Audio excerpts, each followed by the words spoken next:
we are now live. So hope you find you well, and I'm Jennifer Kirk, and with me is Zoe Kirk Robinson. We're here at For my sins. We're here at the TMC stand. So so just having a look in the chat. We've got Dion Wollaston, Anthony, Martin Parkinson, Harp House Holt, Andy Stewart. It's great to see you. It says Jenny is probably busy chatting. No, we're trying to sort a few technical issues with dropped frame rates. Unfortunately, the bandwidth here at the show is quite saturated. You can imagine we're in a hall with a metal roof, so there's not very many avenues for people with big buckets of data to carry it outside and throw it in the air. We're coming to you via carrier pigeon from the moon. So unfortunately, we do apologise if it's a little bit jerky. But so we're here at the TMC stand. This is on the TMC YouTube channel. It is. So a little bit different for us. For those of you who are joining us from my YouTube channel, the TMC subscriber base. So we're going to be here at Doncaster. We're going to try and take in some of the sights and sounds. We're a little bit hemmed in round the back of the TMC tower. As electric train show, we actually got cameras up on the top of the tower looking out over things. Wasn't possible to do that here at this show, but we do have a few different views. So I'm going to let you, the cupboard monkey here, just... We're actually right next to Peachy TT120, so let's have a look. It is lovely, lovely layout. And this is Camelot. Oh, it's only a model. But just around the back of the roundhouse, and this is a TT120 layout that Chris, Peachy TT120, has put together for the show. He actually built it in a very short space of time. It allows 3 trains to just continuously run, plus it's got the working turntable and the roundhouse in the centre. And it's not actually all that big. I'm looking at it, and I'm going to guess maybe 4 feet by 3 feet, something like that. And it just shows just what you can get in such a small space.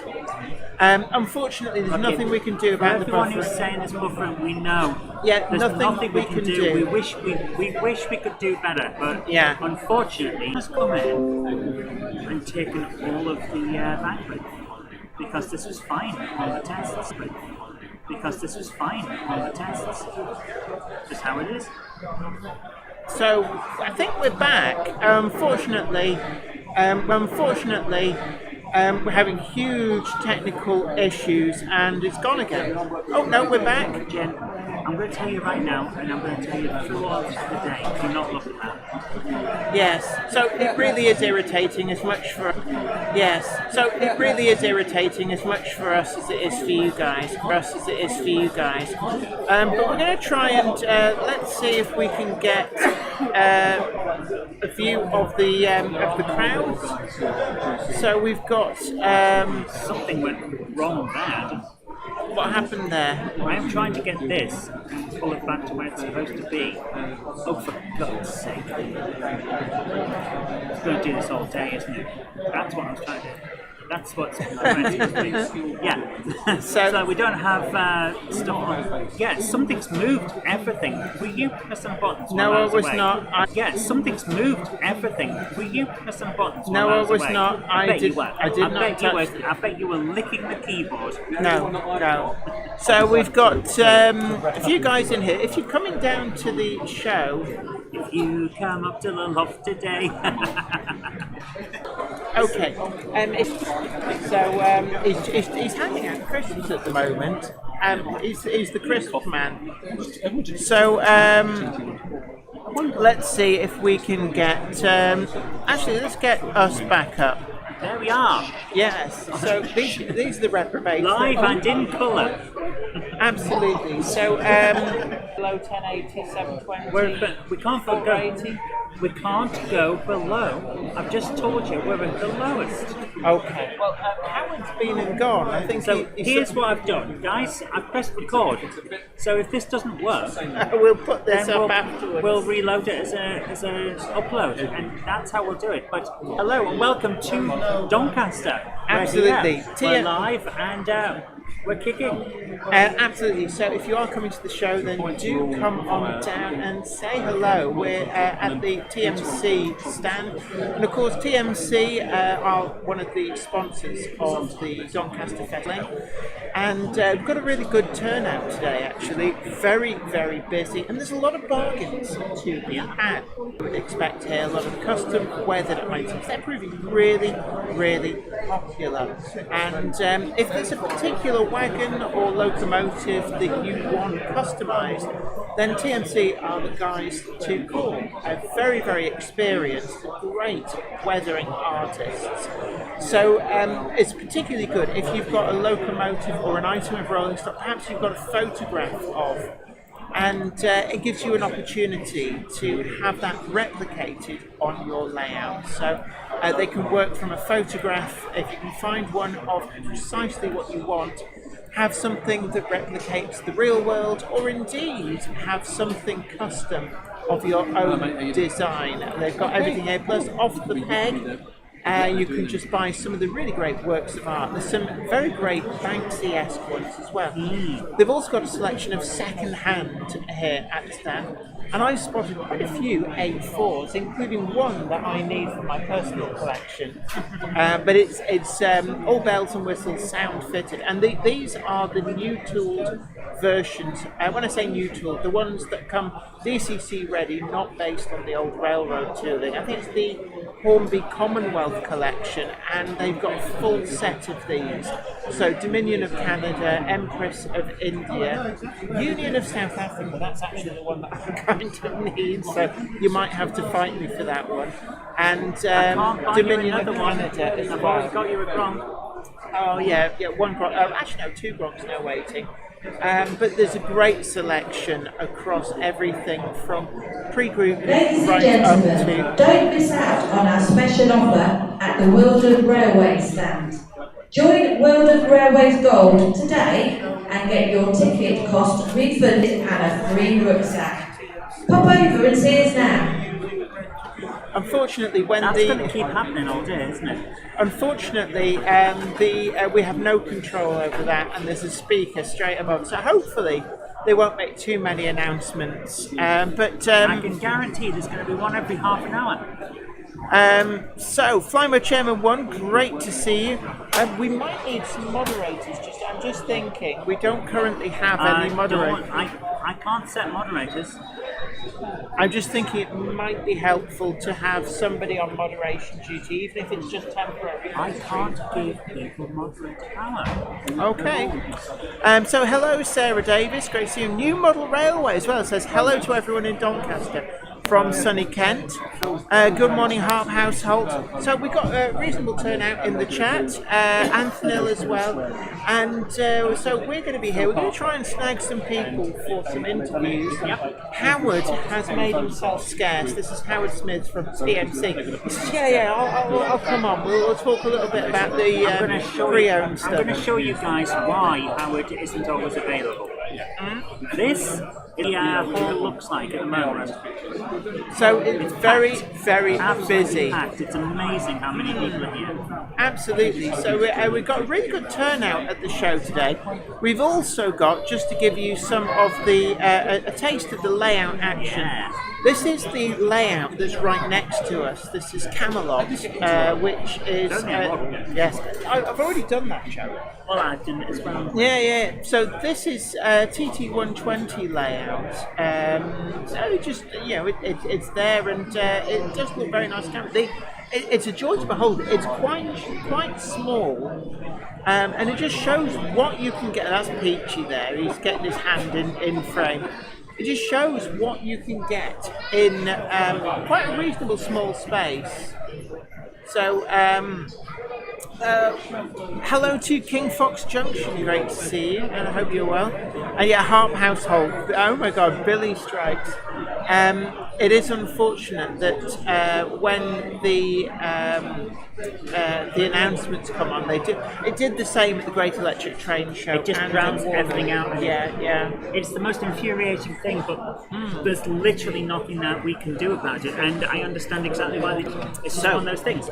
Absolutely. So, this is what happens when you're live and you're not entirely in control of the environment. So, what we're going to do is beatbox like it ain't no thing. So, to subscribers on TMC's channel who have no idea who we are, I do apologise for Zoe here. She is like this. We have given her sugar, and we'll try and calm her down as the day goes on. But what we're going to try and do now is I want to try and snag Howard, and we're going to talk a little bit about pre-owned. One of the big things that always comes up is that a lot of people say, oh, this hobby is getting very, very expensive. And one of the things that I've noticed at a lot of shows, a lot of retailers, is it doesn't have to be expensive. There's a lot of good deals, not just with second hand, but with new old stock and with sales on. So what I'm going to do is I'm going to leave you, I don't know whether I should leave you in the hands of Zoe. No one should leave themselves in my hands. I drop things. Yes, so I'm going to go and try and snag Howard from TMC. We're going to talk a little bit about pre-owned and about keeping you within budget for your model railway needs. Yeah, you go and do that. So, ladies and gentlemen, today, speaking of what Jen's on about there, with regard to the amount of people who say the hobby's getting really expensive, and it's hard to find. I was so upset this morning. I saw on one of the stalls a full Pendolino set in Engage, not the latest tooling or anything like that, but good stuff, for 50 quid. And if I'd been able to get to the front of the queue, I would have had it, but someone else got it. So that's just one of those things. But a full Pendolino, 50 quid. This hobby does not have to be that expensive, and it's just one of those things that if you're prepared to look around, that's what happens. She's gone to find Howard. So, by the way, we have PGTT120 just next to us. You're going to be talking to someone later on, aren't you? No, we've got Roland here, who's from our club, the SDR event. If you would come and say hello. Yeah. Come and say, he can talk to you if you want to, or shall we'll wait for Jen? No one should talk to me. All right, we'll wait for Jen. I don't know what I'm doing. If you want to talk to me about aircraft or trams, I might be able to hold a conversation, but trains, I can't do it. I am here for technical and moral support. She's gone to find Howard. She'll be back in a moment. FireChem1 says things were going fine when the announcement was going. Seems to be settling down and syncing up will follow. Hopefully, yes.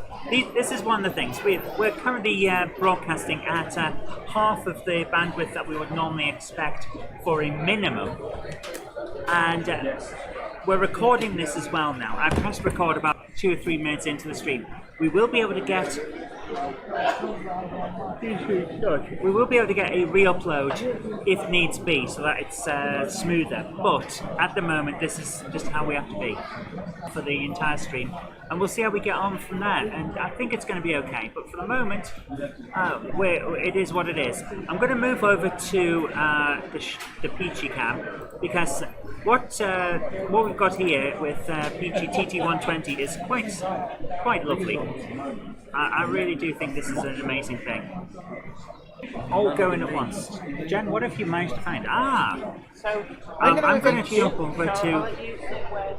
Yes, I'll jump out. So I've been. I've just done a bit of shopping. It's weird. It's like your brain says you're looking at a mirror, but you're not. So things go the other way from what you expect. But I've got Howard Smith here from TMC on. So the camera's just up there, and we've talked a little bit about some of the deals. Not just if you missed out on something the first time round. In fact, one of the items you've got there, you've got the Hatton's coach pack. Yeah. So I know a lot of people, these were massively oversubscribed at the time, so they all just been and gone. So one of the things we've got here is trying not to let them all slide out. So this is, which one is this? This is the Great Western Railway one, I think. I think it's GWR, but it's say on the end of the box. Yeah, GWR. And this is with the working lights.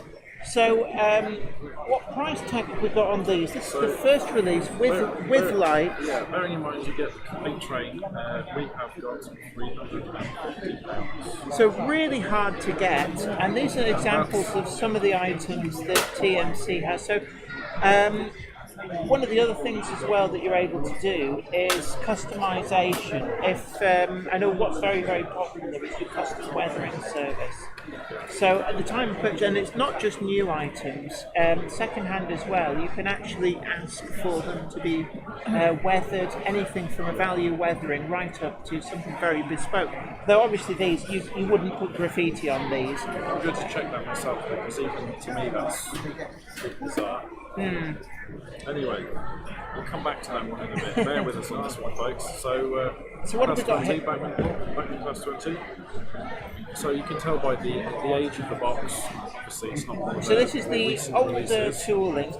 And one of the things I've actually got with the Class 25 and the Class 20s is that they are very good for its time. So they It was still... ahead for its time, so it's aged well. Obviously, if you put it side by side with the latest tooling, you will see that there are slight detail differences. But I would say that they would still sit next to each other reasonably well. It won't make one look like a toy. No, it doesn't embarrass itself, but when you look at the bogies and things like that now, Yeah.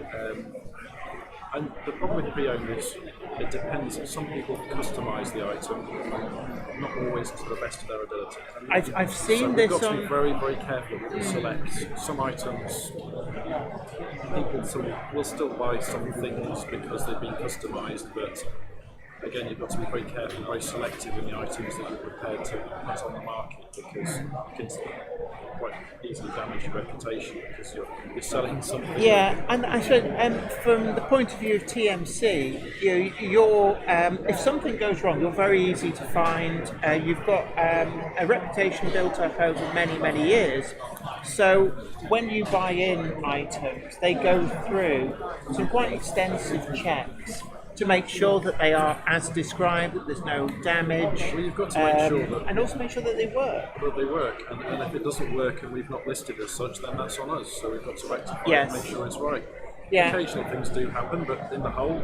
But then, of pretty course, much- it's backed by a guarantee. So if there's a problem, you can buy with confidence because you know full well, if there's a problem, don't worry, it'll get sorted. The returns on pre-owned are far less. I guess you find yourself being almost overly critical in the way you list it to make sure that there isn't any room for Well, I mean, people that being for example, disappointed. the condition of the box on that, you can see it's had a little bit of wear on the edges. It's not new. And if there is damage to the box, then we will list it as such. Yeah. People accept to a certain extent that things aren't going to look box fresh when they are pre-owned. There's a lot of people. I mean, I'm just But a thinking lot of of it is. James May stamping on the box and putting it in the bin. In fact, Richard Brighton at DCC Concepts is notorious for that. He'll buy something and immediately throw the box away. So the box isn't necessarily important for a lot of people. £95. Yeah, so sub £100. This is a price point I think that a lot of people on a budget, as new locomotives are coming up to maybe even I've seen some touching the £200-300 mark. You can still get yourself some as new condition items. It's model railways on a budget, but without necessarily the risk involved. So if you purchase something from, say, an online auction site, then you might occasionally, very rare that it happens, but you might occasionally have the odd nasty surprise. Yes. And then it's down to proving was it dispatched like that? Did it happen in the post? With us, if there's damage occurred, then we will resolve it. Absolutely. I've had things. I mean, I've sold things on eBay before, and you get a parcel that either goes missing or something's damaged or whatever. So buying a collection, it just works for some people because rather than post every single individual item out, all I'd say is if you're watching and you've got a collection or even just one locomotive or even a wagon just to trade in, give us a call. And the worst we can offer you is an offer that you're not prepared to Yeah, accept. because there's no obligation to accept it. If you go, actually, I don't want to sell it for that, that's absolutely fine. There's no obligation, there's no arm twisting, there's no making feel bad for saying no. But I think for a lot of people, it's aggro free. You know, yes, you can go and sell every single individual item on eBay, but that's a lot of work. People you also got to bear in mind the fact that if you're going to sell every item on eBay, you're also going to have to pay for postage on every single item on eBay. And the packaging as well. Yes. Because you can't just stick this in the post like that. That will not leave the buyer happy. So you've got to have external packaging stuff. So essentially, when people come to you and want to just sell a collection as one, you're removing all of that aggro. Plus, you will take everything. There's no picking and choosing. We look at historic prices of what things usually tend to sell at, and we work out the margins as you do as a business, and we make an offer that we feel is very, very competitive.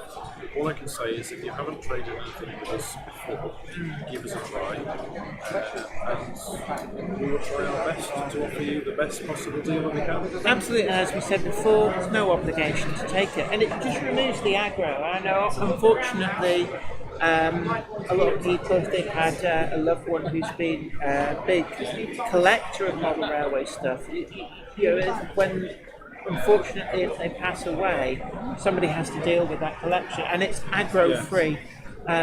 Case in point is probably that you've got, say, a large collection, somebody has passed away, and a partner is now responsible for disposing of the collection. Yeah. They don't necessarily understand or know what each item is worth. Yeah. And it's okay if you can find a similar item, identical condition listed online. It gives you a rough ballpark to work with. Yeah. But when there isn't that item listed online because it's rare, etc., you might lose out on potentially a good deal. Yeah. So, and that's it. And it's all above board. There's no lowballing. There's no pretending that something. Take it off your hands. The moment you do that, word gets around and it's too small. You can't. I mean, I must admit, it's interesting because obviously you're very knowledgeable for a wide range of different products. I was actually talking to a retailer in the hall about, it's actually about Hornby 00, the sort of thing that a lot of people might have had in their childhood, and he genuinely didn't know about the rarity of certain items that I was talking to him, and I could see his jaw drop. I sold one of those peanuts because I didn't realise it was actually worth a lot of money, and there'd be a lot of people in that position where you might not necessarily know that some of your items are worth a lot, but from TMC's point of view, it's an honest evaluation. If something is a valuable item, you're not going to pretend otherwise, because at the end of the day, there's a reputation behind this. If people found out, like, oh, actually, I had this model and they only offered me this and said, oh, it was nothing special, that gets around. Prices fluctuate as well. I mean, you can have a manufacturer release a particular item, but certain elements that make up that formation, the train formation, are in short supply, and that creates a demand for, say, power cars in particular. Well, that was always the thing with Hornby was terrible for this. They produced roughly the same number of the TSOs as they did the brake seconds. But of course you'd have multiple TSOs in a train, but only one brake second. So you would end up, the TSOs would sell out and would start to command a bigger price, even though when they were new, the RRP would have been the same across the board. It's like any market, it's down to supply and demand. And what we try to offer customers is supply of quality models that we've checked that are in demand. And seeing here in the chat, Harp Household says, I've always found TMC's packaging very good. We try our best, thank you very much. Absolutely, because it's in your interest. You don't want it getting damaged in transit because then you've got the aggro of dealing with that. We ship a lot overseas as well now, so you can imagine longer distance like that, how many different checkpoints and uploading and unloading it's had to go through. It's not just... And not necessarily sympathetic. I mean, you see these videos online of stuff being kicked in and out of aeroplane holes. So it's got to be able to get through. We do use courier partners that we trust. Yes. And you see that through the number of returns that you get if something's been damaged in transit. You just pick the couriers that you believe are going to deliver the item that you want to because ultimately, if it's delivered and it's damaged, you've written off that step 3 weeks. Yeah, it's in your So interest. over time, you want to make sure that you're providing the right service. But no, that's good. Good to hear. Has anybody got any questions? So, any questions come in? Let's have questions. Except the one about where babies are from, so we'll tell you when you're older. Harp Household says, wow, really busy there. Big hello to King Fox Junction. I'm just looking down. Yeah, I mean, I think if you get hung up over what you paid for an item when it was new, you sometimes never buy anything. Somebody said they bought the APT coach pack for £90 at launch. You know, if you try and second guess what's going to become valuable and what's not, you'd never really buy anything. Again, that's down to supply and demand. Yeah. Understanding what the market wants and how many to produce. And I think as well, you should be buying products to enjoy yourself. No retailer wants to be lumbered with stock. Yeah. Stock. That applies to all retailers. But I mean, I've gone through the second hand here, and I've resisted the temptation on the Union of South Africa, one of the A4s that I need for my collection. But I'm saving myself. Why is that then? Because I'm trying to get every single one in BR livery. Okay, right. And that's just Is one that of one of the final outstanding items? I have the 6 that I need to complete the set, and of those 6, only 2 have ever been made in model form in the livery that I want, to the standard that I want. So Union of South Africa and Bitten never actually had those. The other 4 are things Sir Ralph Wedgwood and I think it's Silver Fox, and none of those have ever been offered in the BR livery from the newer tooling. So that's the reason that they're releasing. But of course, actually, matter of time though, we've actually had a couple of great gathering collections come through. Well, you've got the Commonwealth collection you've got there, which there's a little bit of crossover because obviously Dominion of Canada and Union of South Africa are 2 that survive, so they're part of the Great Gathering, but also part of the Commonwealth collection. But you've also got things like Empress of India. What's the other one? Union of New Zealand and Commonwealth of Australia. So they're actually in the second. If you've got something that you want to have in your collection, of course, that isn't available, for example, like you've highlighted, yes, then just use our renumbering and renaming service. I was going to say about that actually, that there are some of the A4s I've got which have not been made available, but I have them nonetheless because I actually have the TMC renumbered and renamed version. So, particularly where if you're holding out for Siegel, it's never been made available in decent tooling. So you can actually come to you and you will take one of the ones that is available, whether it's a double or a single chimney, whether it's a corridor or a non-corridor tender, and you will rename and renumber it in such a way that I can't actually tell on mine. When you look at them, it's not possible to tell it's been renamed and renumbered, and that is a service you can offer. And it's not just with A4s. If, for example, you've got a class 20 that you remember from, for whatever reason, maybe it's a loco you drove when you worked on the railways, maybe it's a loco that We've had that today actually. Yeah. Somebody was restored a Black 5 to run an order and dropped it off because there's a new one that's been released in the body collection recently. And they want their particular number. Yeah, and that's somebody has commented that they're on their hunt for a cheap Falcon in TT120 to then get us to do the renumbering. Of course, yeah. Yep, that's something we've started doing recently. TT120, or of course, since we took Chris Hobbs, we're shifting more TT120. In fact, we've actually announced, it's a bit of a soft launch we've done on this one already to see where orders are trickling. Okay. But But we are now doing the hobby wagons with Revolution trains. Oh, is that an exclusive? That is an exclusive Hey, for us. well, stop the press. We kept that quiet. So this is an exclusive that you're going to be doing. So it's in 2 acts livery. Right. So it's a livery exclusive Livery exclusive rather than a tooling exclusive. Right. But the important thing to know about these wagons is that because they are done sort of in orders with different companies or freight operators, depending on whether they're leased or whether they're Yes. you get slight differences in the number of ribs on the side or the positioning of the air tanks underneath them. Yes. So you've got to have these. You've got to have that knowledge of what is feasible with existing tools. Yes. Yeah, because I got told off. I said to people that you had the Hornby Black Prince 9F, and an amazingly good offer. And I said, "Oh, just get it and have it renumbered." And then you went, "Oh, Some people wouldn't care, but you've got to have it. You've got to make sure that it's got the right yeah." tender. And somebody went, "There's like different tenders and stuff." Yeah. And it's like, "Oh, roll it back a bit."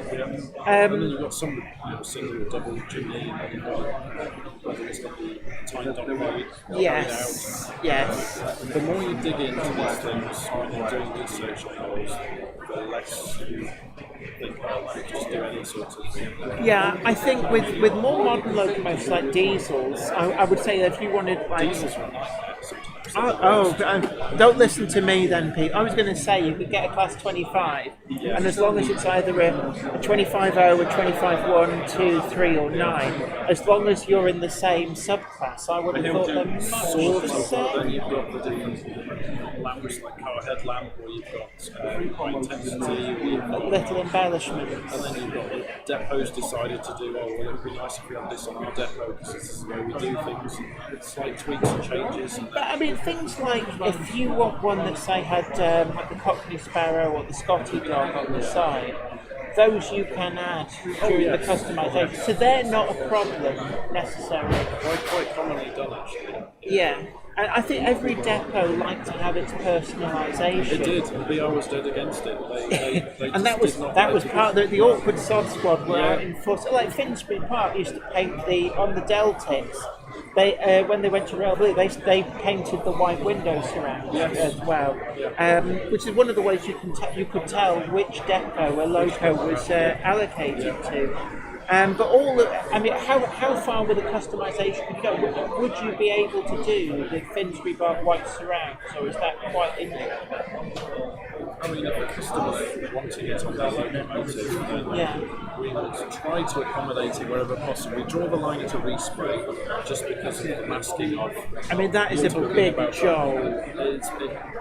In terms of how long it takes, it would not make financial sense if we were to pass that on to the customer. Yeah. Because you're talking about effectively stripping the locomotive down, taking the glazing out to do it properly. Because that's the way they're done in the factory. They're usually sprayed up before you put the glazing. Yeah, there and is. you've got masks that are all done templated. Yes. So you just, for example, VR warning panel yellow end, you have a mask that's templated and cut out. Just quick blow over the factory and then on to the next one. For us to do that for one customer is very complex. But one of the things you are able to do, when we started the stream, we were talking a little bit about this with the custom weathering and the graffiti. The graffiti has become a huge thing, and it was actually at the Doncaster show, I think it was about 3 years ago, that I first kind of really got a good close look at them. And your artist, my word, he is incredible. We've got his daughter involved as well now, so yes. So there is that passing on to the subsequent generation, so we can ensure it's continued for you.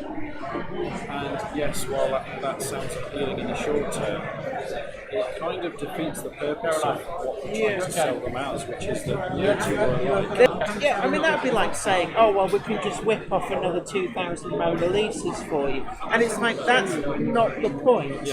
And every single one of us, even if you asked for roughly the same design, it would have differences that would set it apart. It's the USP, right? Yes. TMC's got this I guess it's sort of attachment to customisation of locomotives. Yeah. And a lot of people think quite often that that's what TMC tends to specialise in, is modern Yeah. railways. But actually, if you look at the website, we've got one of the largest collections of Oxford die-cast. Yes.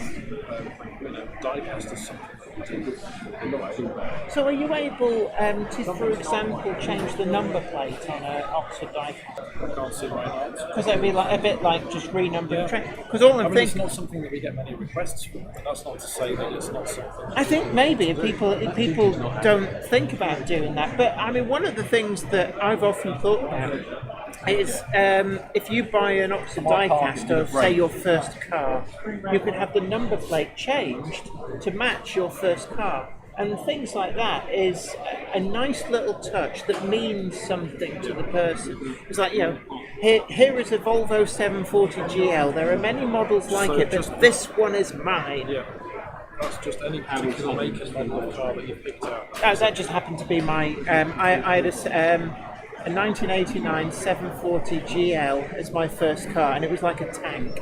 All my friends had Fiesta XR2s, and I had an old man's car.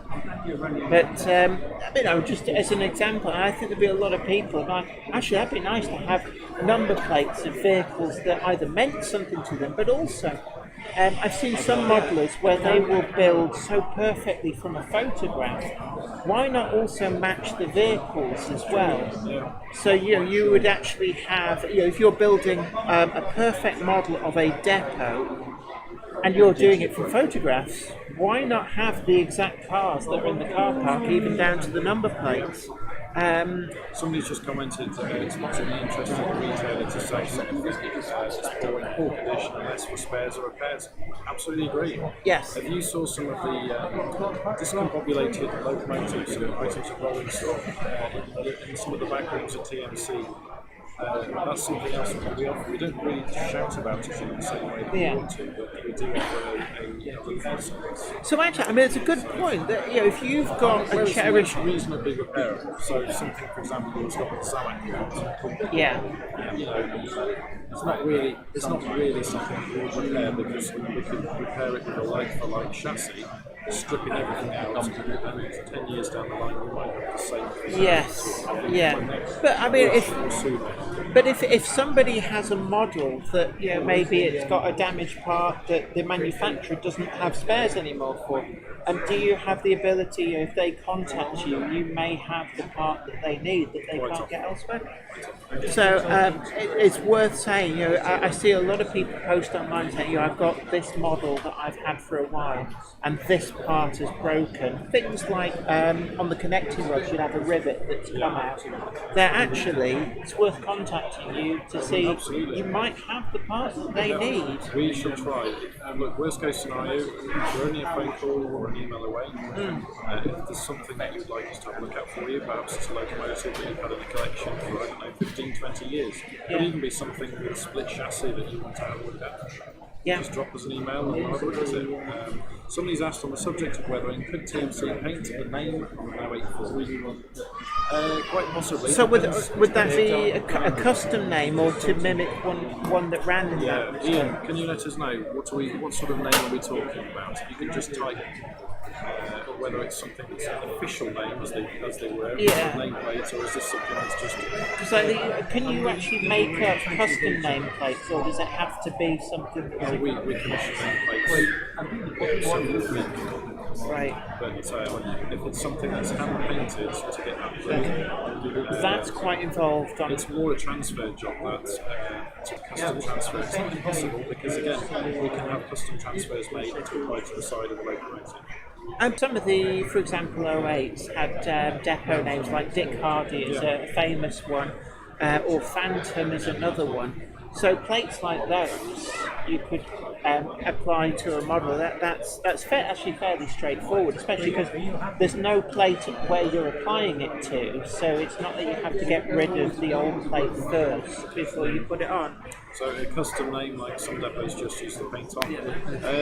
Can't see why not. Again, depends on the complexity and how much is involved. I guess if they send a photo, if they've got a photo of roughly what they want, that's the best way to do it. And going back to the graffiti, if you've actually got a photograph of a wagon with a specific bit of graffiti, but not just rolling stock. I noticed that your artists will do things like the Backman Scenecraft retaining walls.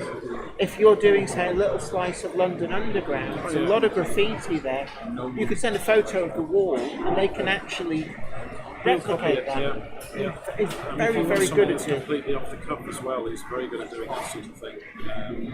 Very, very talented guy. Absolutely. And it's funny, actually, when we filmed at TMC, he's got a very, very guarded technique. It's like, no, you can't film me do it, sort of thing. But the results are incredible. So I don't know what he's doing in that little room, surrounded by a mist of sniffing paint fumes. Yeah, he comes out. It's like, yeah, listen to the colours, man. But going back to some of the second-hand, I'm mindful. I've picked out some of my top picks, Class 42s, and we've got here. This is 125 for a Backman Class 42 Zenith, and this is DCC fitted, so it actually comes. There we go. So I actually really like these, and actually one of the things to spot on... So again, this is where you see there's a collection that's come through, because sometimes we will get 10 of those, and you can tell it's somebody who's just wanted to model a depot, Western Region depot, that would be interested in Class 42s or something. Well, actually, on your website at the moment, I think this one's been picked out to come to the show. It's guess it's like you say, a collection. But with some of these locomotives, you can get some incredible deals. I think on your website, some of them are down to about 60, 70 pounds. Older Backman models, but actually the Backman 42, like we talked about with the 20 and the 25, the older tooling does still hold its own, and it's a great way if you're modelling on a budget to actually go and have a look. Through some of the pre-owned fitting service as well. So quite often, savings, this is where it's quite interesting. So they'll purchase pre-owned, but they'll want to customise it because it's more affordable to have something customised to the exact locomotive they want. Over, say, a new item, customised. Over, say, a new item, customised. But pre-owned that's coming to market now, we tend to be purchasing. In terms of pre-owned that's coming to market, say 10, 15 years ago, is night and day. The running qualities of the pre-owned that we sell now.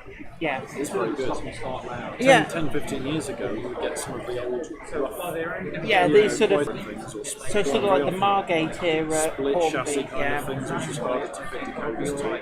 Through now quite often is DCC ready, and it's just a chip away from becoming a DCC fitted model that's reliable. And do you do DCC fitting to non-DCC ready models, or does it depend on whether it's the split chassis or? We avoid it.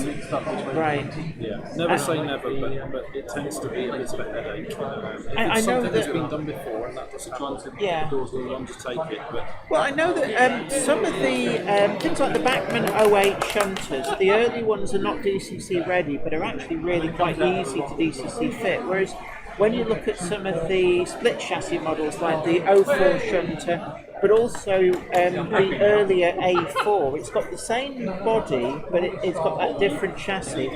They are an absolute nightmare to DCC fit, and I know a lot of shops just say, we won't do split chassis. It's not so bad if you've got room in the locomotive as well to put the decoder, but a lot of the older stuff wasn't designed to have the decoder in, so therefore room inside it is at a premium because you can just have a big heavy die-cast block.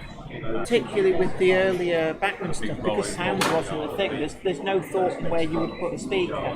Whereas the later ones, the chassis is adapted to have like a cutout to take the speaker. But of course, you also stock a wide range of stuff like soldering irons and soldering gear. So if people want to do that themselves, tools, equipment like that. I mean, we do try to have a bit of everything in stock. If there's something that we haven't got in stock, then just message us. We shall have a look and see if it's something that's in for you. What I want to do is Cavalex Class 60s again. That's something that we're stocking weathered versions of at the show. Right, are they in stock yet, or are they forthcoming? I'm not up on So the 60s. Class 60s are out. We've got a selection of weathered variants here to show. Just have a browse. And we're here today and tomorrow. If you're in the area, pop by. Absolutely. It's not actually that far to get from anywhere. Really. And actually, they've got a free bus service from the railway station to get here. So it's really easy. East Coast Main Line, Doncaster Station, good to go, free bus service. But if you come in by car, really easy to get to. M18, if you're coming from the places like Hull, come off at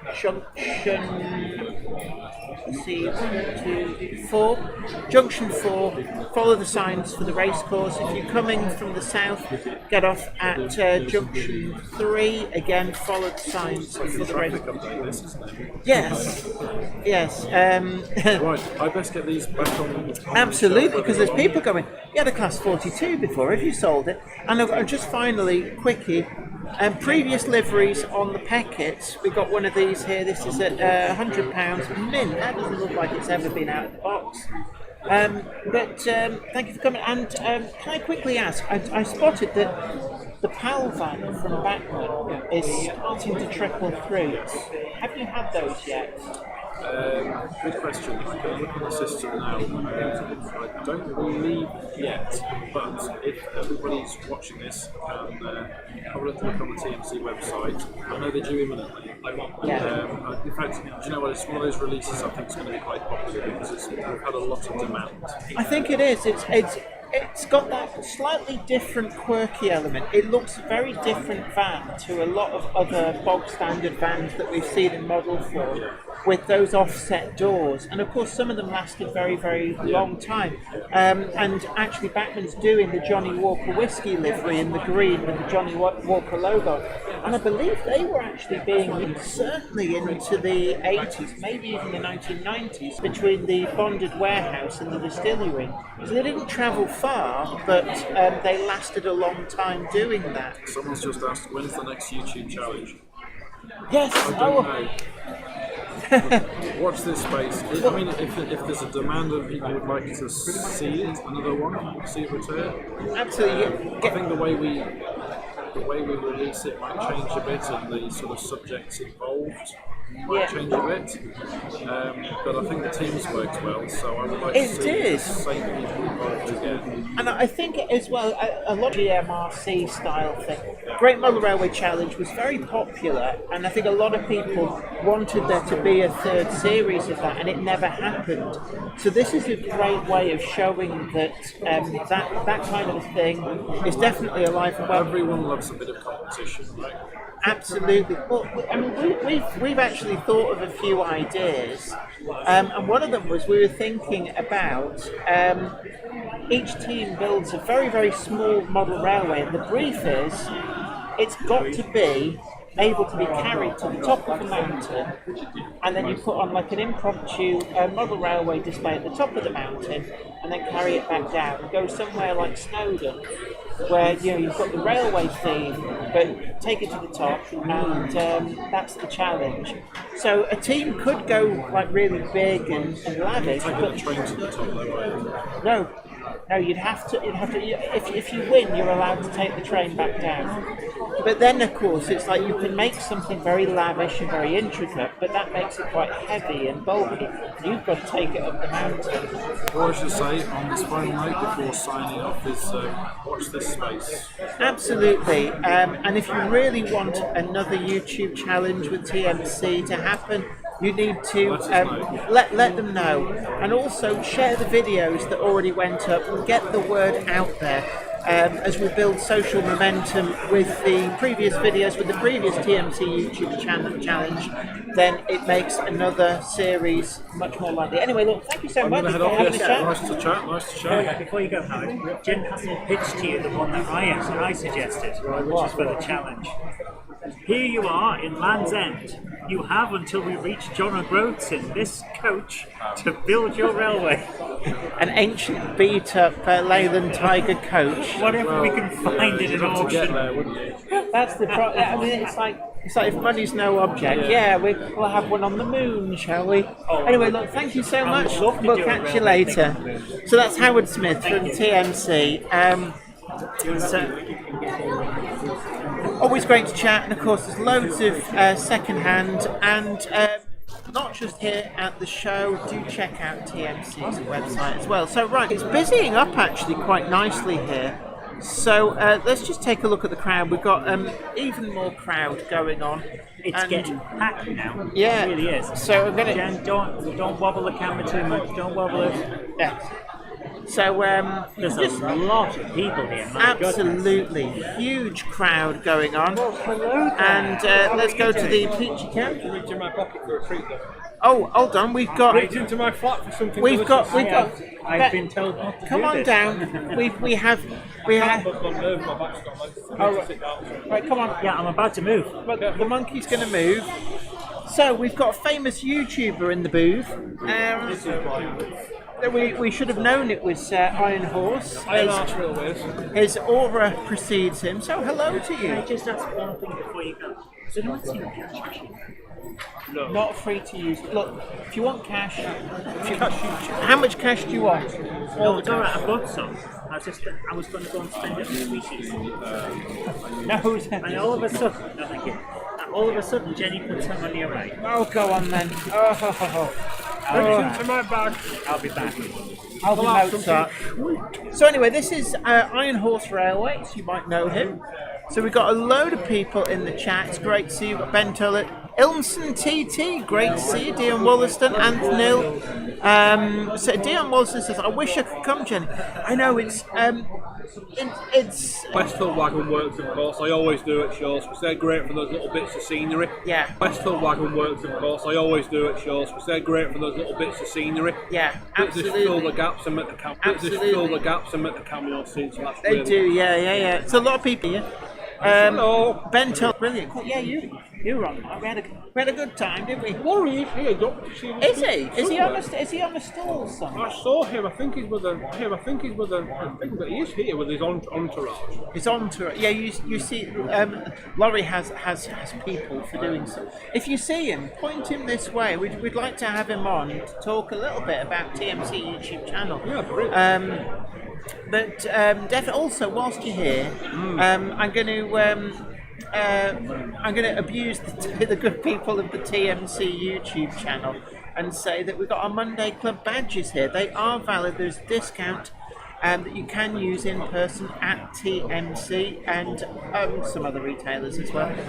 But I'm very mindful we are on their channel after all. So you can pick that up, and also Monday Club wagons are available from TMC and some other people in the hall.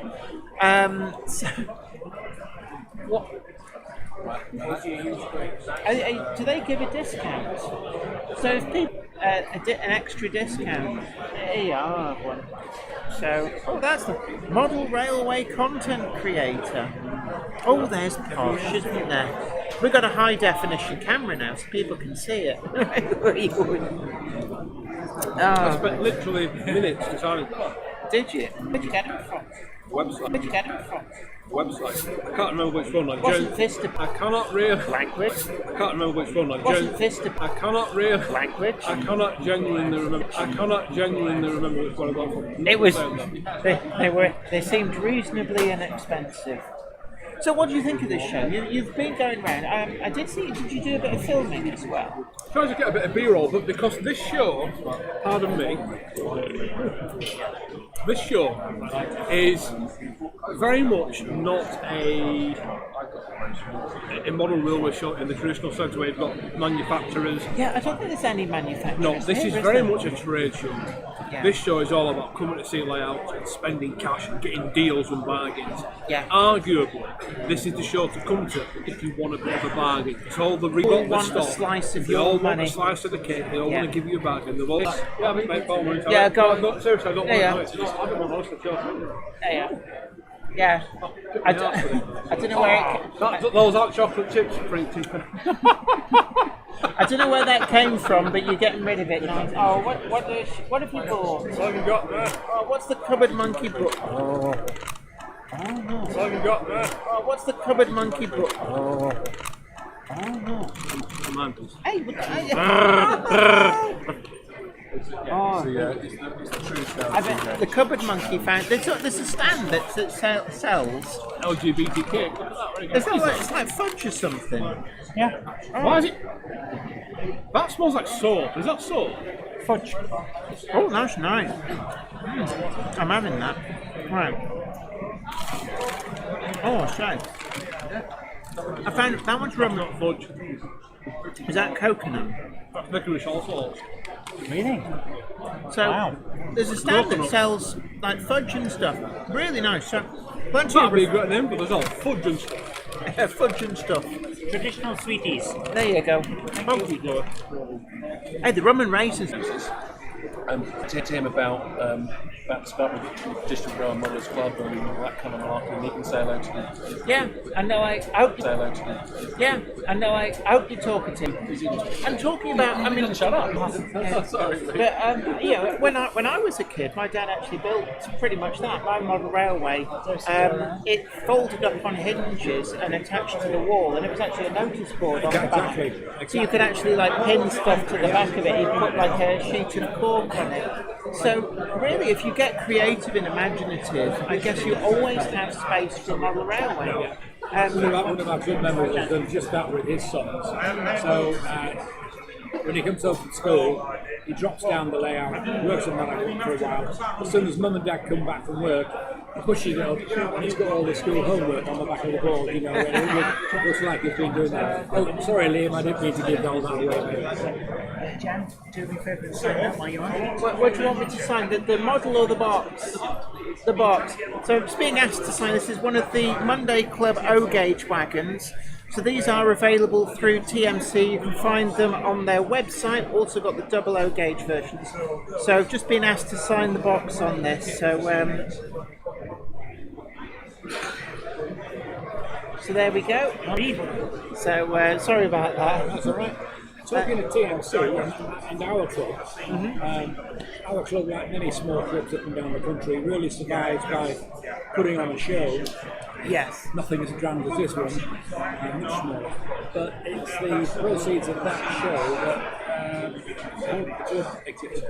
Absolutely, because I mean, otherwise, you know, subs prices would be a lot higher. So it helps it make it more affordable for the modellers who are members of the club. Affordable for the modellers who are members of the club. And TMC, which is one of our local models, biggest local do sponsor our two shows, and we're very grateful for that. So we do two shows a year, Scarborough, which is that one, he says. I'll hold that one up. So that's the Scarborough Model Railway Show. That's in May this year. So this is at Newby and Scolby Community Hall. Yes. So there we are, just a little map there just to give you an idea of where that is. And that is Our second show is at Pickering, which is in August. oh right, so We do two. excellent. So and there's a QR code on here. Where does that lead people if I? The QR code goes straight to that website. So I don't know whether that will. Focus, will it? So I don't know if anybody's able to. We'll try it. Yeah, that was the Scarborough one, and there's the QR code for the. Let me good. But if they look Scarborough Model Railway Show or Pickering Model Railway Show in any search engine, you'll end up by finding the one. Absolutely. So that's at the Memorial Hall, Potter Hill, Pickering. Brilliant. Yeah, so as I was saying, we're only a small model railway club, about 30 members. Yeah. We have we've got the workshops. We meet on a Wednesday, but we have access to the workshops throughout the week. Not every model club has that, so we're quite fortunate. And of course, it's a great way of new people being able to learn skills. There's always somebody who's able to show things like, I know soldering's always a big thing. I think a lot of people are very scared of soldering, but it's a great opportunity, a great place to be able to learn how to do some of these things that you may be a little bit hesitant about trying yourself. They will show you how to do it, how to get the best out of it. And I know with me, I struggled for many years not being very good at soldering, and then somebody just sat me down and went, "Here, I'll show you how to get great results." And from then on, I was like, I don't know why I struggled, because they showed you the little magic sequences, and that's one of the great things about the clubs, is that it's about sharing knowledge that people have built up over decades. They can teach that to the next generation of modellers. Well, there was a strapline. Help is always at hand. That's one beauty of being a member of a club. If there's something, a skill that you need, there's going to be somebody at the club that can help you out with whatever the problem might be. Whether it's programming a decoder, whether it's putting the baseboard down and laying the track, whatever you need help with, there's probably somebody that's going to be able to do it.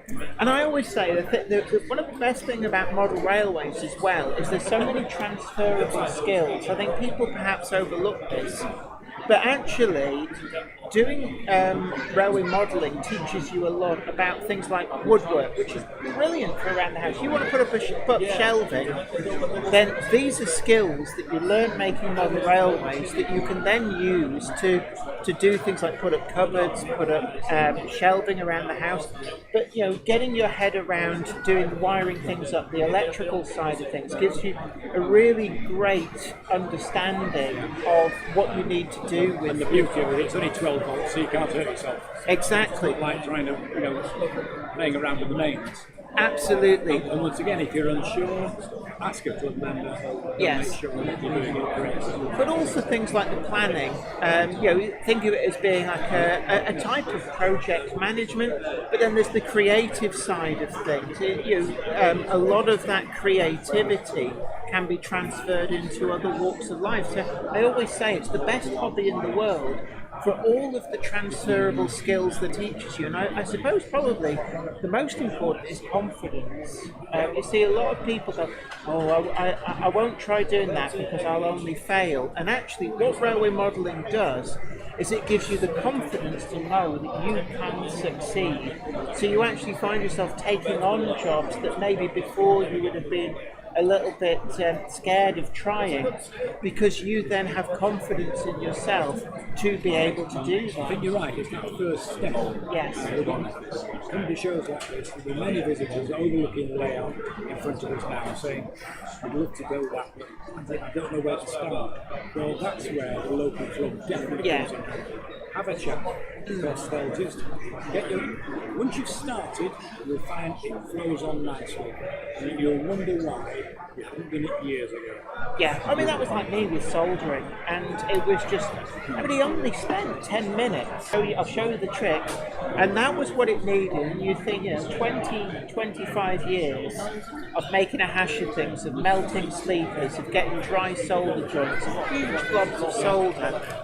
In 10 minutes, he said, I'll show you how to make it easier. And suddenly, you didn't get anxious about, do I have to solder this? Then kind of transferred into, this is easy, I'll get this done.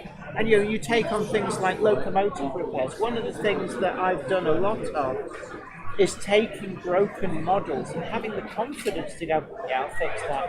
And from a modeller's perspective, I know a lot of people always complain, isn't this... There's more than one system that the club operates with, and you can see which one there's more than one system that the club operates with, and you can see which one of those suits you. Which works for you. Which works for you. Because I think one of the risks is when you ask online on Facebook groups or internet fora, it does feel almost like there's if you say, oh, I'm thinking of buying a DCC system, what should I buy? Or I'm thinking of buying a layout control system, what should I buy?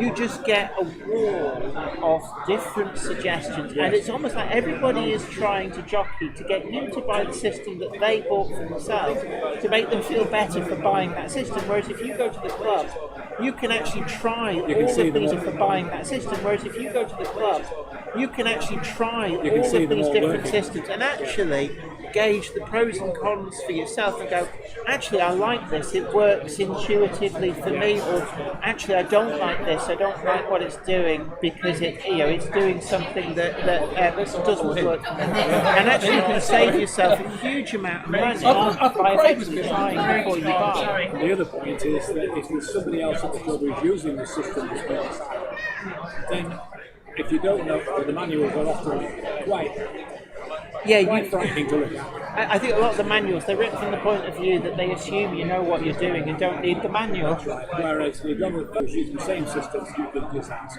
show me how this works. Yeah, and they'll say, oh, actually, if you do it like this, then, and all of a sudden it's like, oh, I never thought of that. And sometimes it's the little bits of experience like that that are really vitally important to pass on.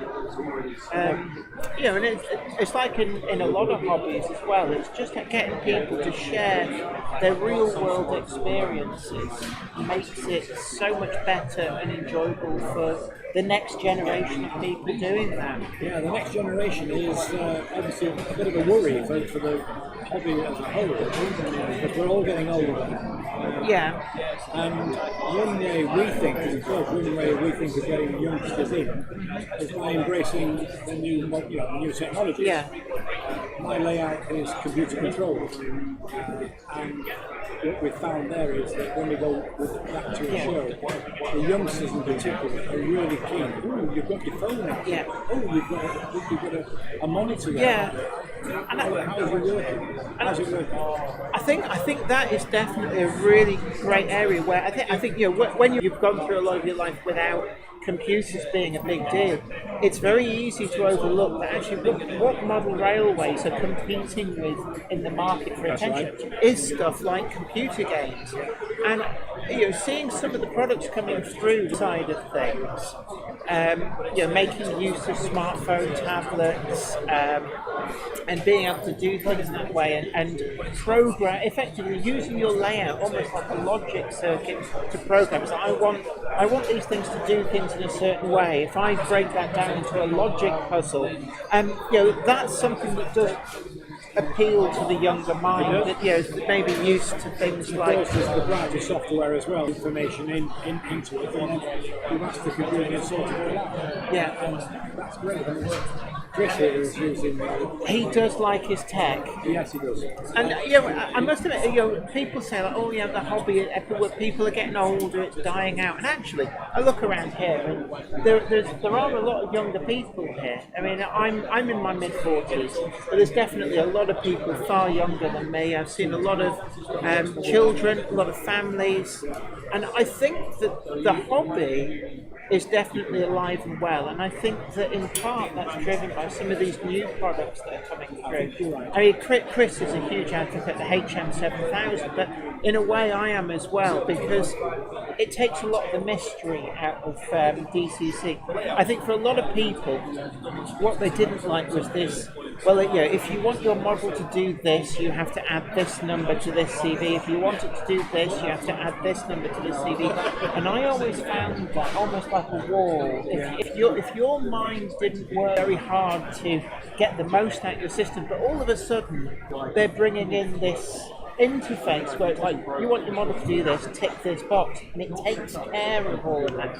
And I liken it to that moment in the 1990s where computers went from running DOS, you had to know the commands to do things, you had to literally type the command in various different strings, and suddenly Windows turns up and it just took care of all of that. And because of that, I believe that's probably the point at which computing exploded, because they made it easier for the end user who wasn't necessarily into computing to understand it and get the best out of it. And I see that starting to happen with some of the aspects of the hobby, and I think that that's quite good from the point of view of getting the interest of younger people and sustaining that interest. Yes, let's hope so. Absolutely. Well, look, thank you so much. Sit down. It's been. Yes, let's hope so. Absolutely. Well, look, thank you so much. Sit down. It's been really great having a chat with you, and Pleasure, thank you. hopefully see you again during the show. You're here all weekend. Indeed, yeah, we're over with Napier Road, so Right. And that's another. Is that another one of the clubs? another club layout. Yeah, that's an O gauge one though. So Oh, right. the other end of the scale to N gauge, and the one that Chris is operating here. Yeah, but I mean, saying that actually, one of the things that struck me is when I first started in the hobby, O gauge was very much the preserve of either people who had a lot of money or people who were very, very skilled in the black arts of making logo kits, making them work, and also probably more important than anything else, being able to paint and finish them. And now we've got a lot of ready to run stuff. Yeah, that's right. Which has opened it up to more and more Absolutely. people. And some of the prices as well. It's actually a big Express double O gauge logo. I've seen like the 08s and the They've Terriers. got the full range, and say, oh wait, you're right, you can pick the remote up there. Up though to an A4, which may be $2,500. Yeah. There is a full range of. There is a great range, but for people on a budget, actually, you can. I mean, that's exactly what I've done. You need a huge amount of space. I've actually seen people do O gauge in not much bigger than a box file, because you can almost treat it like a working diorama. And the larger scale, great for people like me who've the batteries are running low in their eyeballs. It's a lot easier on the eye for the details. It certainly is. As I said earlier, because I'm on Engage, and that really is a struggle. How many people now are looking at full range of it? Brilliant. Anyway, look, I'll let you get on, but thank you so much. I'll get back to work. And work. What is this alien concept of which you speak? Back to the layout. That's what I meant. Anyway, look, lovely to chat. You take care. See you later. So there we go. So we've got a few comments coming in. Flower Channel says, yes, get in some before you leave your area too. Every ATM around will be hard pushed. I don't know. I think if there's an ATM in the hall, I suspect it might charge you for withdrawals. So just be a little bit careful. There will be free ATMs between here and wherever you are travelling in. I would suggest there are some supermarkets fairly close by. There's, I think it's a Sainsbury's just round the corner from the racecourse with free parking. There's also a McDonald's there, and TFI Fridays and a Brewers Fair. So if you TFI Fridays? there is, yes. But it's a Saturday. Shut up. So if you're worried about, there's a carvery in the racecourse up on the top floor, so you can get a full slap-up bean feast here. But if you're worried about it might be expensive, it could well be crowded, a genuine concern, there are places nearby, and they will have free to use ATMs. If you want to talk, I mean, I know a lot of people who do it go, get with the future grandma. But actually, I think some people, there's a lot of temptation to spend a lot of money on shows like this. So sometimes a certain amount of cash, you can force yourself to stick within a budget. Leave your bank card locked in the glove box in your car, say, and only bring in here's my hard budget. I've got 200 squids in cash. I've got to make it last through the show, and once it's spent, that's it. Is sometimes actually a very good way of budgeting. Plus, cash is king. You can often get some good deals if you pay cash. So everyone, thank you again for joining us. We're here until the end of today with the stream, and I know there's been a lot of issues with buffering and things like that. 5 minutes into the stream, when it was clear what was going on, I pressed record. So we're recording this as well as streaming it. We will make a version of this available later on, and it doesn't have all of the buffering and dropouts. And Yes. hopefully that will be better. But for So now, greetings from the past. yes. For people watching on catch up. But for now, I thought we'd have a quick message from TMC. We're always on the hunt at TMC for innovative products, and no end of modelers have problems with fiberglass pencils, you know, fibres getting stuck in the fingers. Yeah. And these are traditionally great items for cleaning the wheels on models. And so we thought, well, how do we overcome that common problem? And turns out there is a company in France, a chap who produces some pencils which are used for archaeologists to clean up copper coins or fines or whatever it is that they find, but very delicate items, so they're not overly abrasive. Just the right level of abrasion, and we are now the official UK distributor for these products. All right. So essentially, this takes the dirt and the tarnish, but without introducing those heavy scratches that you tend to get if you use items that are quite abrasive. Which, of course, then in themselves attract more dirt, and yeah. you get a vicious circle. Exactly. So that's kind of like a metal, almost like a metal wool type thing. But you can see there, I can actually do that to my finger, and there's no damage to my finger. It doesn't hurt at all. Keep doing it, and we'll catch up in a few minutes and see if you say the same thing. But there's no bits stuck in me as well, because that's one of the big kickers with fiberglass, is you get the little tiny bits, and then they itch, and you can't see them, but you can certainly feel them. One of the favourites for the modeler is, I think it's 000 grade steel wool. Yes. It's used quite often when you're perhaps soldering something and you want to clean up items. This is a lot finer than that. This is very, very, very fine. And it's used much like a pencil. So when it wears down, you can cut it with a scalpel, trim around the wood on the excess, and you can just chop off the end and have a nice, neat, clean finish. But ideal for cleaning wheels on your locomotives. Absolutely. Sometimes you've got the stubborn dirt that perhaps... we'd always recommend using something like a rubbing alcohol to remove dirt on grime accumulation on track, because it's non-abrasive with a soft cloth. But sometimes you get those deposits which are really stuck on quite hard, particularly if it's a model that hasn't been run in donkey's years, or something that's got perhaps an older style of wheel, perhaps some of the older, really old brass models which really attract the dirt to accumulate. And you just get that layer of almost like a tarnish that you need to remove. And presumably as well, if you've got something like an overspray from weathering processes that can get onto the wheel tread, ideal as well, then this will lift that again without abrading the wheel underneath. Yeah. So this is effectively available from our website, and if any shops are out there watching this that would like to stock this product, here's a cheeky little plug. You're more than welcome to get in touch with us. That's brilliant. So thank you again to TMC for hosting us today. I think we're both having a great time, aren't we?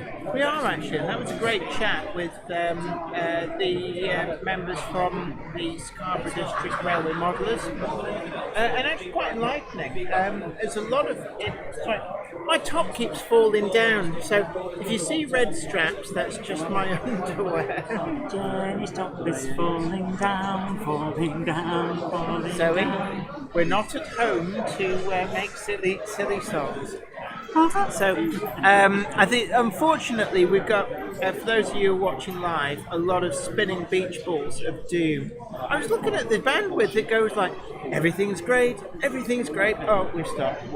So if you're getting a spinning beach ball of doom, I'm really sorry. We are recording the stream locally, which does mean that we can then put this up as a complete video when we're done, which we will do. So it will be available for people to watch. So if you see people whizzing behind me, that's because there's that's the TMC TARDIS. Yeah, the panic room. That's where Howard from TMC sometimes locks himself in and escapes the mad crush. But there's a lot of different items in there. You'll see people going back and forth because they're doing a roaring trade here. They really are. And this is as busy as I've ever seen the Doncaster show. It really is pretty wild. So you can see it's there, immense. another member of staff goes, let's hope somebody's bought a Monday Club wagon. Well, you never know. I signed that O gauge one, and he just bought that, or had he bought I have no idea. Fair enough. That is another thing here. I'm having trouble actually speaking to people because it's so loud. Anthony says, have I been spending yet? I bought Jenny a Gronk. She did actually. And it's made out of Gronk. Yeah, so It's not here. where, oh, is it still It's in the the big? car. But I bought another Gronk. You did.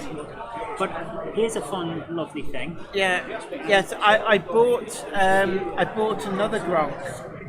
Before we started the stream earlier on, I was handed something. And it's a very, very special thing. It's a very, very nice thing. And it's a tram. So I'm going to get this out. While Jen leans over me. Jen, you're very, very warm today. Yeah. Oh, there it is. I'm looking for my Gronk. I know you were. You were trying to gronk it. So, How nice is this? The Belgian tram. so that was that Peter Jackson Cheadle Heath? I am terrible with names. Probably. I have a feeling it might have been, but if it wasn't, then I'm really sorry for mixing people up. How nice is that? That is pretty Lovely good. tram, there you go. So I'm very happy to have handed this, and thank you very much. So this is the other Gronk I bought. I couldn't contain myself. It's actually one that was on my hit list. So By the way, this is not a joke. Jen actually has there is a hit list. laminated list of Gronks what Jenny wants going around. So just showing you that. Yeah, Jen's got a Jen's Most Wanted. Yes, and I found one. Gronk has been obtained, and I've also I may What else have, have you got? My goodness. yeah, Model Zone. Remember them? So yeah, well there you go. A set of conflat wagons with BD containers. This was once an exclusive for Model Zone, mint condition. Boom! There we go. So The first wagon I ever bought you as a gift was from Model Zone. yes, Snowdrift Salt. I remember Shaker that. salt, wasn't it? Snowdrift. It was green. That was Snowdrift Salt. It was very nice. So yeah, we've been. I haven't actually bought anything for myself, Have you not? apart from those sweeties that you and Craig ate. I don't know. You snaffled them. I saw you shoving sweeties in your face. So we've got 3B Rail. There you are. You've seen what I bought. I've got a There is Gronk. one more thing. Demolition. JL Railways Oh, handed me something to hand to you. oh, a Land Rover. Not just any Land Rover, a Land Rover just like his own Land Rover. All right. So this is Inch Canvas, 6th Training Regiment RCT. So there we go. Oh, that's very kind of it. And also another tram for me. Oh. And it's a one I didn't have. And like we were talking with Howard earlier on, if you can find on the TMC website Oxford diecast vehicle that matches maybe had long ago, they will do number plate renumbering, so you can actually have the number plate Laurie's changed here, behind us. behind us. He's behind you. Bag him and tag. Where? Go and get him. He's here. There he is. He's holding. King Laurie is holding court. So we're just going to try and scoot him in here. Yeah, I would love that. That Laurie was spotted in the background of our live stream. So I'm just going to see if Zoe can snaffle him for that. So, Ben Tullett says, tram fast it, I'll see myself. A Cronkin TT120, says Elsom TT. Ben Tullett says it's Laurie's curse, it's affecting the Wi-Fi, absolutely. Laurie's on the lurk. The source of the Wi-Fi issues has arrived. He's got his entourage. I must admit, when I go out in the wild here, I do get a little bit of an entourage. It's really good, don't get me wrong, I really enjoy it. It makes me feel important. So we're just waiting to see what the Zoe can snaffle. So, here on the TMC stand, we've got all of the custom models that you've come to know and love. In fact, actually in the cabinets, there's a lot of different examples of custom weathered, as well as renumbered, renamed locomotives. If there's a particular identity of locomotive that you really want, we talked a bit about this with Howard earlier on. Then why wait for a manufacturer to deliver? In the case of things like Class 25s, what was there, like 320 something Class 25s? There certainly were a lot, with each one having multiple different liveries across its lifespan.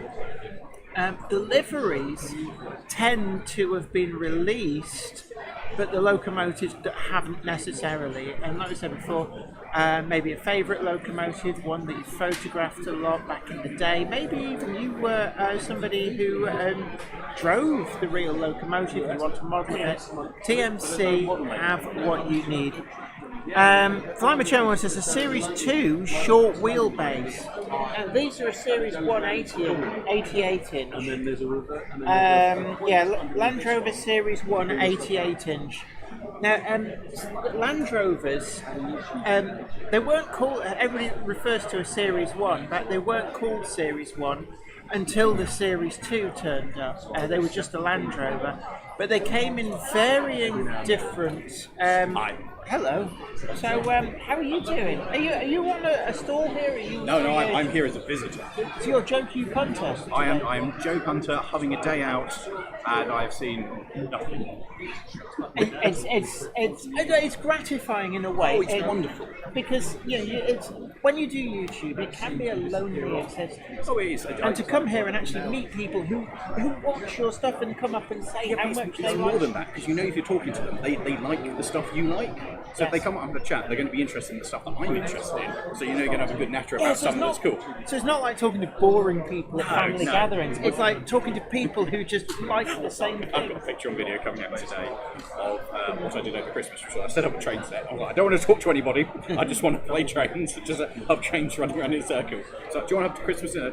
No, I want to play on the trains and just do nothing and talk to nobody. And that was Christmas. Oh, that sounds like a perfect Christmas. How are you anyway? I'm pretty good, thanks. Yeah, not really. I can't remember what I saw you at Warner. You were at the Warner. Yes, I waved past you and it was we were doing a live stream there as well. But you had Potato Mountain.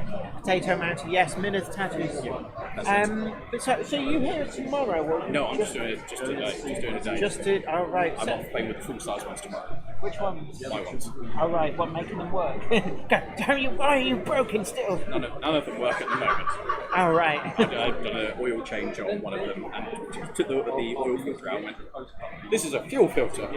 So I'm now desperately trying to find a replacement oil filter for it that actually fits where they put a fuel filter previously. So have they used a fuel filter instead of an oil filter? Yeah, so it's one of the casket ones, with the spring in it, with the paper element inside, paper inside a metal thing inside. So does that mean, was it doing the job? I mean, it's still working. Well, it was working. Was your oil nice and glittery? No, it was sludgy. It was sludgy. Well, but we dropped it. It was for like those sort of engines. Yeah, we dropped it. Like, I know it's all right. It's just overdue. When it definitely should have had an oil change a while ago. Yeah, when you look at it thinking, done 10,000 miles after I thought an oil change was necessary. Yeah, and then some. It's years overdue. So apart from that, yes, we're going to poke that. But do you actually know when it last had an oil change, or does nobody know? The engine was rebuilt with Sir William when Sir William had it. So a while ago. So you know for certain that a new filter went on then? You just which is the wrong filter. Right. But could that be just because they couldn't find the right filter? Yeah, it could be. I mean, a lot of it's because it's a fuel filter, it would just be more fine rather than oil filter. So actually, it will do a better job. Unless it gets bunged up, and then it goes, I think it goes to the pump. So if it gets totally bunged up, you'll then start the engine oil. Right, so it's basically like just turning the tap and just running it with no oil, and if it bungs up, yeah, bad times. So how would you know do you have an oil pressure gauge in the cab? I always thought that it was defective because it only moves like that much. And it turned out there just wasn't much pressure. Well, yes, because it turns out they idle about 10 psi, and the gauge that's fitted to mine goes up to 100. Oh right. So it's the wrong game. Yeah, when it was refitted, when it had restoration work, they just put an oil fit. So I've now to go in. One of the jobs we're going to do is to fit the new one, which goes up to 30. And I suspect then the needle will go clunk into the middle, and you'll have a good idea. Yes. Because at full chat, you should be about 50. Right. Yes. And so between 10 and that 130 psi gauge doesn't might a lot better than 100 where it's up to Yeah. So I've always been, does it have low oil? I mean, it sounds healthy. Yeah, I mean, you'd know if there was no oil, you'd start to hear like a of the top end. Well, you might do, but you haven't seen my thing running. It's loud. It's just, There's a symphony lot of noise. other noises going on. It's just loud. It's glorious, but it's just loud. So presumably you become desensitized to weird noises with things like. It's not like when you're in a car and you're like, can you hear that? No, because you hear something new and you're like, what was that?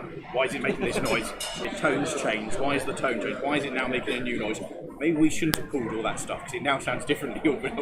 We shoved. It's my favourite. Hey, babe, how are you? I'm good. I'm good. That's Peachy, by the way. That people at home can't see. But Peachy's just turned around and I gone. realise "It's I'm here." Laurie!" Hang on a second. It's the only time you can actually hear anybody else talking on this channel. What? I'm not sure who that's actually against. So that's against you. I don't know. I'm going to go with you. Yeah, we shoved 3 locos with it a couple of weeks back. And was that a little bit much? Oh, she was fine. She had no problems doing it. But afterwards, it's like the gearbox sounds different now. What have we done? But do you think you get paranoid because you think rather than it actually change? Oh yeah, I am 100% paranoid over it because it's just embarrassing when it breaks. You know, it's not like a car that you can put to the back of your garage and pretend it never happened. It's like it's sat there and everybody's looking at it. What's happened to the engine? So I want to talk about it. So you often hear about an engine's failed. What actually is failed? 'Cause it's not like catastrophic. Anything that stops you running is a failure. So it can be as little as chain's broken, or you've got a damaged spring, or there's a crack on something. To the engine's gone woof. And it's like, this thing, is it not supposed to be on the inside? Yeah. I mean, that is a bad failure. The only one I kind of go for, if it's fallen off, that's a ground fault. It's a window in the block is what we called it. A window in the block, yeah, that's a good one. That would definitely be a failure. But even like running out of fuel, if you run out of fuel, it's a failure because it's failure. Yeah, or even things like if there's contamination in the fuel that's kind of just blocked up your. With the new one, it was a video to come out, but we that stopped running. We're like, I've only just bought it. What's wrong with it? So chased the fuel back. Like there's no fuel coming to the pump. Got to the filter and just like this absolutely solid fuel filter. So what? It's like they've been just tipping in like the contents of the deep fat fryer or something. I don't know when it was last changed. So my 165 local, you don't know, was bought with Help the Community last year. That was the one that was going to get scrapped if you didn't buy it. Yeah, it was. There were people there looking for one. It was up for sale for like January, and nobody went for it. And eventually, the guy was like, "I'm going to scrap it. I want the money." So we went in like. And what was because I seem to recall that you actually got it started relatively easily. It actually went really well. It was sold with. They said it had an air leak in the gearbox, but the way these things work is. So is it an epicyclic gearbox? Oh, that was unpleasant. Great. It's come to violate you. No, on that it's a standard 4-speed gearbox, but it's an air operated with an air operated 2 conical clutches. So they force to get put together. When it starts, because there's no clutch, for say you bung it into gear and you've got drive. Yeah. If you were to just drop it into drive, take the brake off, it will just zoom away, wheels spin, and everybody gets thrown off their seats. Right. First, in the same ratio as first gear, there is start, which doesn't force the clutch together properly. So it kind of holds it apart. Well, it lets it slip. It just doesn't. You've got all that air pressure pushing it in, and it vents some of the air pressure, so it doesn't push it as hard. Right. Which means the clutch can slip. So you can sit there with the brake on, the clutch slipping, slowly take the brake off, so it slowly takes up the power.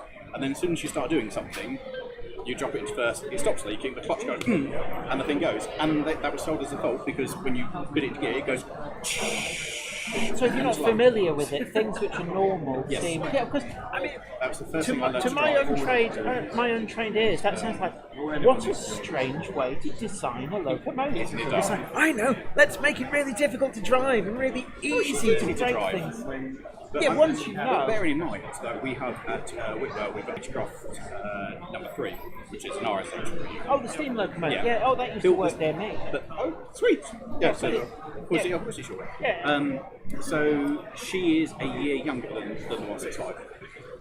Yeah, I think a lot of people don't quite appreciate that the steam locomotives were still being built quite late. Ruston, genius, because Ruston had gone, internal combustion is the way forward, and we're building diesel. So William McAlpine is the same age as H-Croft number 3. And it's bonkers, isn't it? Like, internal combustion was there, proven to work, and people are still turning out steam. I think in some respects, though, it's down to whether fuel was cheap or even just expertise. Change it, wasn't it? It was a massive change of the steam engine, the locomotive, to this newfangled diesel. Yeah, I mean, there was some degree of like, oh, this is old-fangled, we'll get rid of it. But, you know, if you were working at, say, a colliery, coal is plentiful because you're and just free. digging it out of the ground. Yeah. So it would make sense. And, Oh, yeah, and yeah. obviously some of the final steam locomotives in revenue service in the UK were places like Donington Power Station because they had lots It of... worked into the 90s. In my lifetime, there was steam I running. remember watching that on the news when they worked for the final time and they were making a big thing about it. And they're like, didn't even know they were still using them. It was they got taken over by Powergen in 1991. And my understanding is Powergen basically turned up as new management and went, right guys, what we did? What on earth is that?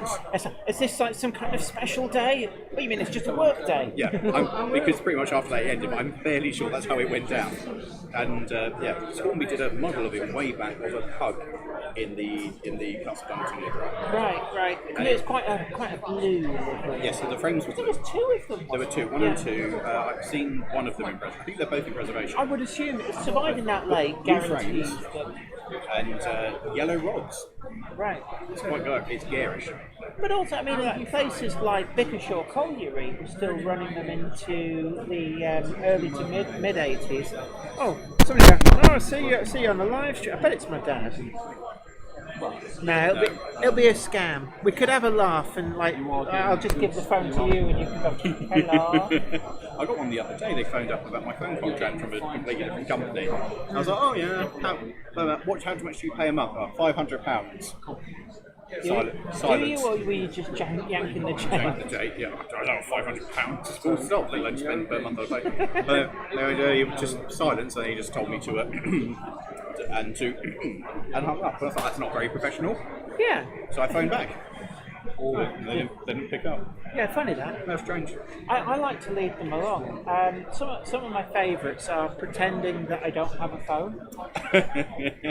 And they're just seeing how long it takes them to twig that they're talking to me on the phone that I don't have. I like it when they like your computer's like, so I'm looking out of my window. Yes, I can see my garden. There's that. One of my greatest moments was way back when me and my brother were still living at home. We had on the old landlines, they were handheld, you could transfer the call. Oh, right, yeah. And so it was like, oh, this is Microsoft. Oh, hello. He started. This is Jerry Anderson of Thunderbirds from Microsoft. I'm like, oh, hi Jerry. Yeah, I was chatting about you at the water tower yesterday. Yeah, how's Bob? So back and forth, pretend to work there, and something. Oh, what's this? That, and the other. So I don't know. I'll pass you over to the other department. So my brother had been listening. We just transfer the call back and forth between different departments, but we wasted about an hour of time back here when we were young. See, I remember, do you remember when we used to get cold calls about Windows? And I had some guy rang up and he said, "Have you got double glazing?" And I went, "I'll just go and check." And I just put the phone down on the side and I went off and went about my day. And a couple of hours later, oh, I wonder if he's still there. Hello? Yes, it turns out I do. I've checked. Turns out I have Windows. Well, they try and sell you a conservatory and you string them along and eventually go, I didn't know you could fit a conservatory on a caravan. Or canal boat. Yeah, I'm on the 6th floor flat. It's going to be interesting installation, but go. Yeah. Time. Oh, good times. So, were we meant to be talking about model railways? Because we've talked about real railways, the one-to-one months No, ago. it's always very interesting. You should come over and see it at some point. You should see it. Yeah, well, Reepham, Yeah. yeah, that's sort of like a long way away from It is Norfolk, it is near Norwich.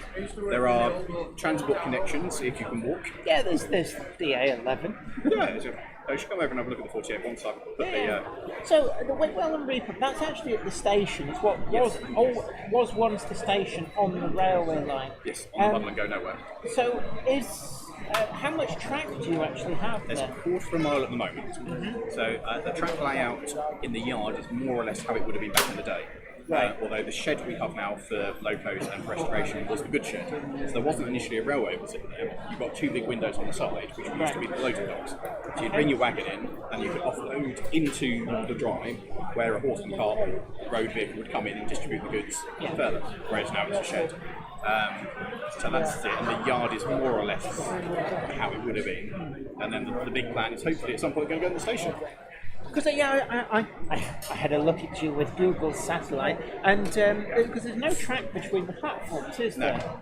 And if you go further, there's a bridge that's missing. Am I right? Yeah, that's jump that. Sorry. But is there enough track? Can you go far the other way?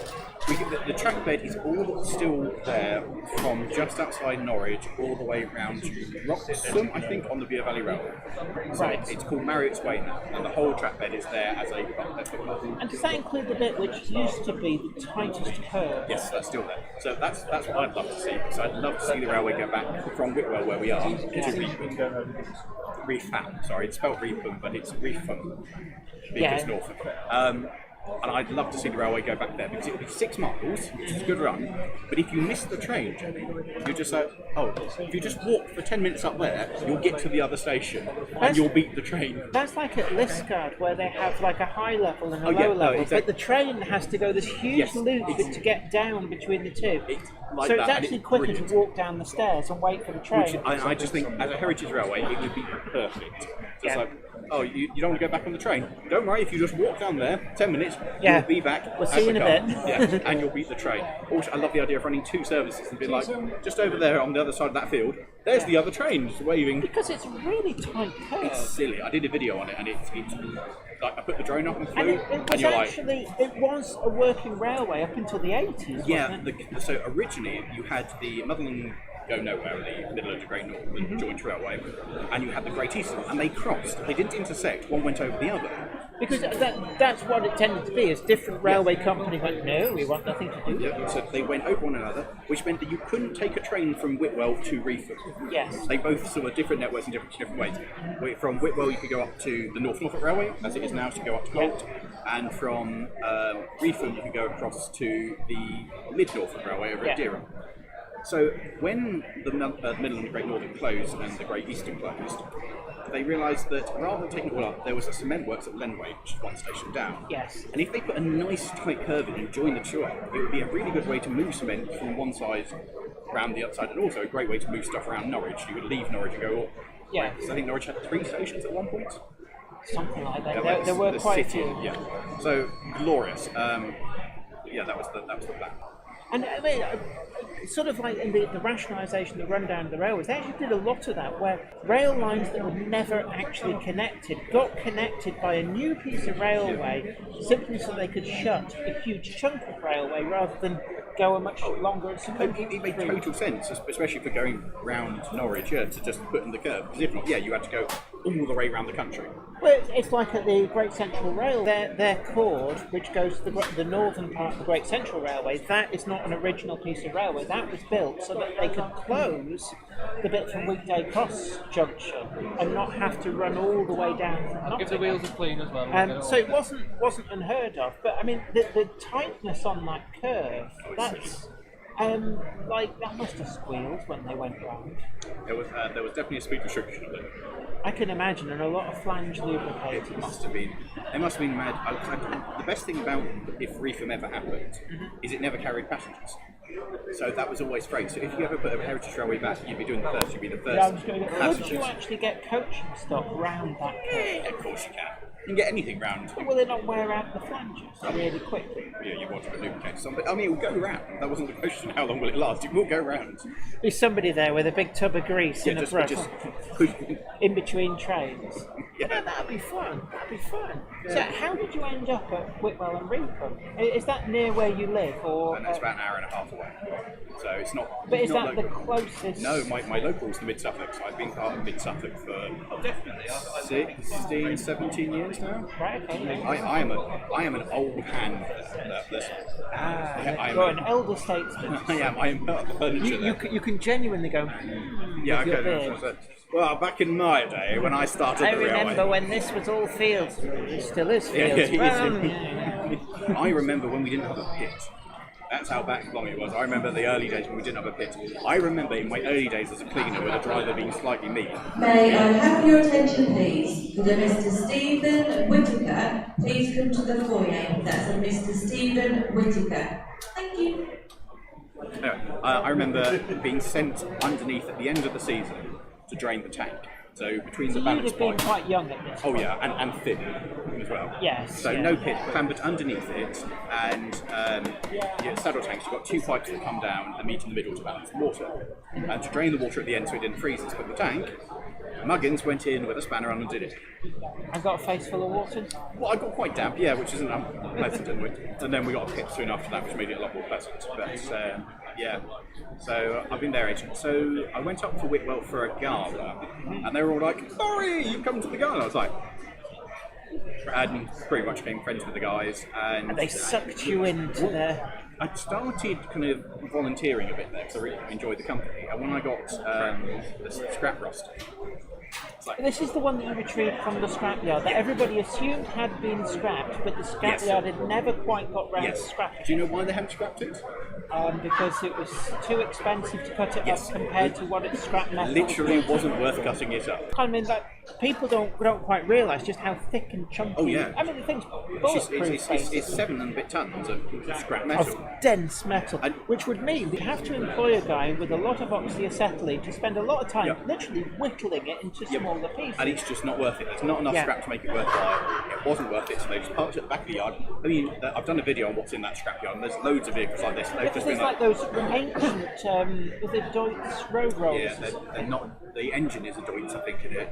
It's a two-cylinder. I can't remember who made it. We've discussed it, and yeah, but they're And I there. take it they're there for the same reason. it's just not that worth cutting it's up. not cost effective. One to of cut them's them. 10 ton, the other's 8 ton, Right. and it's not worth the effort. But there was also like other railway wheels there. Yeah. Any, are they able to tell you where all this stuff came from? Yeah, they're quite good at saying, "Oh yeah, that." Because the family behind it had a farm, so a lot of the tractors came from the farm.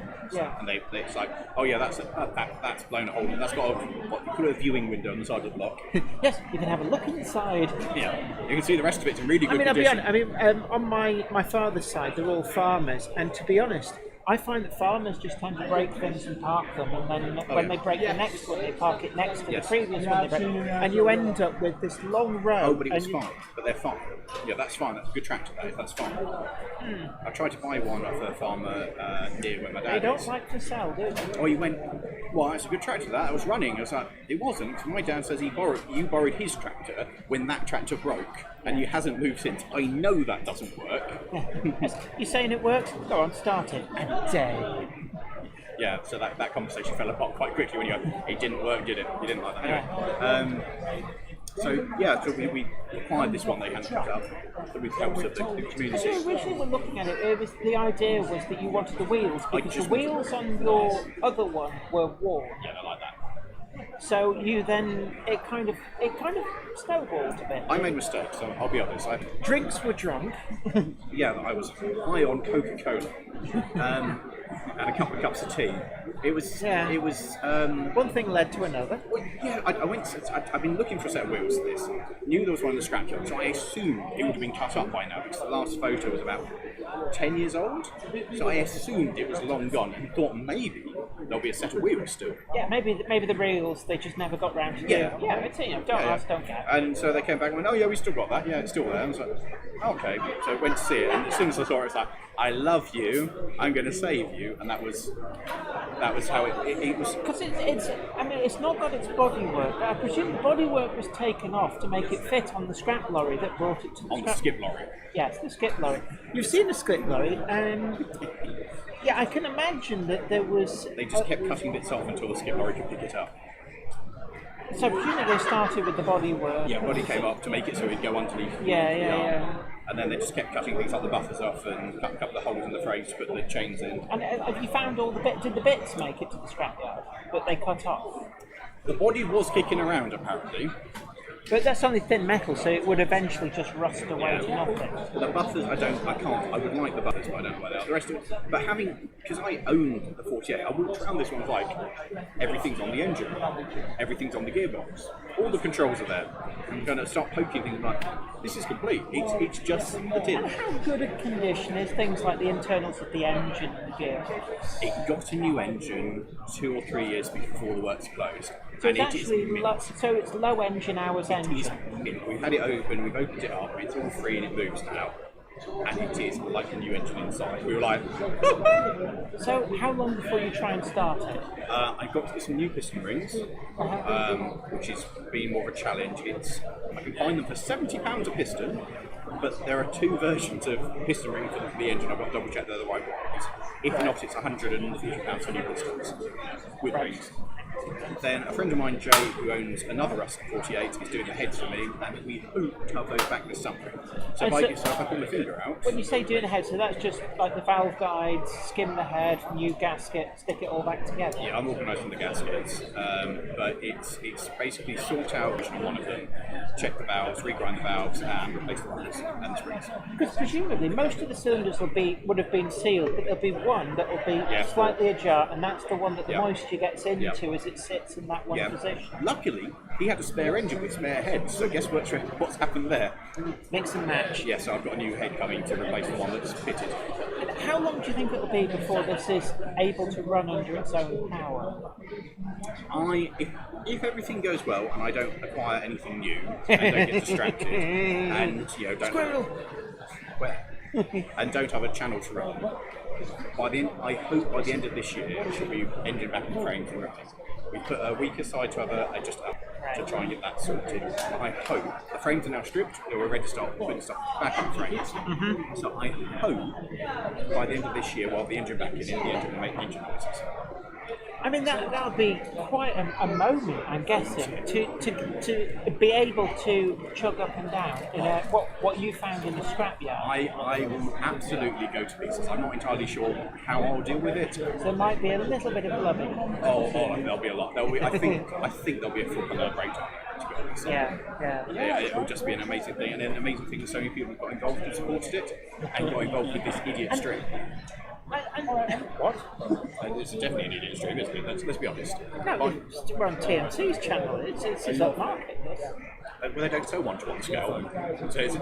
But if they did, if they did, you could get the weathering service. Now, one of the things that I've spotted you turning up on is people posting about a certain Ruston at the docks in Liverpool. Oh yeah, I don't know who owns that. I don't think anybody seems to. No, when I was looking to buy a Ruston start off, it all started. You've got the filter here to go back in time for harp music. Yeah, that one. It all started. I saw an advert, traction ad for Ruston 48. And which one would that be? Is that the one that Ollie bought? No, he's got an 88, he's got the side right, bigger. Yeah. It's the one, it was called Gower Princess, it's now the one at the West Somerset Railway. They use it for a yard shunt at Willerton. Right, okay. And I agreed to buy that, and I was like, Attention please, would Kevin Broadhead please make his way to the main reception? Thank you. I keep listening out for my car registration plate. Could the owner of a flaming mess that's been stomped repeatedly on? It's got better. So, I saw it and agreed to go have a look at it, but I was working away for about 2 months. And so they agreed, we did a deal, and then they messaged me a week later saying we sold it to somebody else. So I'd kind of thought I'd like a 48. 48 would suit mid Suffolk. It's about the right size for one person to look after. Yeah. So after that, I started kind of messaging people to try and find out where they all were in the hopes of finding one for sale. Because there were quite a lot of these things. Oh yeah, there were. The Industrial Railway Society list that was 15 years old had about 40 something of them in preservation. So they're ones that are known to survive. Yeah. But does that include the one that you got from the scrapyard? It did not, no, mine was not on that list. So yours is now number 51? Yes, although have since... they updated their list? I don't know, but I found the 500 scrapped since. and exist. I could. It was a. I put in the museum that it was meant to be at. No Google returns. And you're like, What, for the museum? Yeah. So the museum. the just museum doesn't does not exist on apparently to Google. So yeah, there was a couple I couldn't find. A couple of them that went. There's one that was called Swansea Jack, was restored, looked beautiful.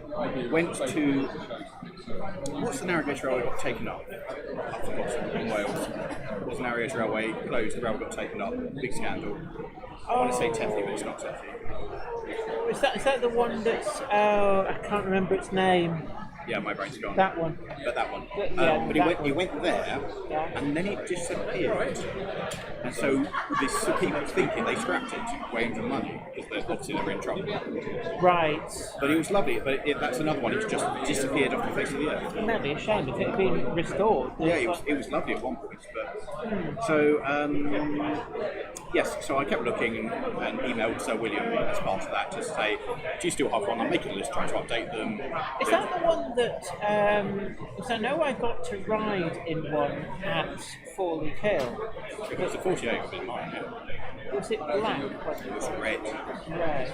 They have a black planet, it's a similar size, but Probably that one. I've got a video with me in the cab, Oh, you have to show me. trying not to touch anything, so it's like really frightened that it would trundle off. And you've seen that film.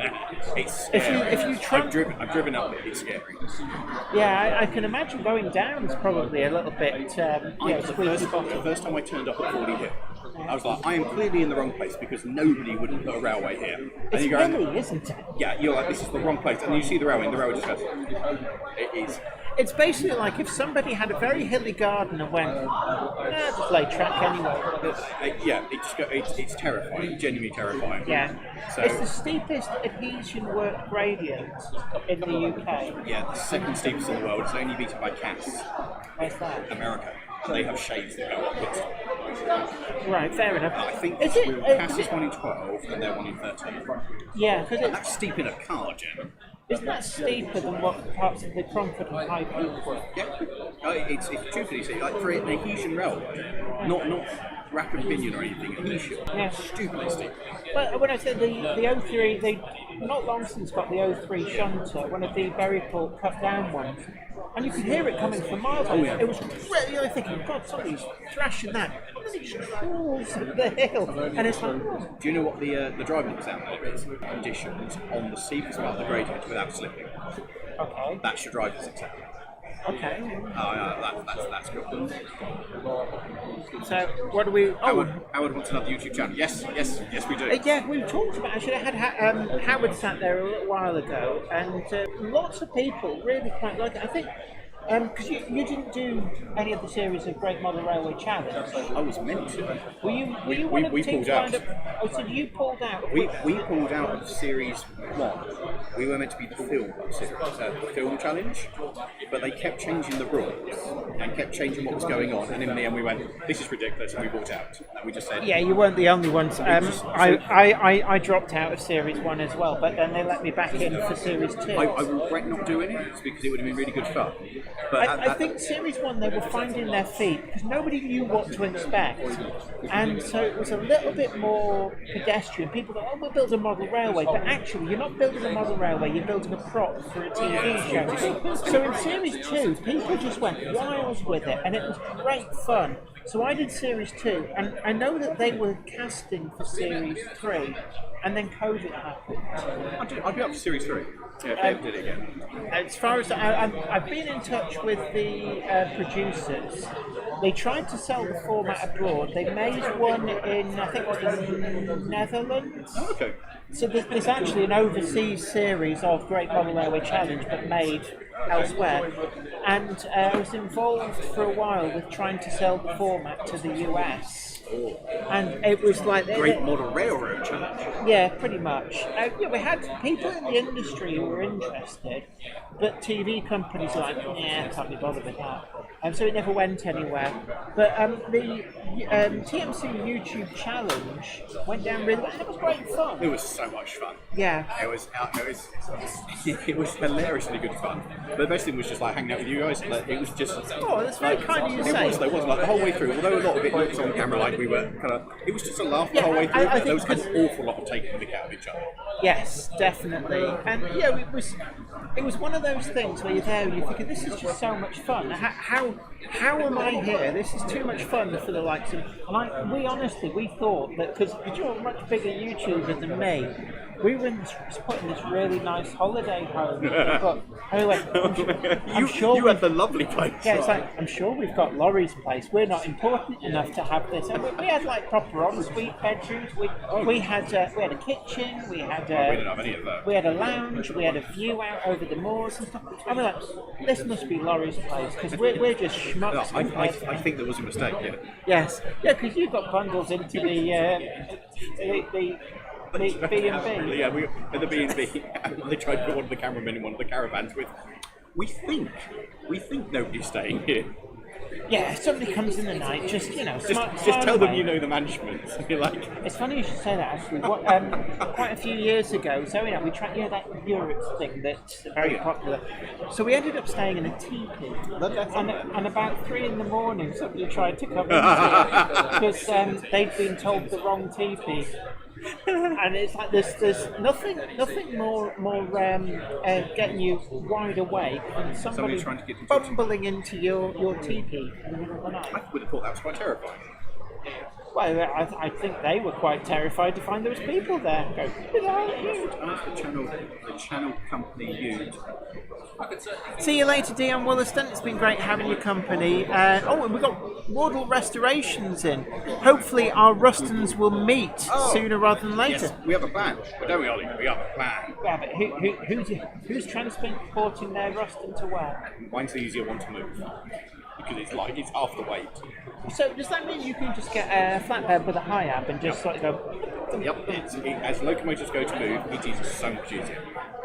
Because you've got your Class 2 license for the fire engine, but does that mean you can actually use it and literally move your own stuff around? If I had a truck, yes, but as a private individual, hiring a lorry is a challenge. I tried that at Salford Van Hire once. I had a friend who was he was a bit of a wheeler and a dealer, and he bought 26 pre-surplus from the MOD and needed to move it. Yeah. So I said, okay, well, I'll drive the truck, but it sounds fun. But could we hire one? Could we have? No, they won't let you. You have to be a company. Yeah, the thing was, the guy at Salford Van, that smug walk going in, and we just looked over and then just got straight onto it, and you were like so crestfallen that we hadn't panicked. You did panic. We saw the look of. No, we didn't. We went over there and went, it's awfully blue. But how quickly you guys turned that around? Because we thought it was going to be kind of flat and boring. Because that's what we thought. It would be flat and boring based on what we would have done if we hadn't done that. And then boring based on what we would have done if we hadn't done that. And then your thing just erupted and we're like, Do you know why? Because you know what you're doing? We know what the products are. So actually, and the thing was, it wasn't that expensive. We bought a piece of scene craft. It's like a solid foam, and you cut it up, and it because it's solid, you don't need to do any of this like hair drying. But with plaster bandage, no plaster bandage roll is like under a £5. We kind of thought that we were going to keep the money elsewhere, and to be fair, we did spend the money. Can I just a plaster bandage? Too expensive. £5. Too expensive. £5. That would take us £5 over, Jen. Too expensive. £5. Too expensive. £5. That would take us £5 over, Jen. As you can see, we used all of our stuff. Yeah, but you spent it all on like white metal figures and stuff. Yeah, and they would love that. Including that horse kit, which is the worst kit I've ever seen. It was good fun. So Then you could have had a good night's sleep with a plaster band. Hello. Where is it? It's John JMC, the guru of sound. Is it technically photo bombing or is it YouTube bombing? Probably. It's great to see it. It's the guru of sound. How are you doing? I'm very well, thanks. Yourself? How are you, sir? I'm alright. Yeah, all good. So this is Sorry, I need to drop down here. John JMC, the guru of sound. So they various people come with hand actions. Must be done. It is the law. Laurie's Mechanical Marvels. What? Not sure I like that one. Right, anyway, I'll leave you all to it. I'll come back and have a proper chat later. Yeah, no worries. We need to have a talk about this, I think. I'm sorry. Possibly away from the camera. I'm sorry, all the good ones we used up. Wow. Absolute wow. I can't believe you did that, Joe. Everybody's now looking at me like, You just insulted him. I'm not really You came to sure. say hi, you insulted me. I'm not really sure how to. here, have some books. There you go. Everyone. Speaking of that, you've been on the show, we'd like to present you with a Oh yeah, badge. did we ever give you one of those before? No, I've never had a Monday. We've Club. never given him one I before. feel, I feel very rejected. You know, it gives you actually that gives you a discount at TMC as well. Does it? Yes. I saw at I've forgotten the club now. At Febex, there was a club, and they had Monday Club signs up, Oh, did and they? they also had model use figures. And I went, oh yeah, they had you, they had you, Yeah. they had Craig. Yeah. No, you. No, complained bitterly. Have you done one that's suitable for putting into a Ruston? No, I need to go back and redo it. Yeah, it's just because I think Ollie was in earlier on, and I've just reviewed the Akira scale Ruston. Oh, yes. And I did comment that yourself and Ollie would be the perfect driver figures as long as one is available. So I need. When I didn't realise when I did those that the windows don't open and the doors don't open. So on the you're 48. like this? I think I'm like that, reaching for the control, looking out the window, and it's like. And you'll just look like you're leaning on the glass on the Yes, inside. I just look like I'm mid falling over.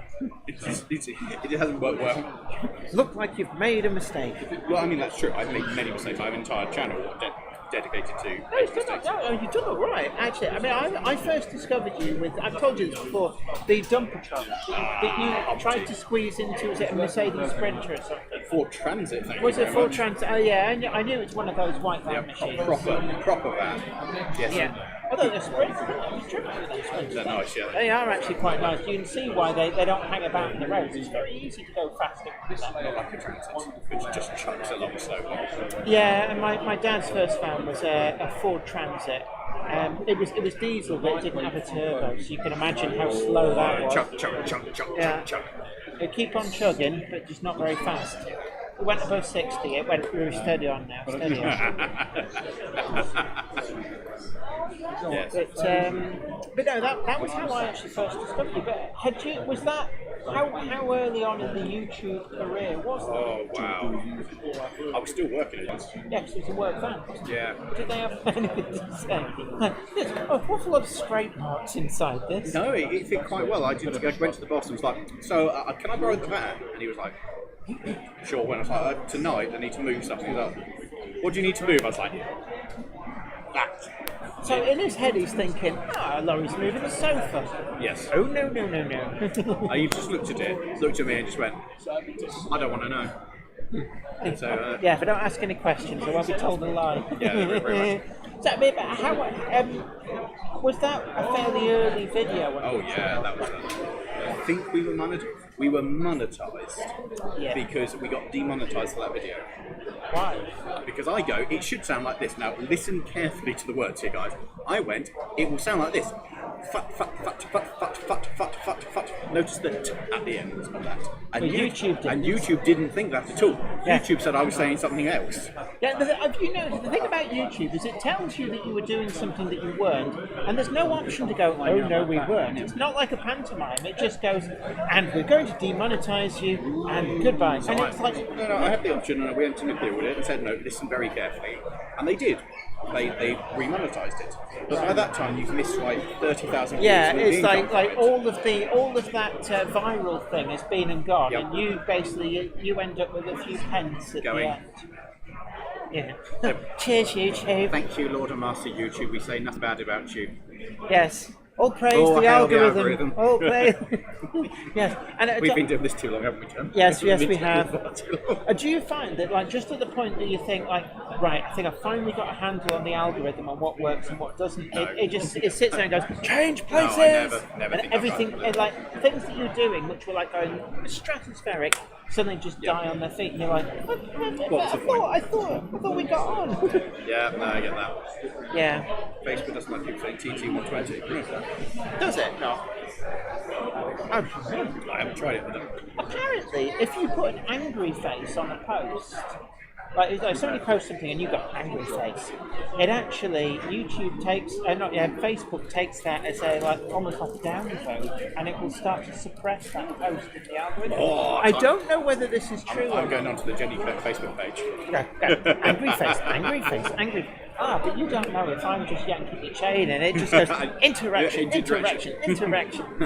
Oh, this is a very clever double bluff, or not? Yes. I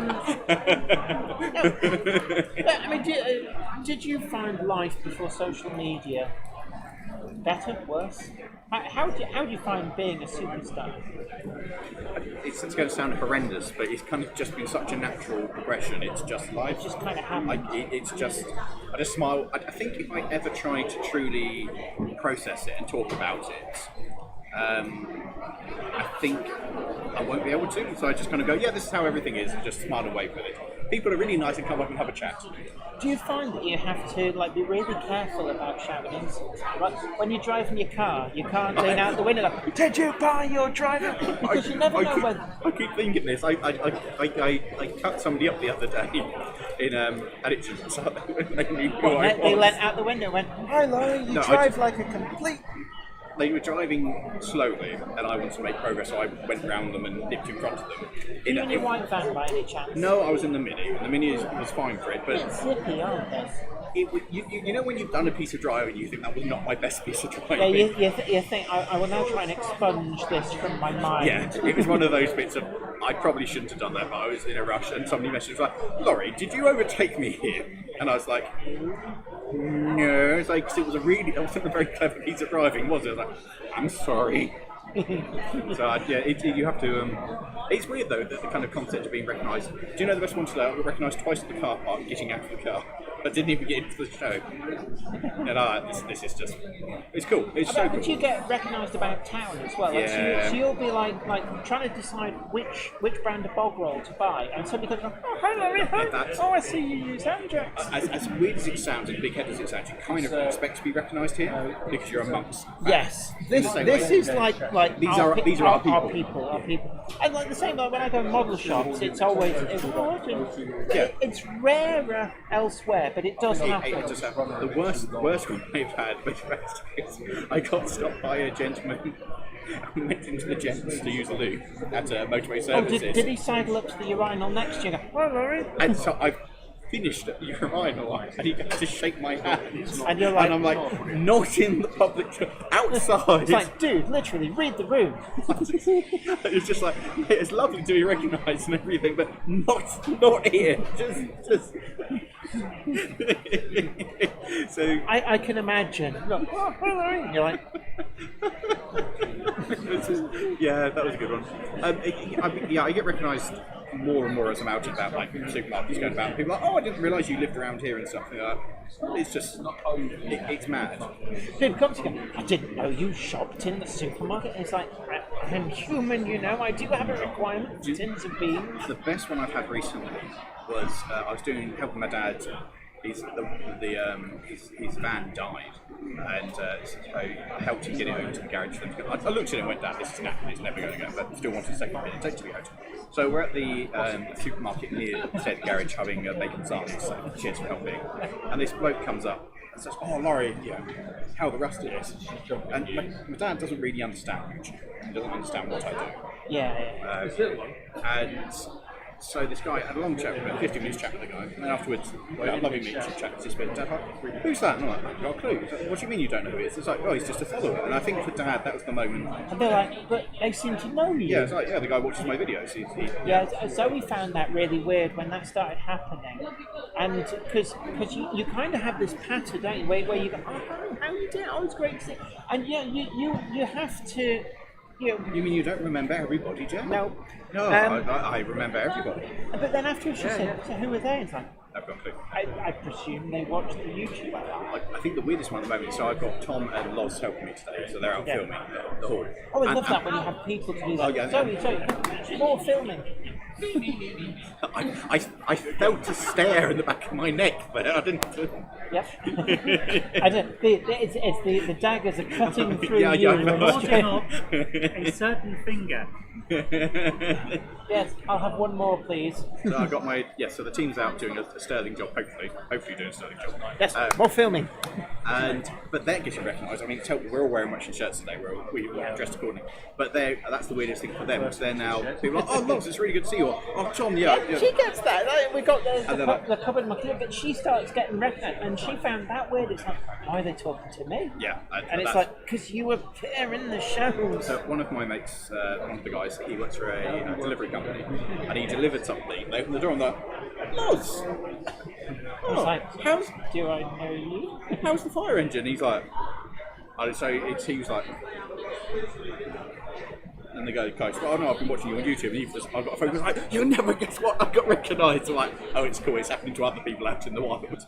See, I got recognised at a location shoot for a Hollywood film. Oh, nice. And you'd like to think, like, yeah, Tom Cruise just came up and went, love the show. You're a massive fan of the channel, Jen. But no, it wasn't. It was one of the Sparkies. Oh, yeah. We were waiting at the chuck wagon, and he did a double take and went, oh, what's your channel? Oh, that's cool. And it was like, oh, I can't. It was like the single best ego massage I've ever had. Because I'm there, and there's like other more famous people in the queue who like. And you got recognised. And they were like going, who the hell's this? Yeah. Like, should we know this person? And like, obviously, yes.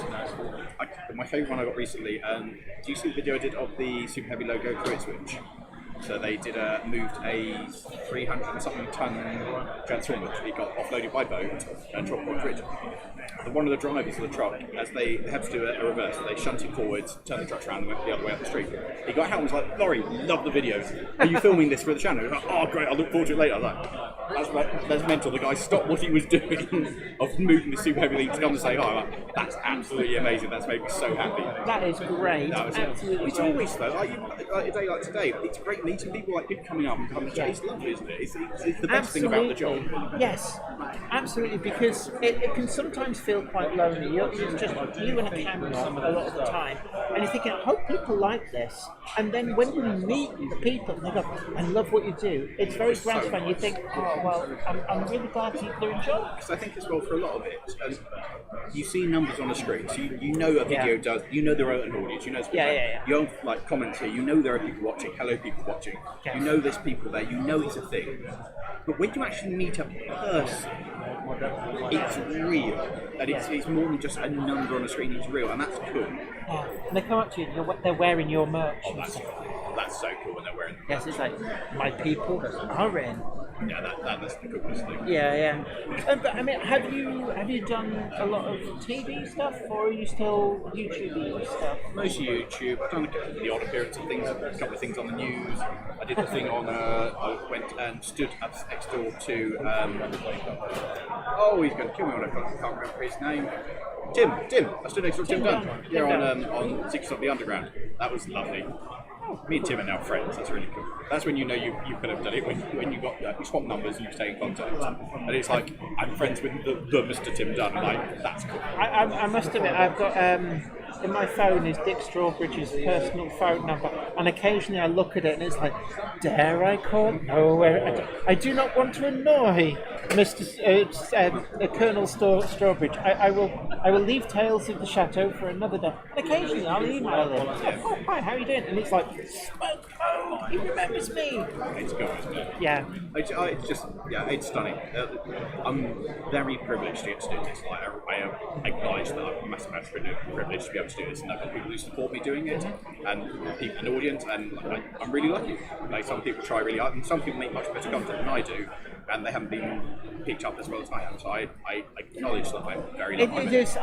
We joke about all hail the algorithm, but actually it is very fickle. And sometimes you'll see a video and you think, that's the most amazing video I've ever seen. You look at it and it's had like 30 views in 8 years. It's so crowded now, isn't it? YouTube is so absolutely swamped with, let's be honest, rubbish. And it's like everybody has a YouTube channel, and it's a bit like publishing, right? When I was writing books, it was still hard to get published, but because ebooks hadn't turned up, you could still get out there. And then all of a sudden, the Kindle was like the must-have thing. And people think like, oh, that will do, like make it easier. Actually, no, it made it so much harder because anybody can put stuff out there, and you get lost in the noise. Well, it's like the modern phone, isn't it? Like anybody can film a half-decent video on a phone. You just go, job's easy. Yes. Just anybody can do it now. And now it means there's so much out there that's just nicely shot in terms of the device was good, but the rest of it's awful. And not only that, sounds. Nobody understands how important sound is. Yes. Yes. Wind guard. BBC's got a farm somewhere where they just grow them. Oh, really? Yeah, and Terry Wogan used to grab one for his hair from time to time. But yeah, I know what you mean. And it's like sometimes as well, it's very difficult to find a new topic. There's often something. You'll film a video and find actually it's like a dozen other people have already kind of skirted around that before. So like actually finding new interesting content. Jen, I don't have that problem. Do you? Like, you've seen how many stupid things I have going on. Yeah. That's like my channel's greatest strength and biggest weakness is how varied it is. Whereas your typecast now into the realm is on. If you do a video on, hey, I bought myself a fire engine, your followers are going to be like, they'll be like, oh, copying Laurie, we see. Yeah. I don't know. Going after the big boy, are you? I don't know. I just look at it and I just see money pit. Oh yeah, it is. 100%. Yeah. But it's a glorious money pit. Well, I mean, the thing is, She's so pretty, Jen. She's yeah, so it's a Dennis fight. So they're the ones I remember from my youth. Of all my things, I go in there and I look at them. And I don't know any unconditional love like that. Just I look at that machine and it's just. It's like, oh, it's very red. Do you have like period correct fireman's outfits? I don't for it. I've got outfits for it that came with the other. Because you know the outfits that you used to wear when your fire engine was a new fire engine, they had like the yellow plastic trousers and the double-breasted jacket. They were very firemen turned up, really quite smart. Yeah, it was lovely. And the big sort of yellow helmet. I've got the yellow helmets, but mine are the navy reflective kind of ones. Right. Which are the later ones. Is that because your fire engine was in use at a private site far later, so it kind of got updated? Potentially, they came out of the other one, so I don't know where they came from. Oh, right, okay. It's one of the reasons I bought it. I was like, outfits! I can play dress up. So I'll buy the uniform and just chuck in the fire engine. But to be fair, the reason I bought it, the other one, because it was rough, was because it's got a searchlight on the back that my Dennis should have. And I looked for the one, and the best I could find for one without the bulb was 400 quid. And then it had a Coventry Climax pump in it, and I know they go for like 500 quid as a record. Yes. And I was like, well, if I just buy these two items, that's already more than the price of the fire engine, plus all the other kit on it, plus the uniforms, plus the fact that you could probably break the truck itself to spares. So I bought it for that reason, and then I drove it home from Cornwall and fell in love with it because it drove all the way home without any issues. Yes, it can't be that bad. It made it home. No, she's sound. She'll be fine. It just needs a little bit of, metal glue. A bit of Bondo. Yeah, there's so much Bondo in it. So I tell you, with that one, we scraped off the front where there was a load of Bondo in the front, and somebody got in contact. So it was like, my dad did that. He drove it. Apparently, they drove it in like on a shout. Drove it in through this gap, through straight through. Did the shout. Got rid of the fire, could not get the thing out, and smacked into a lamppost trying to get it out. Like the adrenaline of just getting in, just straight, either needle straight through, couldn't get it out. And he's like, yeah, my dad did that, he smashed the front end in. Yeah, very proud of that. It really sounded for him, yeah. Are you aware, on the A19 as you go up through North Yorkshire, there is a Dennis fire engine cab just propped in a farmyard that you can see off there. I don't know if you're... It just reminded me, and I was suddenly... If you go past it, what do you think of me? Well, no, to be honest, every time I went past it, and I remembered the little 3-year-old me sat in one, I go, and pressing the button for the fire engine sounded so much better when we were kids. Everything was better when we were kids. Yeah. Proper triangle models. Wagon wheels were like the size of your head. Yeah. I had to walk uphill to school though, and when I finished Both school, ways. both ways, uphill on the way home as well. Yeah, living in shoebox. You had a shoebox? Oh, I dreamed of having a shoebox. Yeah. Oh, we never had that. out there in the had streets. to pay million for privilege, and you know, if you tell younger today, they won't believe you. No, they won't. The youth today they don't know how easy they got it, Jen. So, is there any TV program that you would love to be a part of? Like, because there's a lot of these sort of like engineering wonders, things like that. You know, Do you know what I'd love to? I heard Ring Scrappy Challenge is coming back. I would love to do Scrappy Challenge. yeah. Love. I know one of the old judges from it. It's one of my closest mates. Yeah, I know Dick Strawberry. Yeah. I know Mr. Davis, who was the final judge on a couple And of also, series. I did work with Hadrian Spooner, Oh yeah. who was a judge on one of the series at least. But he was sort of like, he's the guy who's always, if you see anything really outlandish and stuff like Top Gear and stuff like that, he's normally the brains behind building that. Okay. I would love to have done Top Gear as well. I would have loved it. Well, you see on YouTube actually, there's a lot of YouTubers kind of doing their own version. We do a little bit of education with it, but Have you ever thought of taking that to the next level and kind of go, like, do a full cheap rent-a-rent challenge or something? when we've done our Lemons things, we've got season 3's about to come out of that, of buying a cheap £500 car and going somewhere. Hey Larry, I do. enjoyed your video with that little engine you built, the steam engine. Oh, thank you. I enjoyed Can't that. bloody get them, can you? Are they all gone? I can't get our dealer doesn't do them. Oh, really? Look at the carton. No, Forest Classics. All right. He's never heard of them. I think you can only get them through their Well, website. Esco, we've got. So we're just going to see if we can. Oh, no. Right, it's genuinely Little good. kit you did. Did you tell Jenny about it? You seen the mention of little Chinese thing? I saw the Oh, thumbnail. you didn't watch it, that's me. I saw you trying to lick the flame up. Flame the bells. Yeah. Hey, cool looking like building that, wasn't she? Yeah? It was What good. am I building? What? Steam engine, like a static steam engine. My dad used to build steam Generator, everything engines. like powers and lights. He built them from scratch.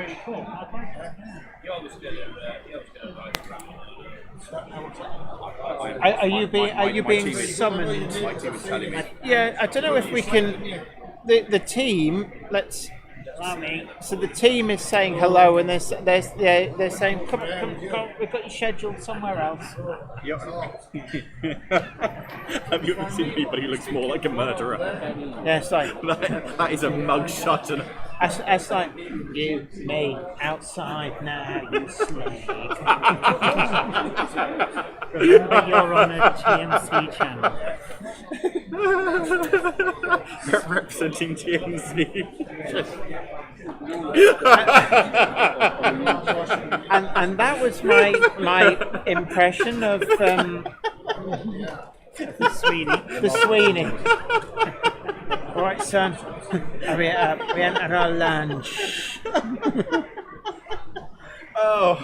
So, professionalism Sweeney, here. we haven't had our dinner. Yeah. Right. Anyway, I'm going to let you get on. I'm going to go see the show. Because you're like... Is it my turn? Yeah, it's your turn next. So anyway, look, enjoy your books. Thank you. I really don't want to look in the litter bins on the way out and find them just dumped Just there. don't look. They're very good for secret Santas, so I'm sure what he is. Yes. Oh, there's two there, two in your team. It's like, there you go. So that was Laurie. A Laurie sausage called Jim. Right. See you later. Okay, well look, anyway, it was always great to have Laurie on. So we're now all change on the TMC YouTube channel, live from Doncaster. So I've got, you're not on camera yet, right? You can do your weird. This is Peachy, everybody. There's a video. Hello. So how are you doing? You're here with Camelot. And the SDRM. Absolutely. So I'm going to bring up Peachy Cam. There we go. Do we want to do a little bit of a wiggle around? Well, hold on. I've got another camera. One moment. So I'm going to just... I had all this set up nice. And then Yeah, you did. just about. And then, right, so we're just going to get a nice overview. So this is... Yeah, how long did it take you to build this? This is TT120, and you are kind of like the leading industry spokesman. I've just got. I literally, yes, I think 2 days ago I broke the 2,000 mark, 2,000 subscribers. Woo! Thank you very much, guys. So you're probably making almost enough for a tin of beans every Yes. month, as long as you go supermarket own brand. Oh, that's hello, Flymo Chairman. Hello, Ankil. that sweet YouTube money that everybody tells me about. Exactly. Yeah. Well, I started this when I started the YouTube channel, which will be 2 years in April. But I built the baseboard. I laid most of the track, but not all of it, and then I did some YouTube, and then the YouTube side took over.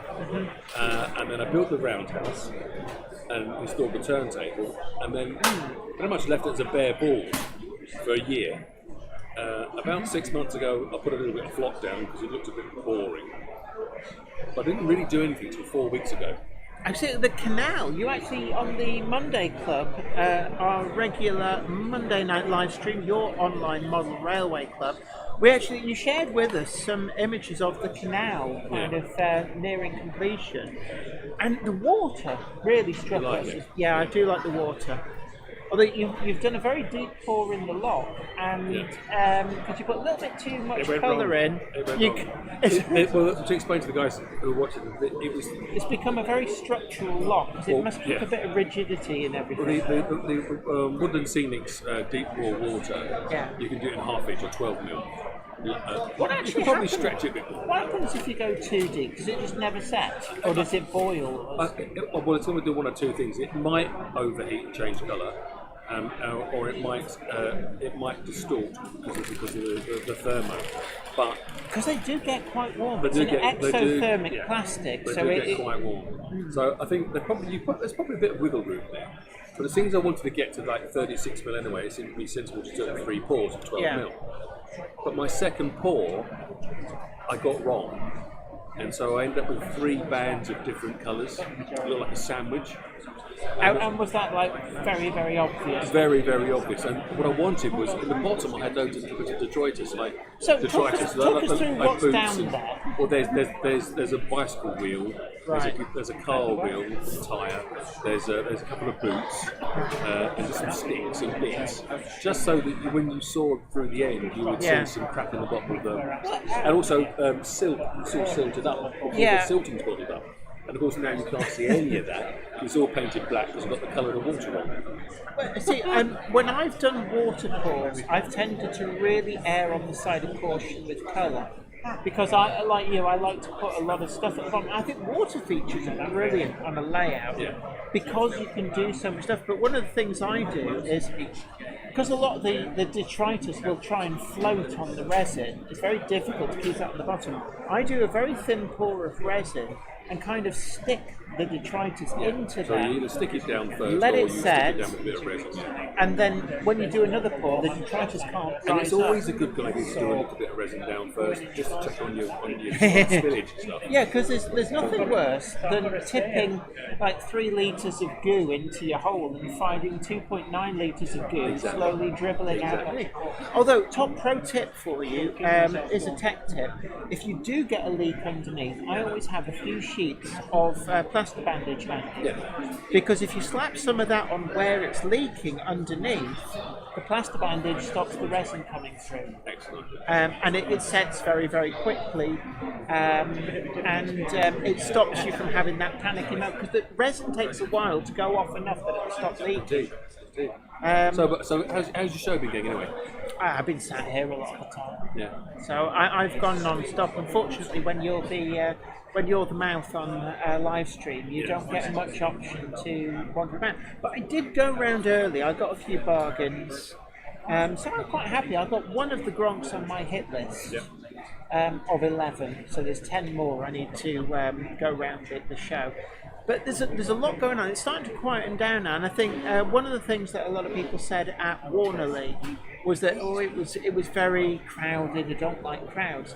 But we always say, come later on in the day, if you're not big on crowds, you won't miss out on loads of bargains, because actually a lot of stalls have a lot of extra stock that they put out as stuff sells. And that makes sure that actually you can still pick up a bargain even if you arrive on the Sunday afternoon. My layout's been going down rather well, thanks for asking. Yeah. Hey, come on, we have been talking about it. What's been surprising, I mean, I've had a couple of invites I've had 2 invites for other shows. But you're going to be featured in the magazine as well. Yeah, well, Phil did a little photo shoot last night. That was fantastic. I think. So did he come to you, or did you go? How did that come about? I sent some pictures to Andrew York. Andy York. Andy York, just saying, I don't know whether you want. This is when they were setting up the stuff on BRM web, the adverts and things. So for the show, him pictures. He said they look really good. I want to get Phil to come over and have a talk to him at the show. So yes, then when we set up, I saw Phil. I've spoken to him a few times. I've interviewed him on my channel. He said, "Yeah, I'll come over. I want to have a look at this." So he came over. And at the first time, he had a really good look at it, and then he spent 2 hours photographing it. And he loved all the little cameos here. And there. I think it's actually quite dense in terms of the detail. Because what's the actual footprint of the layout? How big is it? It's 900 by 1200, 3 foot by 4 foot. 3 foot by 4 foot. Yeah. Which actually would fit in the back of like a family estate car. It's really easy. Back in my Ford. Yeah. And a lot of people say, "Oh, I don't have space for a layout." I mean, with this, let's go back to the overhead.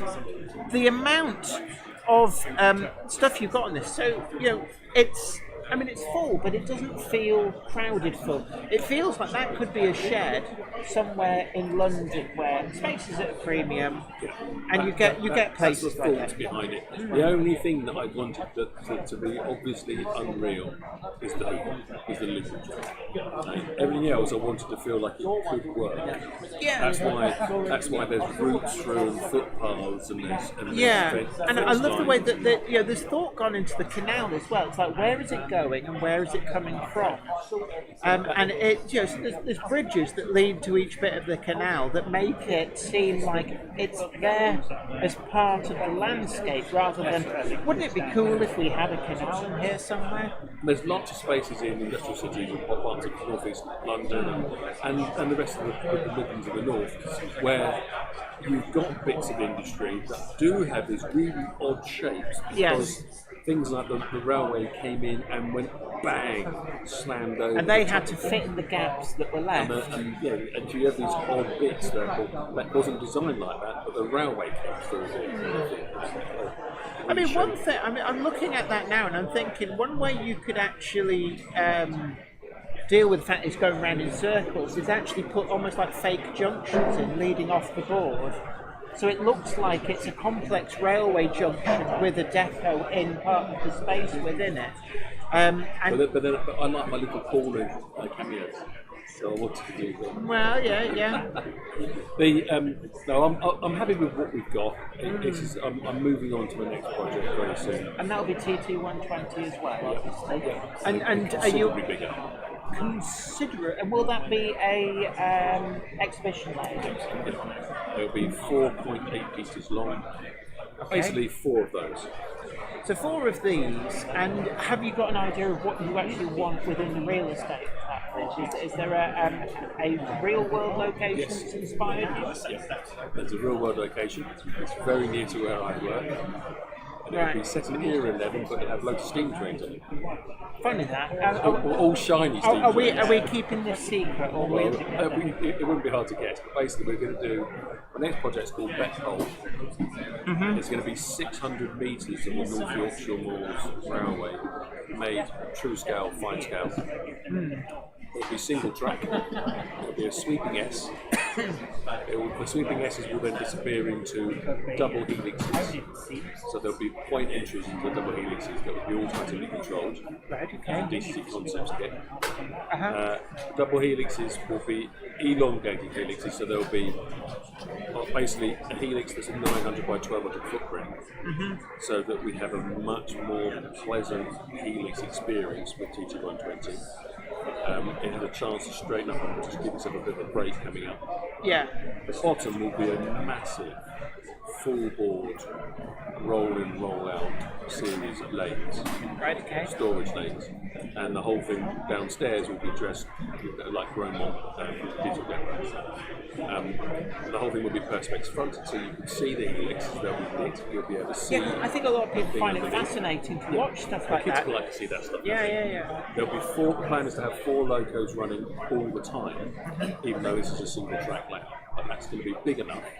So you'll use ABC sections to kind of. I've got to have a sit down with our favourite little fun bun, Mr. Brighton, and then and work out what we need to do and how we're going to do it. And these will all be products, they're DCC Concepts products, but the full range is stocked at TMC. So everything that you're able to do with this, people will be able to replicate. Do like what they see in your videos. What we want people to see, there's going to be a massive scenic element. Yeah. There's going to be some good digital element without it getting too complicated. Yeah. Probably with one of his little wireless control units that the DCC Concepts do.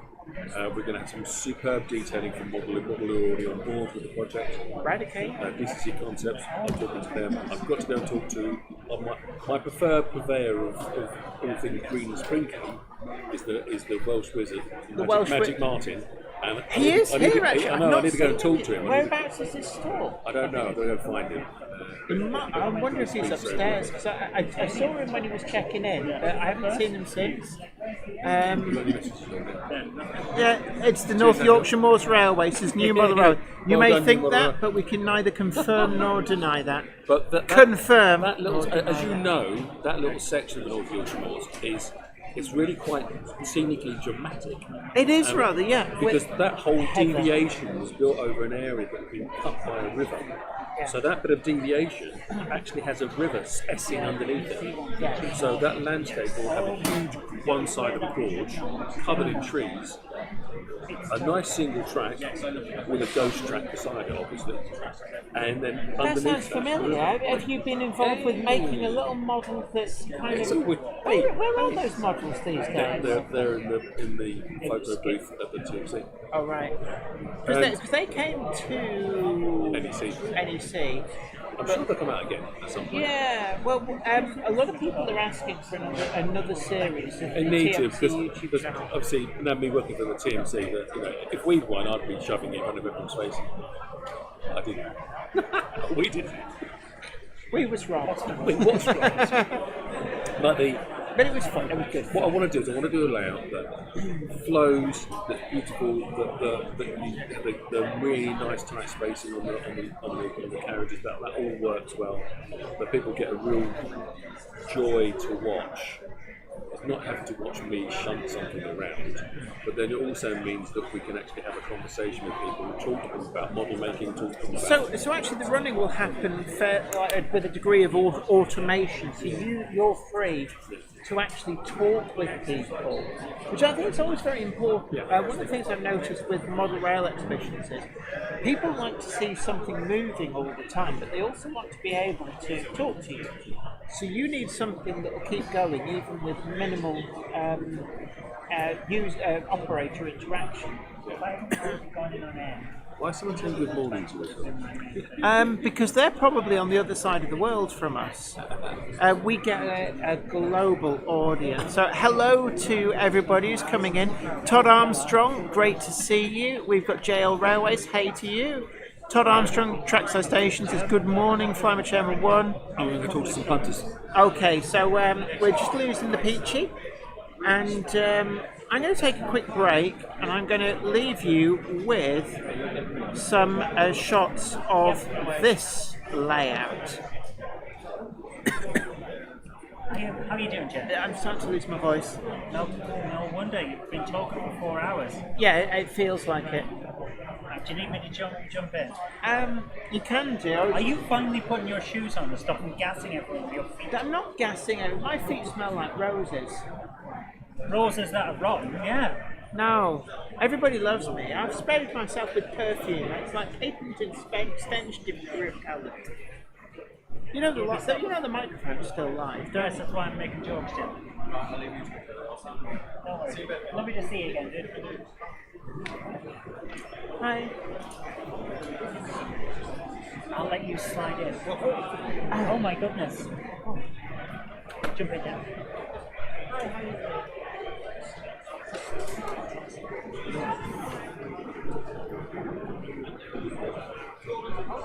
Well, hello again, everyone. This is Zoe jumping in for Jenny. She's managed to tilt this camera at some point. I'll just slightly adjust that. Oh my goodness. There goes the Dutch angle.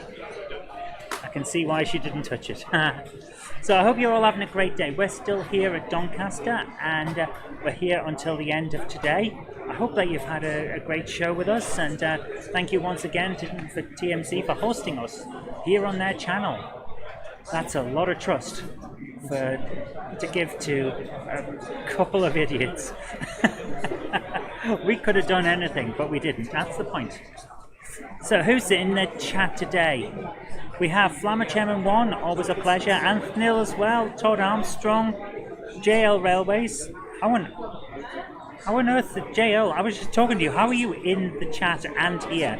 That's 2 places at once. That's just... no one can live at that speed. New Model Railway, how are you doing? And Maura King's here as well. Hello there. Gang's all here. This has been a great show. It really has. I'm going to move cameras over to show you.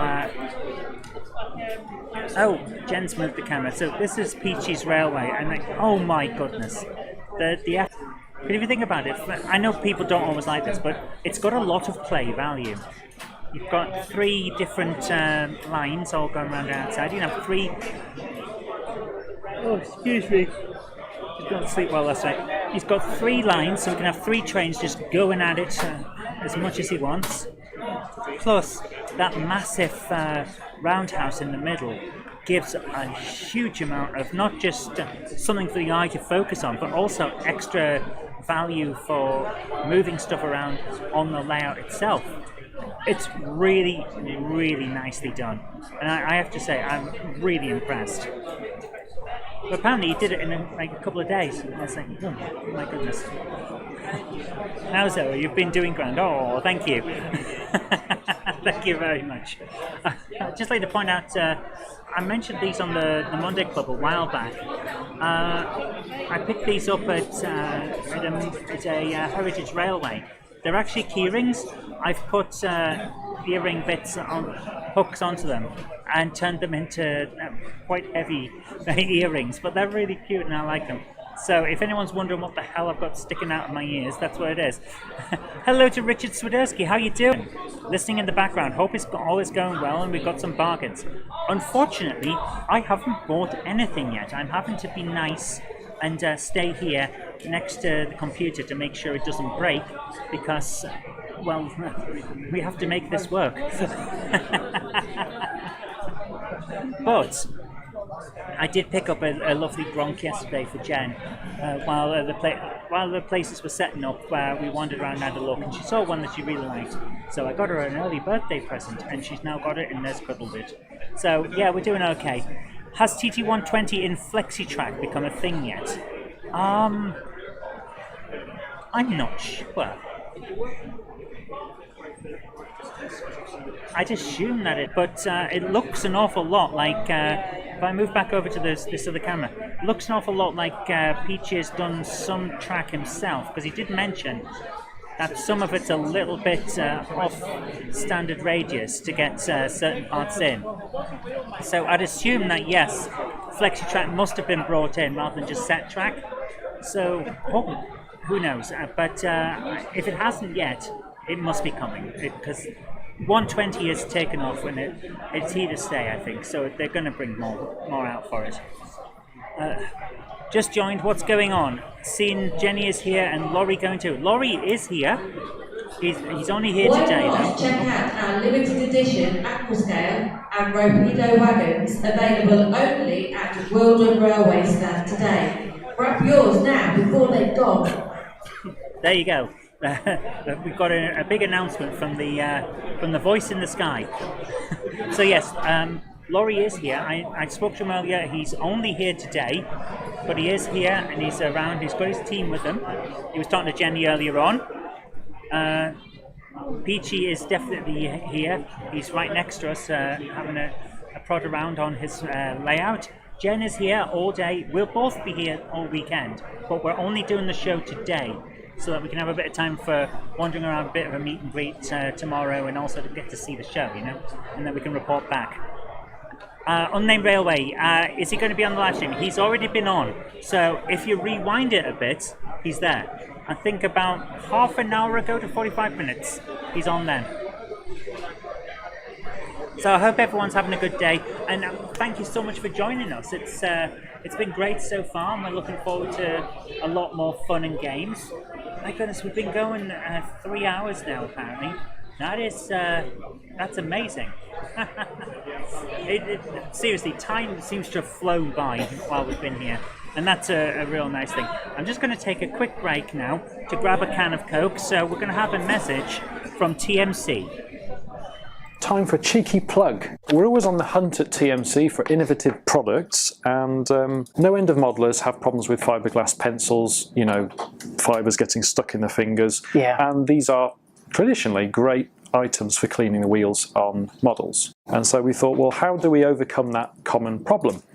And turns out there is a company in France, a chap who produces some pencils which are used for archaeologists to clean up copper coins or fines or whatever it is that they find, but very delicate items, so they're not overly abrasive. Just the right level of abrasion, and we are now the official UK distributor for these products. All right. So essentially this takes the dirt and the tarnish, but without introducing those heavy scratches that you tend to get if you use items that are quite abrasive. Which of course then in themselves attract more dirt, and you get a vicious circle. Exactly. So that's kind of like a metal, almost like a metal wool type thing, but you can see there, I can actually do that to my finger, and there's no damage to my finger. It doesn't hurt at all. Keep doing it, and we'll catch up in a few minutes and see if you say the same thing. But there's no bit stuck in me as well, because that's one of the big kickers with fiberglass is you get the little tiny bits, and then they itch, and you can't see them, but you can certainly feel them. One of the favourites for the modeler is I think it's 000 grade steel wool. Yes. It's used quite often when you're perhaps soldering something and you want to clean up items. This is a lot finer than that. This is very, very, very fine. And it's used much like a pencil. So when it wears down, you can cut it with a scalpel, trim around the wood on the excess, and you can just chop off the end and have a nice, neat, clean finish. But ideal for cleaning wheels on your locomotives. Absolutely. Sometimes you've got the stubborn dirt that perhaps... we'd always recommend using something like a rubbing alcohol to remove dirt on grime accumulation on track, because it's non-abrasive with a soft cloth. But sometimes you get those deposits which are really stuck on quite hard, particularly if it's a model that hasn't been run in donkey's years, or something that's got perhaps an older style of wheel, perhaps some of the older, really old brass models which really attract the dirt to accumulate. And you just get that layer of almost like a tarnish that you need to remove.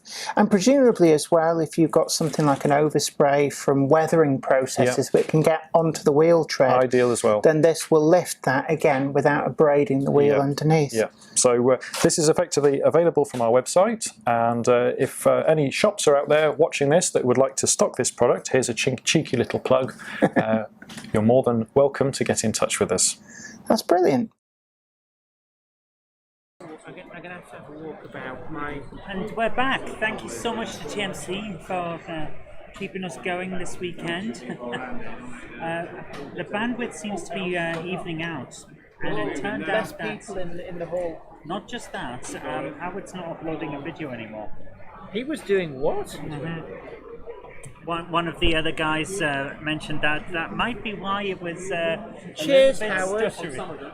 Yeah, if These things happen. Alex, if you're watching this and were wondering why it was jumpy on the live, speak to Howard. These things happen. Things happen. This is the first time that we've done it on this channel. It's just how it is. Oh, sorry, I'm in the way. Sorry about that. So, what's the question in the chat? Oh yes, Maura King says, have I bought anything yet? Personally, no. I was going to buy something, but it wasn't to be. There was a a lovely N-gauge Pendolino set, complete Pendolino. It was like 45 quid or something like that on one of the stands. And before I could get to it, someone else went, oh, there's a very nice looking Pendolino. So of course they got it. And that's just how it is sometimes. You have to have sharp elbows in this game, as they say. But what it actually shows, and this is something that's really important, and we do come back to this a lot when we're talking about model railways, is that it doesn't have to be bank breaking. It doesn't have to be super expensive. You can do this hobby and be able to afford it as well. And it's just all about coming to the shows and having a hunt around, or going to places like TMC and other shops like that, and having a look in their pre-owned market and seeing what's there. Because you don't always have to have new tooling every single time. Which, by the way, if you can't sweat the tool a bit, you don't recoup your costs very easily, so prices have to go up and up and up. And it's one of the reasons why it's gotten more expensive. But if you don't have to have the brand new stuff, because you want to enjoy your railway at your own pace and at your own price, then second hand is a really good thing. Come and have a look around these places. It's great. I'd pick up a load of stuff like that. So yeah, sadly didn't manage to get that one, but you know, I'll get something else, no doubt. And we've got all of tomorrow as well. Hello to Martin Shipman, who says, evening one and all. Oops, afternoon, force of habit. It happens. It happens, don't worry. And Skipsy Trains is here. How you doing? Hope you're well. Done it back home now, shattered, but did manage to get your badge. Fantastic. That's what we love to hear. I have my badge as well. It's on my cardigan, along with every other badge I've got. So yeah, there's the full rainbow range of the Monday Club badges. The original blue, then green, then red. So there we are. Keeps them nice. That's what we love. Jen has now wandered off and left me. So if you're at the show and you see her, tell her not to spend too much. I don't know if that's actually got. This is just how it is. So I hope you're all having a great day. I'm going to move over to this other thing because what we've got here is an amazing railway. And this is the other camera that we've got on Peachy's layout. It shows a bit of the canal that he's built, which is very, very nice. I love the way he's done it. The amount of detail and depth that he's got into such a small layout in such a small amount of time is, quite frankly, shocking, because it really is just amazing to see. But what surprised me the most is not just the locomotives that he's got, some of which I didn't know were out, but also the vehicles. Can I just ask you, Peachy, where did you get the vehicles on your layout from? Couple Mine Miniatures.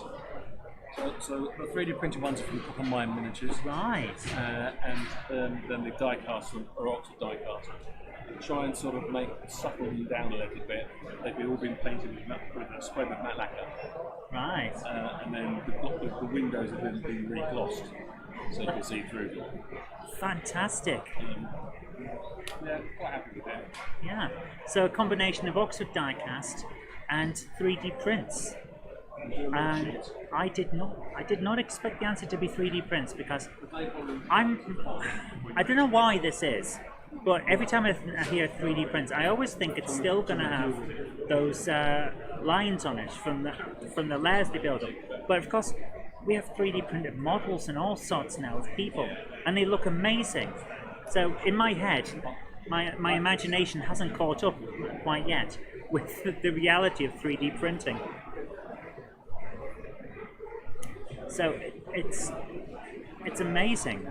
It's done a damn good job. I'm really impressed. Certainly, if I can bring up the overhead, there we go.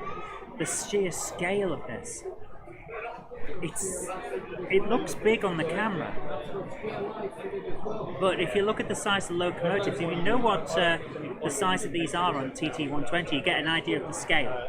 This is surprisingly small, but it looks huge on camera, and there's so much going on this. I'm really impressed. Absolutely need to get myself a 120 layout. Once I've finished the box file, I'm terrible with having time. My time just keeps getting eaten away. I've got to get the time to properly do my box file for Engage.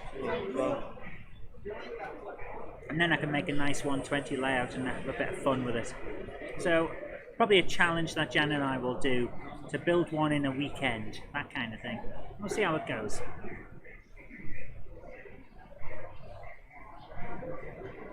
Oh my goodness.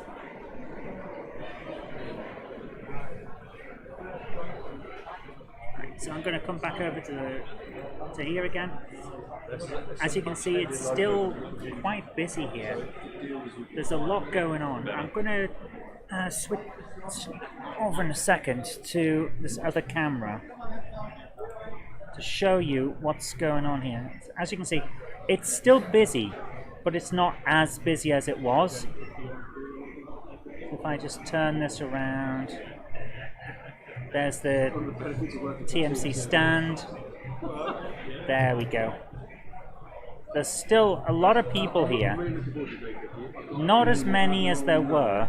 So it really is the case that if you want to come to a show, but you're not keen on crowds, later in the day is your best bet. Now let's go back to having a look at Peachy's amazing layout. It really is that sort of situation. If you want to do a show but don't like crowds, definitely come later on. There we are. We get there in the end on the layout cameras.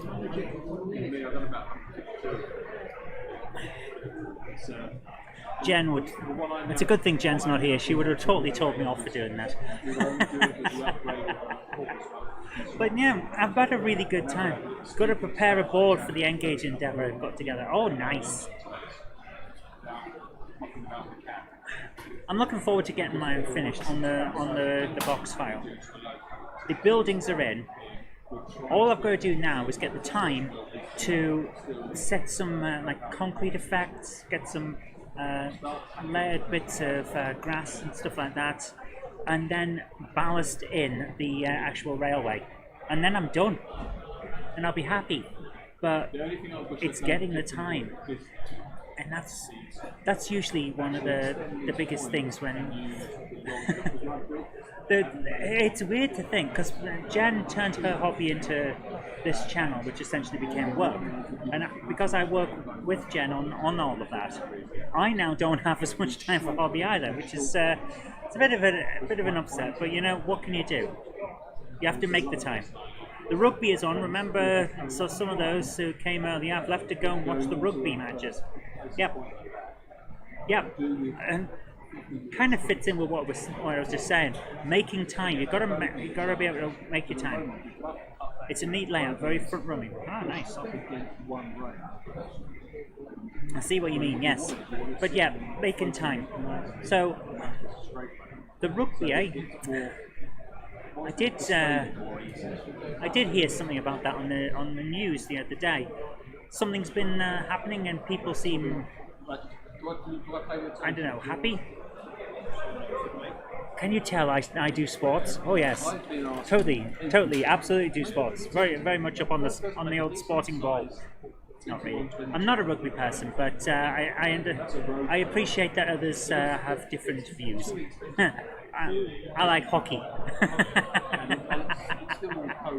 For those of you who don't know, that's not a musical note. That's the well, it kind of is a musical note. It's the symbol of the St. Louis Blues, an ice hockey team. Try and get another Pico starter set for the box. You know what? The Pico starter sets, in terms of track, they're really, really useful. You get a good range, and it's all set out in the right radius curves for you. I think they're pretty damn good. Wales versus Italy, that was it. That was it. Oh, might be a worthwhile watch actually. They're not bad teams. I don't watch a huge amount of rugby. enjoy it when I see it, but I'm not a big rugby fan. Oh, I think the Irish are happy. That's what I heard on Thursday there. Fair enough. Oh my goodness, guys. Coming up to 2:45, so we've got plenty of time still to go. Jen at some point will return. I have no idea when. She probably has no idea when either. That's one of the things that I think she mentioned earlier on when she was talking to Laurie. Some of the experiences and how strange it is. People stop you and start talking to you, and you may not know them, but they know you. I see this a lot, and it's become more and more common as the channels got bigger, that if Jen wants to walk from one side of a room to the other at a railway convention, she has to allot about an hour. And she's perfectly fine with this, and I'm perfectly fine with this. It's part and parcel of being here. So never feel like you can't come up and talk to her, because that's not what I'm saying. But I just find it funny that she can't go anywhere without people talking to her now. So she literally has no idea when she'll get back, because it'll depend entirely on who wants to talk to her. Because she'll stop and chat. That's, like I say, it's part and parcel of being here, and that's what she loves to do. But I just think it's funny. When are you going to be back, Jen? I have no idea. Come on, you dragons. Yeah, Jen will support Wales if she decides that she was into rugby. She would support Wales. Her mum's from Wales. Jen lived there for a while, so yeah, she'd probably support Wales. So therefore, I will by proxy. Also, it's a British team, so of course we're going to.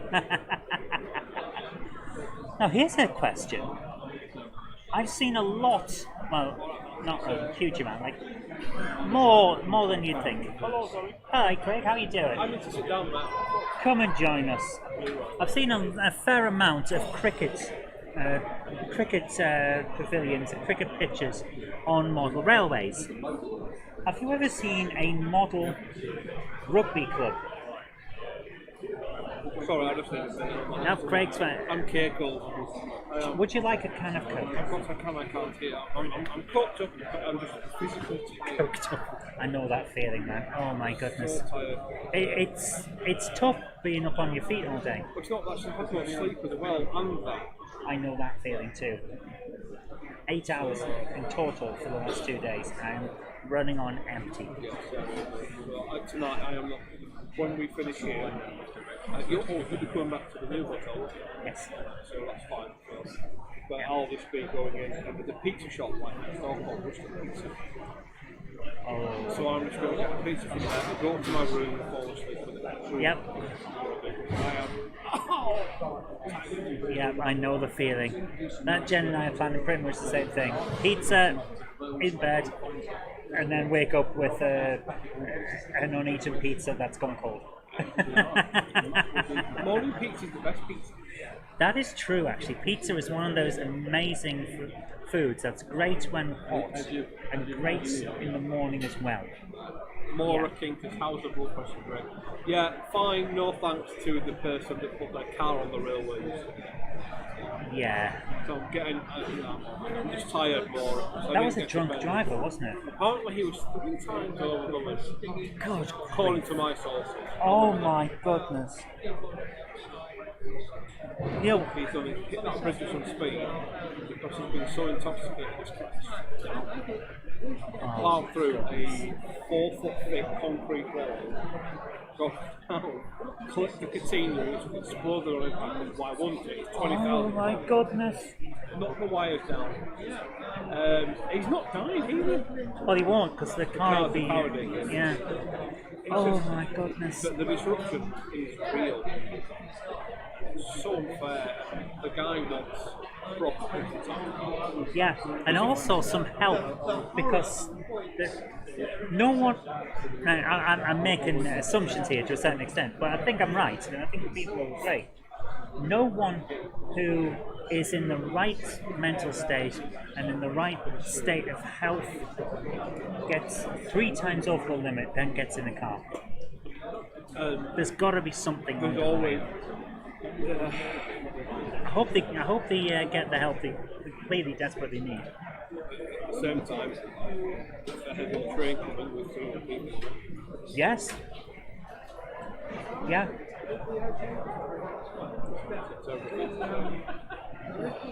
Exhausting.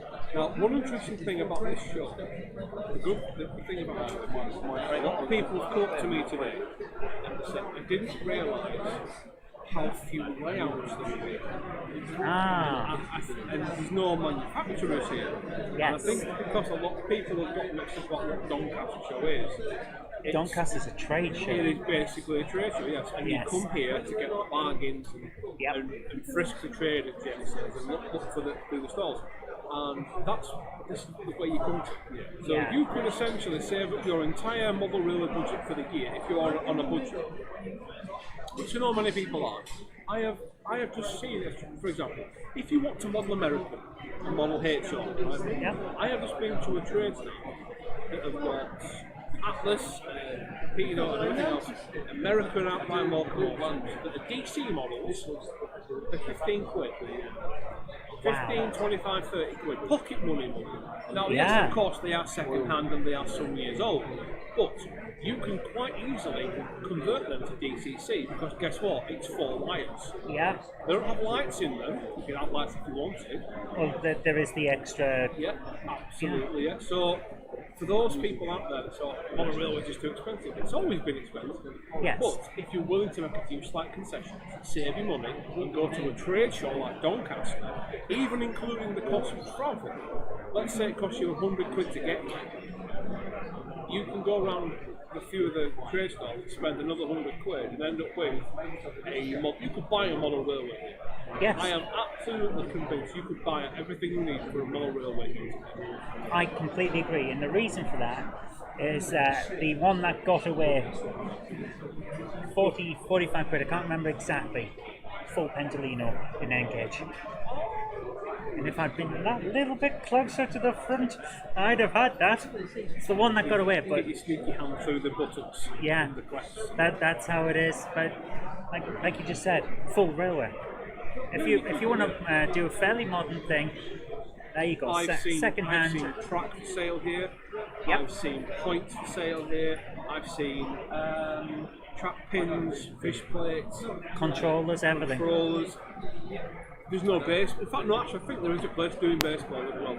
So, if you exclude the baseball, because they're quite expensive. Yeah, worth it. And you make a baseball yourself from plywood or timber or whatever, and you have that set aside, you can quite easily afford to get yourself a model railway today for 150. Yeah.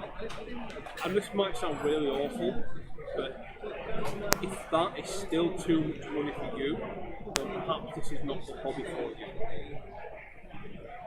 And also that might sound quite stark, but there is only so much you can do before to make something accessible. There's a reason why Porsche, Ferrari, Bugatti don't sell a 15 grand car. There is a reason for that. I would have one. Yes, I'm sure you would, yes. And if you found a Bugatti for £15,000, do you someone else already owns it? would you think it'd be worth having? So the people that do say that it's too expensive, yes, if you want to buy the brand new stuff, of course it is. But that's like anything else. If you use your brain a little bit and have a look at the trade shows like Doncaster, and there's a few of these dotted around the country. Yep. So this one is in Doncaster, but there's some down south, Pally, whatever. Yes. Just to name the bullshit, they're the places to go.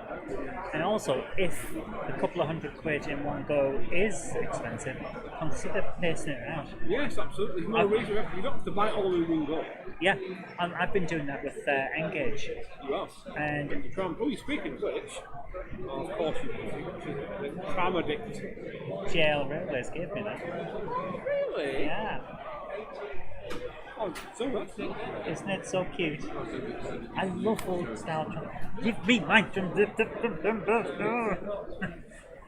But yes, you're quite right. Another way of doing it is just to space out. Yeah. And I know it's exciting. It is. You get it and you want to get done. So just get have like a basic overlay track, Yeah. or even just an end-to-end, a few points and a few sidings that allow you to play with your model railway and enjoy the model. Yeah, and then you build up from there. You build from there, and then you can slowly upgrade things and change them. And then, once you've built all the stuff up, you can then sell it on again to fund the nicer, newer things that you've got. Yeah. And it all becomes a bit more fun. Yeah. That's another way of doing it. There- You do not have to go out and spend £300 every week on a brand new model. Yeah. Wasted it. There are many ways. It's different ideas for enjoying the hobby. No one has to do it the same way as everyone else, or the same way as one particular person that they happen to see, whoever it is. I don't know. Basically, just spitballing. No, you're quite right. You're absolutely right. Oh my All I will goodness. say to you is bring something to drink, Oh yes. And wear comfortable shoes. which I haven't. I bought my temporary Ben Tull says, currently my Facebook Marketplace and eBay helping top up my bank account. Yeah, that is definitely the way as well. There's all kinds of different ways. All I will say is if you are buying from online outlets such as Marketplace, Facebook, Vintage, whatever, do be careful. Yes. Because there are a lot of unscrupulous individuals out there who will sell you dog muck. They will At sell top dollar. and they will. And once you get it, because you bought it from a person, not from a trader, you bought it as it is, and you have no clue. Yeah. So do be very, very careful. A lot of these groups that exist on Facebook do have vetted members. Yes. And it's easy to have a look at that member's history in the group and see if they get good feedback, as it were. Don't just go, oh, that Pendolino's 30 quid, it should be £6, I'm going to buy that. And if someone messages you, offering you something for it, your price or whatever, don't even entertain it. Now, That is never ever going to be a good outcome. there are people out there that will take advantage, and it's unfortunate, but it does I have to happen. make a living somewhere.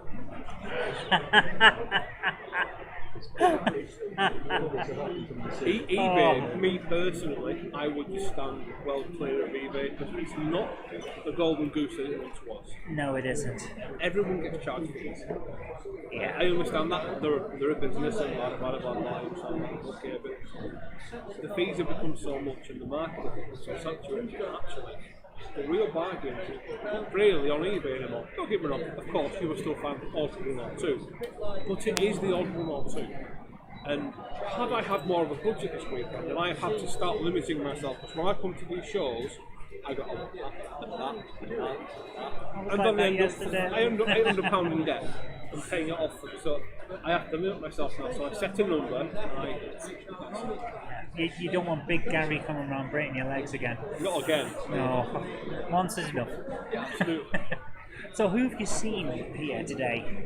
Because there's been a lot of people around, and I'm sure I've spotted one or two more of the, shall we say, more famous in the hobby. Yeah, we've got Laurie. I think Laurie was on here earlier. Actually. He was, yeah. So we're a good guy, Laurie. We have this online little battle, but it's all a joke. We're actually all of us are really good friends on camera, but it's all a bit of an act, but it's fun. It's fun. And it's entertainment, and that's the main thing. I was talking to Laurie quietly off for a good 20 minutes just about things you do. Yep. YouTube editing and all that. All the stuff that you guys don't see, but we all do, is how we know things, and we all sort of do it. And we all get behind it, we all do the chats and the conversations. So it's nice to see that. Tom from Public Sky Station, Yes. who have just released this brand new, by the way, brand new model of the Postman from Where's That Fire? It's also the same guy who plays the chap in Mr. Porter, the drunk guy that goes, "You're wasting your time." So he's now available. So Tom has very generously given me one of these. So I'm going to make a little video at some point where I paint this, and it'll be quite funny. And there'll be loads of subby cameos in it, and Gladstone the engine will be in there as well. But these are incredibly well done. Those of you that follow my channel Well, no, I've already got William A, and Mom Marriott, and William Moffat, and all this stuff. It's just they're lovely little models, and I know you've got a Laurel and Hardy from Tom. Yeah, I'm planning to paint them on Monday Club. And a little piano as well. And these models are so easy to paint. They are. They go on nice, don't they? All I do with mine is you don't need to do this, but because I do, I paint my little double O figures in a way that's similar to contrast paint. All right. And I do what's known as a zenith undercoat, where the idea is you get a white spray can and mist the model from above, and it essentially creates white. Yes. If that makes sort of sense. And then the dark grey area becomes the shadow. Then you get a very thin acrylic paint, and then just wick it on. Because it's a white base, it creates that colour pale, and then you layer it up, and that's how you get natural shadows and natural shading. And it works really well, and I've done all my models like that. So you folks that have seen all my figures painted, and you think, oh, they look quite nice. Well, that's how I do it. There's no real tricks to any of it, really. The key is, though, is not to go too thick with the paint, because these are very finely detailed. Yes. And if you put too much thick paint on and try and rush it, you ruin it.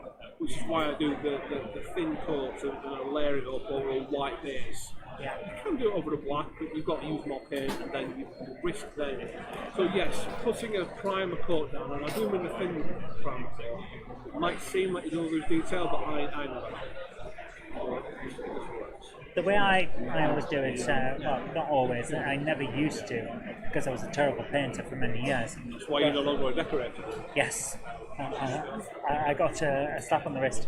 But these days, how I do it is, I get the paint, I put it onto my palette, and then I water it down. Not a huge amount of water, but dip into the water and then mix in. Little tip for you. If you're going to thing with water, you get the water and I put this tiny, and I do mean a speckle of washing in the water. I'm not talking, don't back it into bubble bath, and that will help break the surface. Yes, it breaks the surface down, and you'd be surprised how well that works. It really does. Or there's a thing I get from the Warhammer shop called Lemium Medium. I love that name. They're just, how can we make painting look really masculine? Like, we're going to have blood. Dark orchids. What is it? Yeah. There's one, and they call it Rakarth Flesh. It's pink. It's not. It's grey. It's green. It's the most ridiculous names. It's all about the marketing job. Yeah, but this Lamium Medium, it's a kind of paint thinner, but it's also like a very opaque matte varnish. And it thins paints, but if you put it over the top, it doesn't shine. But it does mean that you pick it up and move it around without it causing bubbles, which is really useful. It really is. You need to be able to adjust something in it. Yeah, and that goes on well. You can make amazing layer effects.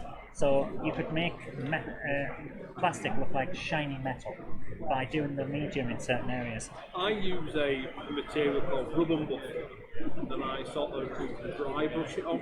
Oh. It's essentially a gilding paste, so it's metal in like an enamel overtone. Wow. And it works rather well. And I use that for things like safety valves and bits of metal. Oh, I can see that working very nice. You don't need a lot of it. I've got a few bits and pieces to be doing recently, so I'll have a video coming out for those of you who watch my channel at some point this week. It's going to be late this week, it will be Wednesday. Normally it's Monday, Tuesday at the minute, but it will be Wednesday this week because I've got a lot on, and I've got a lot to be doing on Monday and Tuesday in my own personal life. So the video and also you're not at home. I'm not at home to edit it, no, so I won't get home till Monday, and I've got to do all the Monday things I can do at home. As well as got the doctors. Oh, I know that feeling. I've just had a message from the hospital going, you know you've got an appointment. I was like, yes, I know that. GP, here you go. Text messages from my GP. Here we are, Louis. They keep tapping into my watch and saying, are you coming? I've got one here. Yes, an appointment has been made for you. So this was one, 2, 3, 4, 5, 6, 7 in the space of 2 days. They did that to me when they were first checking me to see if I had cancer. 7. It's like, right, I'm going to, right, we think you might have. It turned out I didn't, Good, yeah. and it's just a fatty lump. But they thought I might have, so they sent me a load of appointments for different areas. And then, the next day, they sent me a load of rescheduled appointments. And it's like, right, so plan, and then they start moving them around. They do. They like to do this. Oh, Dear. I like that we've got a health service where you don't have to worry if you get ill. But I would love it even more if they just set an appointment and stick to it. Hey. Of course, the other side of it is the NHS. We're going to get political. The NHS is a great thing. Chris has just dropped his food on the floor. Oh no, don't do that. No, don't be popping the floor. Don't open it, whatever you do. The thing with the NHS is, yes, quite right, it's a fantastic thing to not have to worry about being treated. The real danger is, sadly, a lot of people get worse or pass away waiting for their treatment. And that is a real issue.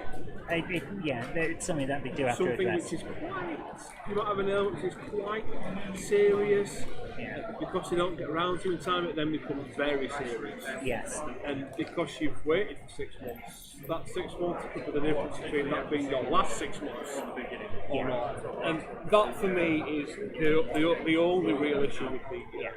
But we won't get into politics. We are on a company. Although I did see. We are on a company street. I did see a funny meme, and it was a picture of a bloke in a hospital holding his newborn baby. And it said, waiting in A&E, and then it was a picture of his newborn baby, and then the next picture was him holding a full-grown man. I just thought it was quite funny. Former chairman once talking about the colours with Citadel, bone white and dead white. He's got a game colour starter set. Yes. Bone storm white, orc's blood green and all. Yes, Uruk flesh, and it's a weirdly sickly green. But I apologise, it's always not boring, but I am very tired. I am boring. No, you're not. Once again, thank you so much to TMC for hosting us today. We're on their channel and we're on their stand, and we're having a good time here. It's nice to come to the city. Home away from home. It is. An oasis within the chaos. I've not seen Howard today. He's around, so I'm not. He's always busy when I go and speak. He is somewhere. I don't know where. He's always a popular man taking money. What's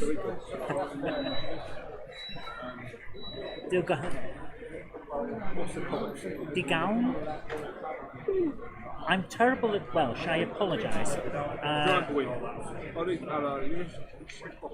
There we go. Come on.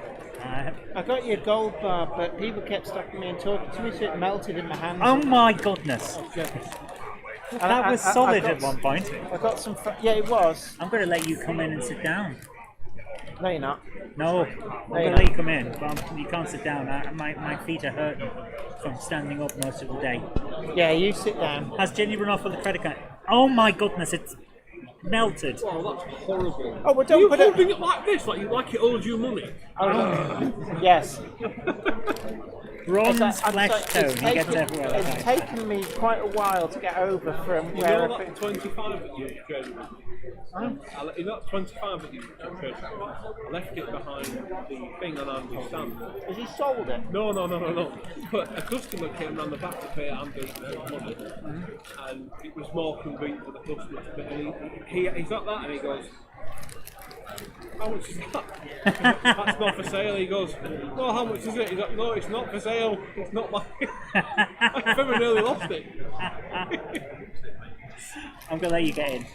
I don't want to get in. Please, You keep talking. please sit down, because I need to walk. My back is killing me, I need to walk. Right. Guys, been lovely to see you. Are you off tram hunting? I need to stand up and talk. My back is killing me. So hello everybody. I'm partway through eating fish. Oh, you and me both. Stop yawning. I'll start yawning. Me and Jen have had no sleep. Yeah. For different reasons, but No sleep till Brooklyn. The hotel was very hot and over air conditioned, and that was a recipe for Jenny not sleeping very well. Jenny was staying at the Hilton, and it wasn't good enough. Yeah. That's the kind of classy lady we've got here. Rock and roll, man. and I was at the travel lodge where somebody had stolen 90% of a bicycle. They what? It stole 90% of the bicycle. There was a bicycle box outside. I opened my window, looked outside, looked down, and everything What, apart you from saying there was a wheel? everything apart from the frame was gone. It was just a frame bolted to a bike loop. And that's it. Hello, New Junction. I believe Richard will be joining us tomorrow. And Mr. New Junction will be here tomorrow to play, but we're not streaming tomorrow, are we? No. So we'll be free to actually enjoy the show and play. We will be wandering around a little bit. But New Junction, we've hoovered up all the decent gronks. Actually, there's loads of gronks. What's the gronk count so far? We're on 4. What, at the show? For you, like you've acquired. At the show, 2. Oh, I thought you had 3. No, there's a rumour that there's one being looked for me on a stand and will be being held back. But as it stands, have you been offered a can of Coke, by the way? I'm coked up. Other soft drinks are available. As it stands, did you laminate that list? No, I left it at home. So what was the point of printing it? It was a joke. I seriously thought you were going to bring it. It was a joke. Sorry. You know what, I thought he printed a list with all the pictures. A lexicon gronky. And I thought to myself, that's really useful. I look forward to receiving my copy to aid me with my gronk hunt. Joke, I'm so sorry. I took it seriously, and actually I thought that was quite useful. I was thinking, Craig, you legend, you've come up with the perfect... And you're like, oh no, it was just a joke. I put it in the bin, I fed it through the shred. I can't get a Wi-Fi signal at all to check how much money I have left to spend on toys. I don't want to overspend. The trick is to sell merch. I think a lot of people.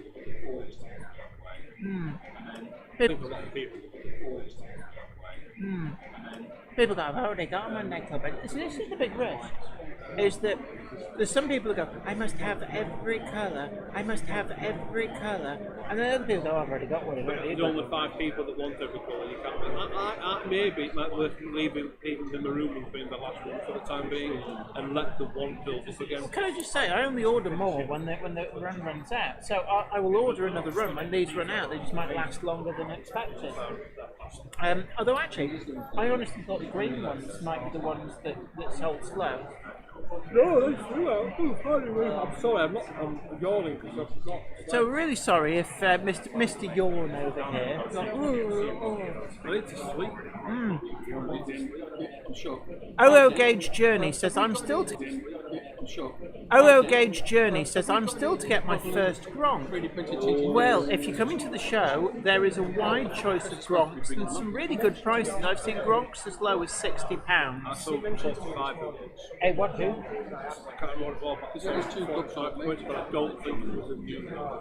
I think it was an older one. You can tell the older rubbish Hornby one has inside frames and But basically if you want a basic gronk, they are available for that price. But I've seen the good ones for about £70. And again, it's a trade show, so most retailers are open to a bit of bartering. Actually, yeah, I mean, there's cash is king. It's like, so if I pay with a frisky wad of cash. I actually given them to one of the boys. But TMC does seem to have been doing a really roaring trade. I'm seeing a few gaps actually appearing in the cabinet. There's a gronk in that cabinet. What gronk is that? I see wasp stripes. Will you go let me move and look at that gronk? You are, aren't you? Nah, to be honest. Oh, okay. So, we will sleep well tonight, I'll tell you that. Maura King says, HT Rugby, Italy 16, Wales 3. Oh my word. Hillside Junction, absolutely. Don't forget to press that like. Sorry, what? D3069. Oh, it's one of those pre-tops ones. Has Jenny run off with the credit card, says Ian White. There's no rent to pay this week. Will you be surprised? Well, I finished paying off my mortgage, so actually... So I wasn't incorrect. You weren't incorrect. I haven't paid rent in like 14 years. 14 years of freedom. No, 14 years of paying a mortgage, which I've recently finished paying. But it's like, these are the 2 months. I don't know what it's like in Preston, but these are the 2 months where you don't pay council tax either. You only, I don't. Please, people tell me. In other parts of the UK, in Bolton, You making another omission where you're not paying what you I don't pay council tax for 2 months a year. Scummy tax, don't you? No, I'll have you know. Actually, I do. You can actually look up how little we earn. People think that I go to sleep at night with sweet YouTube money. And it's like you can look up at my company how much I actually earn. It's not much. But if you have money to burn, then you can head on down to the Doncaster show. It's probably a little bit. Actually, no, it's only 3:60, so it's 3:15. I don't know whether Got an hour and 45 minutes. I don't know if there's a point where they charge less money for you to get in. I don't think so. But It's open tomorrow, all day tomorrow. and one of the things that you do find is that on the Sunday it does tend to be just a little bit quieter, and I tend to Which is find. why we're doing our mooching tomorrow. But also, tends to be a lot more families on the Sunday, because the family's gone. They've done things you can't do on a Sunday today, and they turn up tomorrow. So anybody who doesn't like crowds, and I know when we did the live stream at Warnerley, there were a few people who said that they got panicky in the morning.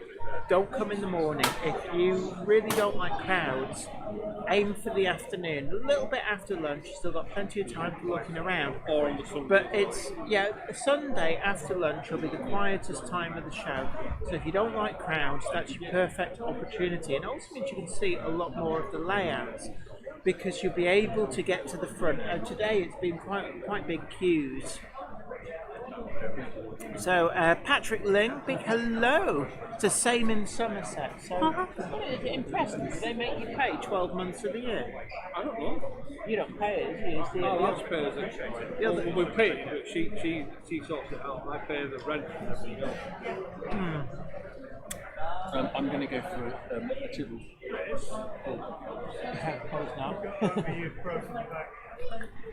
So you can also see, I mean, TMC are getting really busy in the stock room back there. So you can actually. Back when trams were so popular, people sat on the roof. Where'd you get that from? How much that set you back? £2 if you sweet YouTube money. There is another one I was fancying getting as well. It smells like an old book. That'll go in the library nicely. Library. Yeah, Fly with Channel 1 indeed. Hit that like button, and don't forget as well, check out the rest of the TMC output as well. So we're on the TMC. Back when trams were so popular, people sat on the roof just to ride it. The Cupboard Monkey is being. So look at that. Oh, people on the roof. So this is a book by Frank E. Wilson, The British Tram. So actually this is from a stall right next to us, just over there to my left, which is ironically on that side of the screen. Selling lots of books and stuff. Wow, model engineer advertised on the back. This reminds me of my dad's commercial motor from the 60s. Yeah, 1 shilling, 3 old pence. 1 shilling. So this was 1 shilling 3D from your newsagents, or 1 shilling 7D post paid from the circulation manager. You know the D stands? Oh, probably something like denarius. It's Latin for something. Penny. Yeah, I know, but the D is. So I know that sometimes pound was shortened to an L, And actually that stood for Libra. I'm going to perhaps I'll try and find some signal. There's no signal in here whatsoever. There's been a lot of people saying that it's difficult because it's an all metal roof. So yeah, it's like basically oh,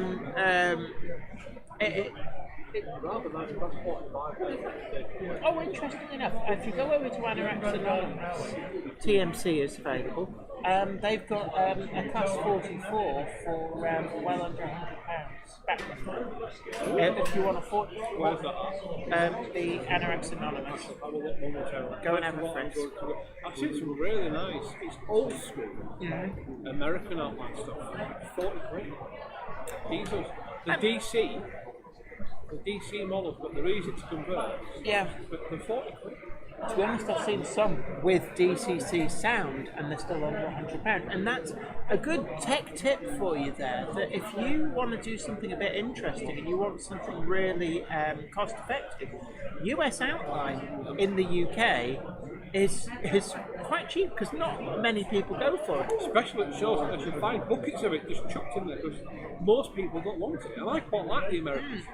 And it's one of the things, I always say this to our overseas American viewers, that don't forget to investigate buying secondhand from places like TMC, the Model Centre. Search out the US outline that they've got, because even after you pay shipping, because remember, take the VAT off, you don't pay VAT, you may well actually end up re-importing it into the States being cheaper than if you bought it in the States. And I imagine that actually UK outline stuff might be a little bit the same if you find it in the US. That they go, gee, what's this weird stuff? Right, I'm going to go try and find a signal. I will be back soon. See you later on, folks. So take care, see you later. I'm going to move on over to the view of this mighty fine layout.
How are you doing, Jen? I'm alright. Oh, where are you going now? Tramways of the Northeast. Why, eh? Aye. Ah, why, eh? Tramways of the place I'm from, like. Why, yes. That's a tiny way metro. Yes, there is the tiny one with the maps. So I've got all kinds of. Oh, full-on mapletry provision. Oh, by the way, Yes. next time you're out and about, there's a layout with a couple of trams on it, and an entire Blackpool Tower. Yes, I saw it. Very interesting. Time we're on 3:30. So come back up to this. So there's about another hour and a half of the show left to go. Hasn't it gone over quick? It has rather. I told you it would. So, have you been able to see much of An the amazing show? map of the tramways from South Shields and Jarrah. So By the way, for those of you It's Jarrah. who aren't familiar, it's spelled Jarrow, but it's pronounced Jarrah. An OW is an A in Northeast. So it's the Jarrah March. Yeah. It's like Prudhoe. Yes. It's actually written Prudhoe. That's interesting. Does that mean that the one that's written as Tudhoe is actually Tudor? Tudor. Yes, it's Tudor. Tudor. There is a place in the northeast called Tudor, It's not spelt like that because they're weird. It's not pronounced ta-da. Ta-da! No, I need to talk for a second. Yeah. Something I didn't know. I was just asked a question. I said it's unlikely. I'm going to bring this up. Can you? What is that showing? What are we? Can anyone spot Durham on the map of trams? I genuinely thought Durham never had a tram. Is that? Are you sure that's not the railway? That is the Durham and District Electric Traction Company. Huh. Yeah. It's a bit hilly for trams. Yeah, Durham is on the same number of hills as Rome, only they're kind of compressed together, so it's really, really obnoxious. Yeah, the thing you find in Durham is it's uphill. It's uphill every direction you go. Yeah. So is there any further information on the Durham electric tram? I'm just looking it up now. I'm I amazed. tell you what, I bet you it was just, it looks on that map like it wasn't an extensive system, and it may well be. You got on that and it trundled all the way up through Chester Street. Took you to Newcastle, something like that. Yeah. Yeah, Durham to Chester Street and into Gateshead. Towards the green at the bottom. Darlington, Middlesbrough, Shildon. The dotted one is authorised but not built. Spinney, got one. That bit up there was never built. That's why. There we go. That green dash, that was never built. These were never built. That explains it. Authorised but never built. Yes. So, you were actually talking out of your derriere when you were talking about... Company tramway authorised, not built. Yeah. And that's why it always pays to look at the key to maps. Because they don't always show stuff that was there. They may show stuff that could have been there but wasn't. It would have been interesting to see how they managed to tram through Durham. I think you're starting to kind of put together the reason that they didn't build it. Yeah. Here's the thing. Durham being medieval at the latest, like the medieval period. Can I just say, kudos to you for pronouncing medieval properly. Why would I not? No particular reason. Okay. That would have been modern for Durham. The Industrial Revolution kind of passed it by. This is not a joke. It literally just passed it by because it was mills and collieries. So there was no reason to modernise. All the streets are very, very thin. Now, Flyway Chairman 1 says, very good, Glasgow had trams and it's a hilly place too. Not as hilly as Durham. Yeah. Well, in Durham, it has hills, but they're very sudden and abrupt. Yeah, it's just like steep. Yeah, and it's like you're going to get to the top of this hill, and you're going to do it in a very short space of time because it's steep. There was one brilliant one, Red Hill, named like that because of the there was a hill that was red. No, the battle during the Civil War was so bloody that the hill was painted red with blood. And it's said that it poured down, and I can imagine that it did, because one of the things that the locals love to do in Red Hills is laugh when people try to drive up it. Right, I'm just going to... Wrong one. Oh. You need the other one. We've spotted a certain person that we did not expect to see out and about. So we're just going to move this up. So this is Buggle Scully Station. Yes, it is. Who has wandered over, he's got time off for good behaviour. Yes, and he's come over to visit the TMC stand. So, Smile, you're on candid camera. Hello. Didn't expect to see you out and about. I thought you'd been nailed to your stall. Finally, 5 minutes. Has it been okay? How about you guys? You've had a lot of people. Very busy. A lot, yeah. Yes, the Gateshead Newcastle have a metro. I used to take it to work every day when I was a civil servant, and I would take the train, walk into up to the Gosford Centre. Yeah, walk into Durham, take the train into Newcastle, and then take the tram, the metro even, from Newcastle out to Gosford, and then walk to my office. I was thin as a rake back then. I used to do that as well. I used to walk to the station in Durham, up and down hill. It's basically from the south side, east side of Durham to the west side of Durham, get on a train, travel to Newcastle, and then walk all the way down to the quayside. The funniest part is, you know that old joke with the four Yorkshiremen? They walk uphill both ways. If you live in Durham and you have to go to the train station, but you don't live right in the centre of town, you literally do have to walk uphill both ways.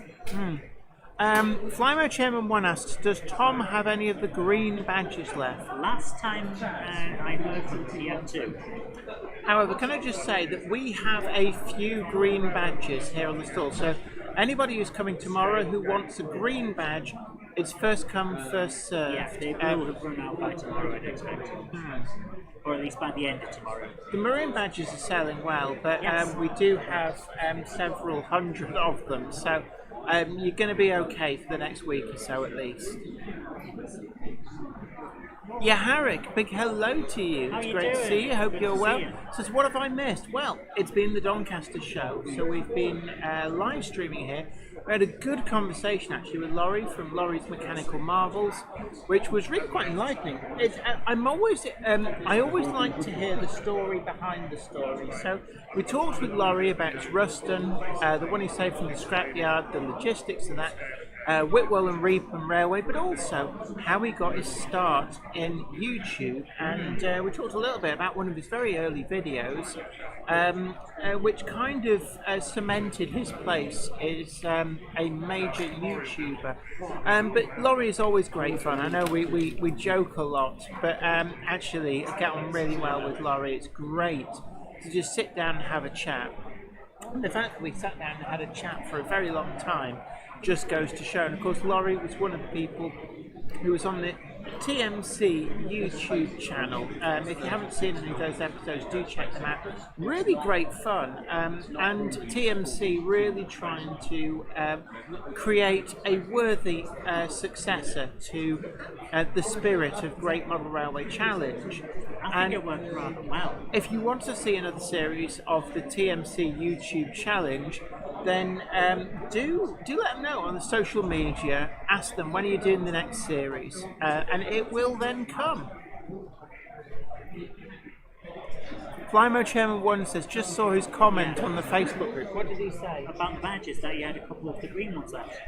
Ah, right. That's what I mentioned. I thought he was talking about Laurie. No. Got a comment saying, I sat down for 5 minutes and that awful woman, Jennifer, just started grilling me about stuff. Also got some books available, special show offer. Both of my Stars books for a £5. Which is half the normal price. It's less than half the normal price. But ideal accompaniment with, if you're buying a maroon badge, why not get a couple of books with it as well? And whilst you're here, don't forget to browse all of the specials here on the TMC show stand. TMC are one of the main sponsors of the show. So you can come here, you can check out all of the custom weathered items. Some of these are true works of art. The artist tucked away in his little paint spray booth, listening to the colours as he gets high on paint. I'm sure it's not like that, but he is an absolute artist, and some of his graffiti, custom graffitis, no two wagons are the same, really are amazing works of art. And if you really do want a specific piece of graffiti, why not consult with TMC about replicating that? They can work from photographs, and it's a great way to adding that really prototypically accurate touch to the modern scene. Certainly if you've got a London area featured, or it's certainly an intercity featured railway, retaining walls as well they can do with graffiti and really replicate that. That is your drink, yes. They can really replicate that scene. You can also commission your own bespoke piece of graffiti as well if you want to commemorate something. It could be a really good way of remembering a loved one or such like by immortalising them on the side of a railway wagon. Patrick, Gronk report. Who has this Gronk? I'm not really interested in EWS. Oh, no. But thank you for your check. I will one. So is it this white blue or top? You've been given. You printed the list off. Bring it, Jenny. Hey. You'll have to look back at the pictures in the group. Sorry, there's I'm on a Gronk hunt this weekend, so I've tasked people with hunting Gronk. Now, This is not a joke. She had Iron Horse print out and laminate. He did pages. He did it all by himself. Actually, I didn't have him do that. He just did that. Oh, excuse me. Patrick Ling says, I always wanted a running model of the Croydon tram, but they never came available. It's one of the things.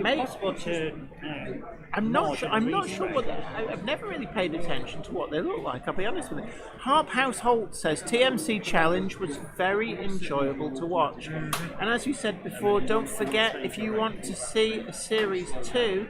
Then do get in touch with TMC through their social media. Give them a like and give them a comment saying you want to see more, and hopefully more will happen. I would like to see another one. I thought it was very good. Right, I'm going to try and see if I can get this. What if I had that properly done and then you went weird with it? No. So we're getting a nice overview of this layout. Unfortunately, not able at this show to get a camera on the top of the TMC tower. When we were at the Great Electric Train Show, that was a view that proved very popular. We actually had 2 cameras up there. But due to the layout here, we're not able to get our cameras up on the top of the TMC tower. We weren't allowed to staple one to the roof. Wasn't that? It's just you can use a single USB extension cable and all is good. But if you put 2 together, then it's slightly too far and you lose picture from the camera. It just doesn't like it.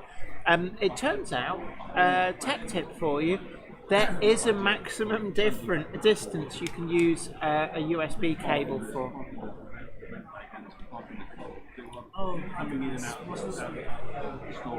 he's got working turntables and everything. Oh yeah, the turntable you're watching running, it's a German one actually, which is kind of anglicised. So I think it's something that perhaps people who poo-pooed TT120 when it first came out overlooked the fact that TT120 is actually a very well established and very popular scale in parts of continental Europe. So that turntable is, I forget the German brand that sold it, is actually a product that is aimed at the German market, and Peachy TT120 has anglicised it basically by taking off the signs that say Achtung! Backton TT. Yeah. I just love the fact that you've got it working so you can roll locomotives on and off. Yeah, and Harp House Holt says it's 5 meters for not active USB.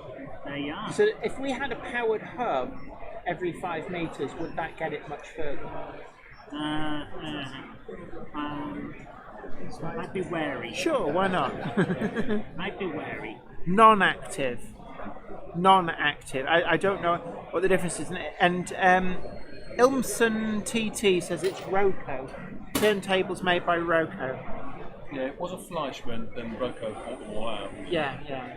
Roco for your loco. And the actual engine tune specifically built for it by, is it Aon House? Oh, is it Auga? Auga Hausen. Ja, Achtung! 1, 2. If you're finished. It's a very pretty. If you're all finished. Can I just say a huge apology from all of us here at TMC to any native German speakers. We don't mean to tease. They don't mean to. They just yeah. have to. All we'll say is feel free to tease back. New Model Railway says, can we get some footage of the roundhouse doors opening? Unfortunately, it faces the other way. Flymer1 says, I dare say that's what all the USB 3.0 and all that's about. Yeah, to a certain extent. Because, let's face it, the transfer speed wasn't the only thing that was being changed for USB 3.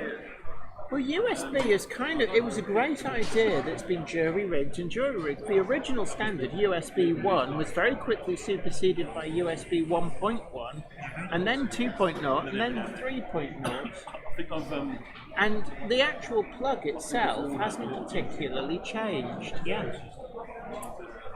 Which means that you can plug an original USB 1 device into a USB 3 port, and it should theoretically just work. Yeah, so you can plug a USB 3 into a USB 1 and go, why isn't this very fast? I go, oh my word, it's choked off all my bandwidth.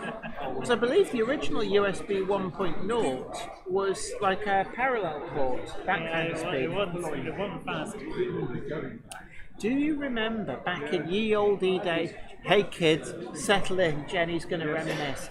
But do you remember in the very early days of USB, Sound Blaster brought out a USB sound card, and it was a complete failure because it was on USB 1.1 and it completely killed the bandwidth.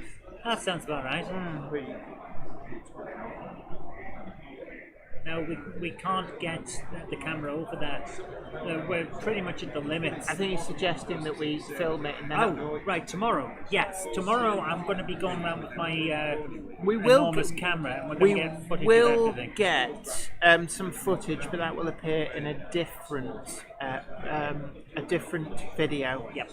Joe Smith says, evening all, watching this from a cruise ship in the Med, sipping cocktails. Oh, very nice. Oh, I say. Some people are living the high life. Yes, left hand down for Gibraltar. Oh, changing 3 cocks for Lord Hereford. Easy now, we're on TMC's YouTube channel. We have to keep it vaguely clean. That is vaguely clean. Yes, all hail the algorithm. All hail the algorithm. So we're kind of hoping we might get Phil Parker in for an interview. He said it had all depended on busyness.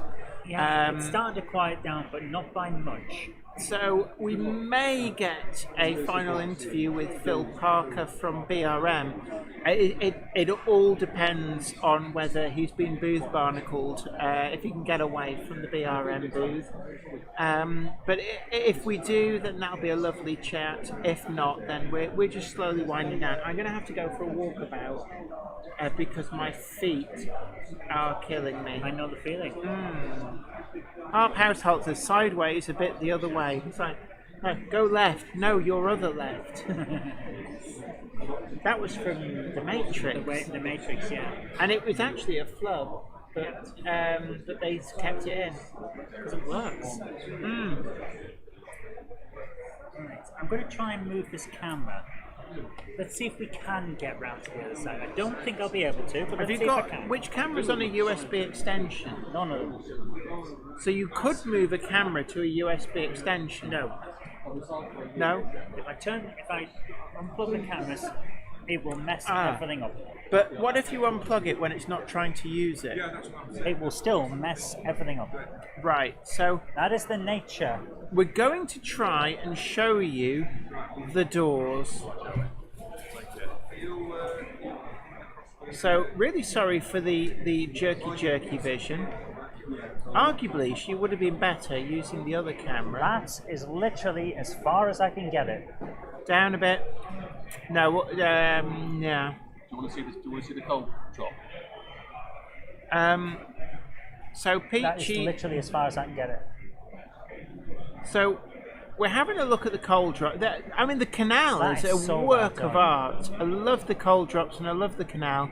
And the whiskey barrels over there. So slow and steady and linger is the best way to deal with holding the camera and pointing it manually.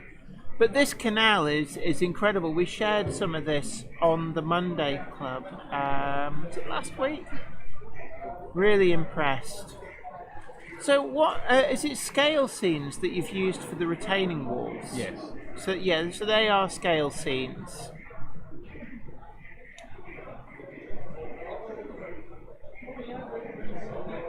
So well done. What's his name? Craig has put a camera on the tender. and ran it round on here. He's got some amazing footage. I can't wait to see Oh on wow! the bigger screen. Do you have like a little flat wagon? Because we do have a cube cam. No, no, I haven't, unfortunately. I just sort of, because there's no tunnels, I just stuck it on the tender. Well, we've got a lovely little cube cam, but I don't know if you've got. I suppose the best wagon to put it on would be a coal wagon. That's as low as possible. Fine. So the cupboard monkey is hopefully you didn't make you too travel sick, but I'm going to go walk about just a little bit. There we go. I'm going to leave you with the incapable hands of the cupboard monkey. Why?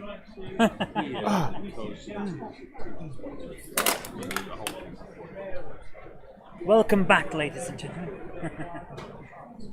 Oh dear. So it's been a great day. It is starting to wind down a bit, but we're going to keep going because that was what we said we would do. So what we said here, your USB port expander's power pack failure after 20 years. 20 years is pretty good going for technology, I have to admit. So, as everyone knows, I do like my trams. So, my purchases today,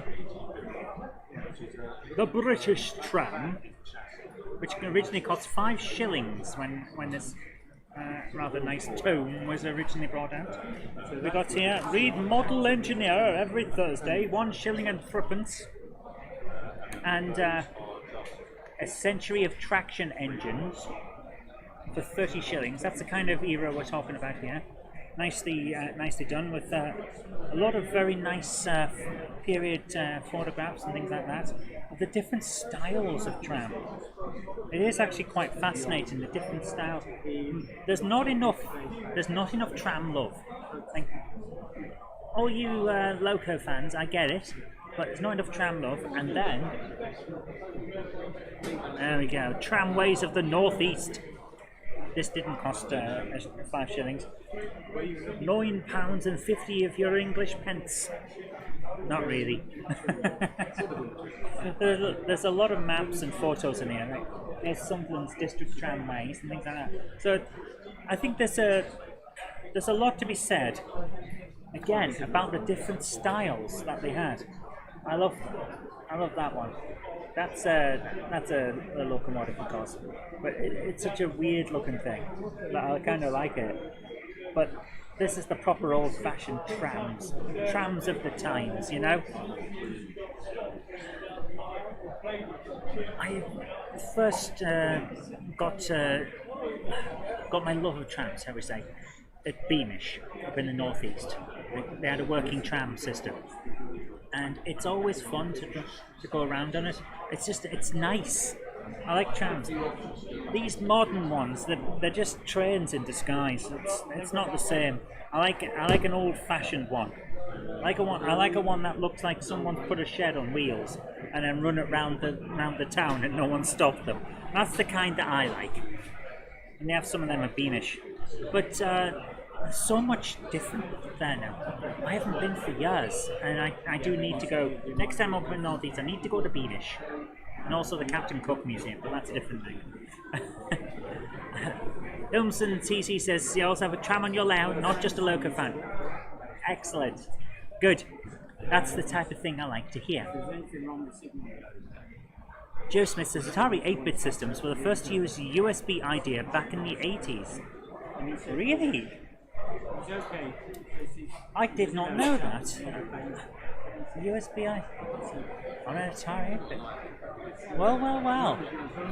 I know that joystick ports were used by pretty much everyone. Excuse me. The 9-pin joystick port is Atari style, and that was everywhere. Even the Mega Drive had the 9-pin Atari port.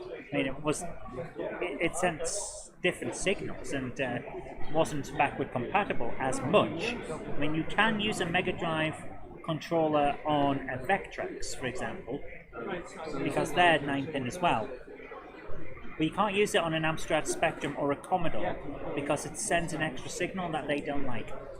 So there's a bit of that. They were very plug and play and very interesting in how they did it.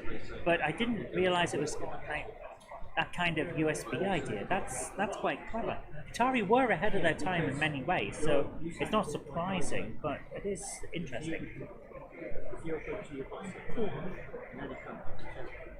Oh my goodness! So Jen is off somewhere. I don't know where she's probably gone. She's probably gone to find that guy from BRM to see if she can pull him away for a chat. So we're gonna like I say, we're gonna keep going. Hang on and see how we get on. But for now, you're stuck with me. I'm sorry to say. Oh, it's a serial bus. Ah, the serial bus. Yes, of course. Yeah, USB didn't come till the 90s. I know that. It was the big selling point of Windows 98, for example. So yeah, although it wasn't that well implemented at first, it did have to take a while. But yeah, it's been around a while. It's amazing how long it stayed. But just think, if we'd had that USB system in the 80s, it would have made things very different. I think we can all agree on that one. Just mailed me a link for an active USB cable. Thank you. Thanks very much. I'll check it later. Oh my goodness, the day we've had today, there's been so much going on. And to come back to what Craig was saying earlier on, like, people were saying, oh, I didn't realise it was just mostly trade, but it's like, but yeah, it's a trade show, and it's the place to come for a lot of your goodies. But there are layouts here. Peach is here with a layout. There's a load of good ones. That one, I'm going to get a... Excuse me. I'm going to get a bit of footage of that tomorrow. The tram layout, Blackpool in the 2000s, or Blackpool in the noughties as it's called. It has a full scale height Blackpool Tower, which is very, very cool. And I think that's going to look good on a video. But yeah, a lot. Okay, I'm so exhausted. Robert says here, hello, how you doing? Morning Jen, Zoe and everybody. The tram with the wagons in the US is called a steeple cab locomotive. There you go. I still can't believe it though. Like they genuinely at one point thought they were gonna get a tramway in Durham. It's there. It's there. It was authorised, but it was never built. And I can tell you why it was never built. Because Durham goes like this. You go into town and up, and then into the middle and up, and then into the middle, and then there's a river, and then it goes up again. Hey, your voice sounds familiar, says Mike Reed. What other channel am I on? I'm on Game Hammer Classic Gaming. I'm also on my own channel, Zoe Kerr Robinson, or ZJKR as it used to be, which is my vlogs. I'm on War Game Hammer, which is where I do a lot of Warhammer stuff. It's a sister channel to Game Hammer. All Mouse Media, which is where we do a lot of Star Trek reviews, and I used to be a team captain on A Question of Trek when that was running. So you may have seen me around there. I have been once on What's Neat This Week. Yes, only the once on What's Neat This Week. And Jen's been on it a few times. Jen's a good friend with Ken Patterson. He's a nice guy. So you may have seen us around there. But yes, in terms of model railways though, I tend to be on Jen's channel on a Monday night on the Monday Club. But I also do a reasonable amount on her second channel, Jenny Kirk 2 or JK2, which doesn't have many videos on it, let's put it that way. We put it together to kind of spread the load out a bit on terms of models, but then didn't get a chance to do a lot. Hello Andy, how you doing? I have no idea where she is. Oh my goodness, thank you. I didn't get you anything. Thank you. The person that designed the Atari SIO system was part of the team that worked on USB. Wow. My goodness. Yeah, that's it, Jenny Kirk. Yeah, Jenny Kirk's she's the main mover and shaker for a lot of us. For me. But I tend to be the producer on the Monday Club for her. So I'm in the background on Monday nights. So I hope you're having a good day. I'm going to move this over to the layout. We're going to show off the Peachy cam again. Da, da, da, da.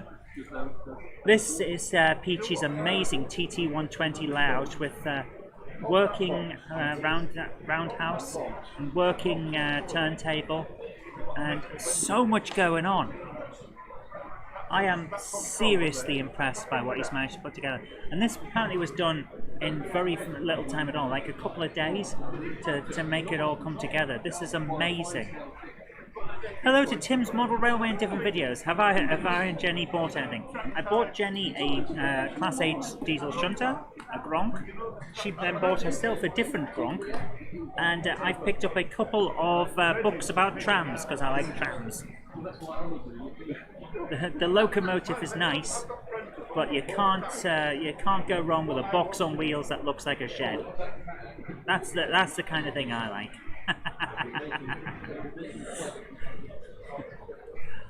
Oh, here we are. Yep. Jenny, the YouTube. It's actually on the screen here. YouTube.com/ then @ Jennifer E. Kirk, and that'll take you to her channel Monday nights from 7 p.m. GMT. That's the Monday Club.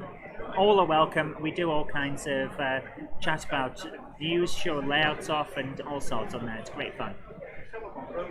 We showed this railway off last week, in fact. I believe it was last week, and it's amazing. I really enjoy it. It's great. Different angle for this. Let's see if I can get this. There we are. Bit of a closer up look. So some of these vehicles that are on here are 3D prints, and some are from Oxford Diecast, and they really enhance it and bring the entire layout to life. I'm very impressed. Really am.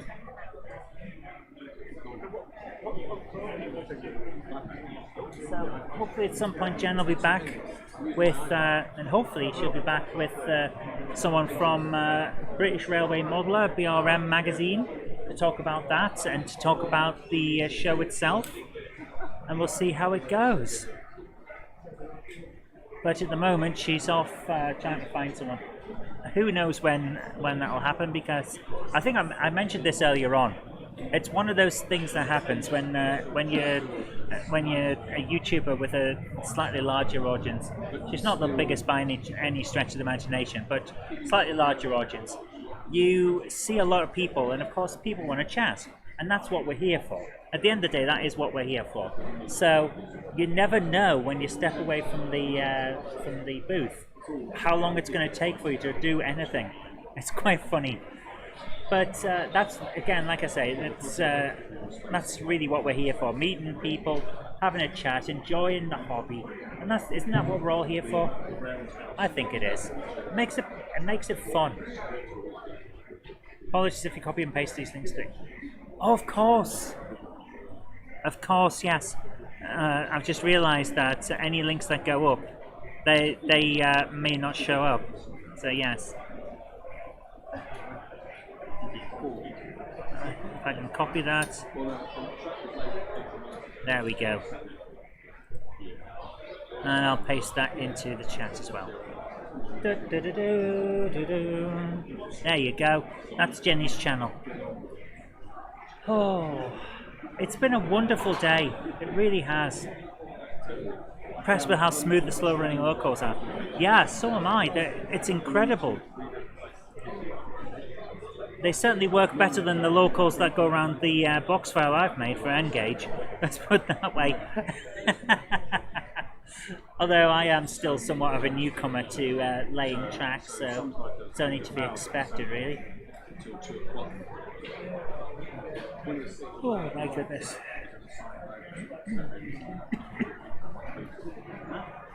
It's an incredibly smooth layout, and he's got 3 locomotives, 3 trains running at once on this layout. It has a huge amount of play value. And I know some people don't like me saying stuff like play value, but you know what I'm on about. Yeah, it's operating interest, maybe I should say. There's so much going on. It's really nice. I love it. Really do. PM Motorsport Trains, how you doing? Hello all, I'm definitely late. Okay, well, Gandalf is here, so... The Monday Clubber is never late to the wagons, nor are they early. They arrive precisely when they mean to. Thanks, Gandalf. Flymer 1 says you do better than me. I don't know about that. Yeah, let's just say it leaves a lot to be desired, my track laying ability. I'm getting better, but only because it's not possible for me to get worse. Oh dear. So apparently there's people here that sell baseboards and things like that. I haven't seen any, and I'll have to have another look tomorrow, I think. But I could do with some, so I can make a nice little TT layout. But at the same time, I probably have to hold back a little bit on spending, because let's face it, I have a tendency to rush off and jump into things. You had to say it, yes. Oh, what a day we've had. It's been a lot of fun, even though I'm absolutely shattered. It's surprising how tiring standing around can be all day. Which I should know, because I used to work in Burger King. You have to stand around all day in there. I'm going to have a quick vape. You off? See ya. I'm a vapist, I'm off. Oh, you're one of... That's just running around. You're one of those. If it beeps or breaks, I'll press the buttons.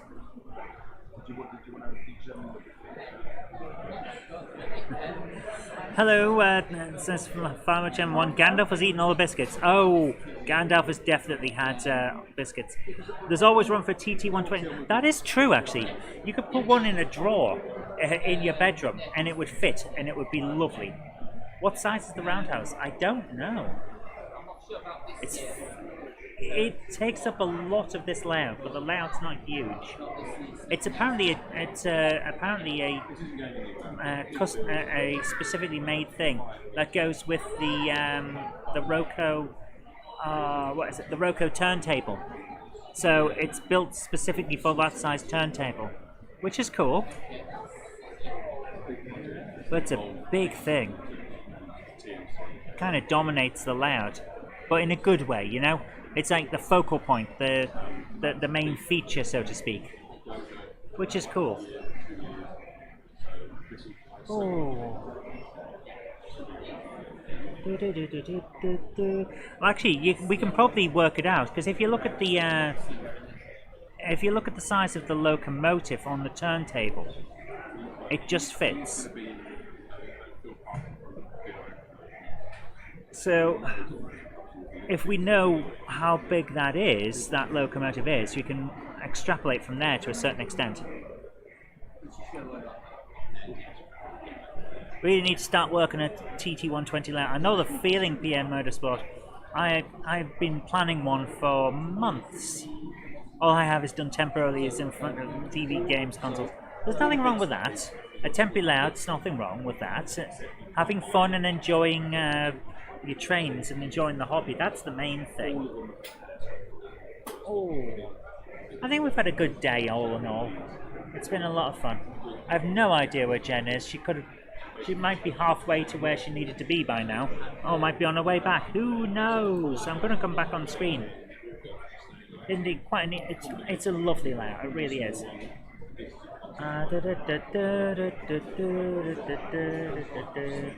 Right. This is about A5.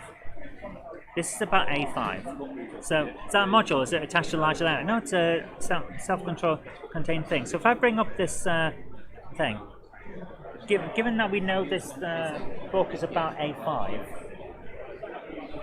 that's how big the thing is.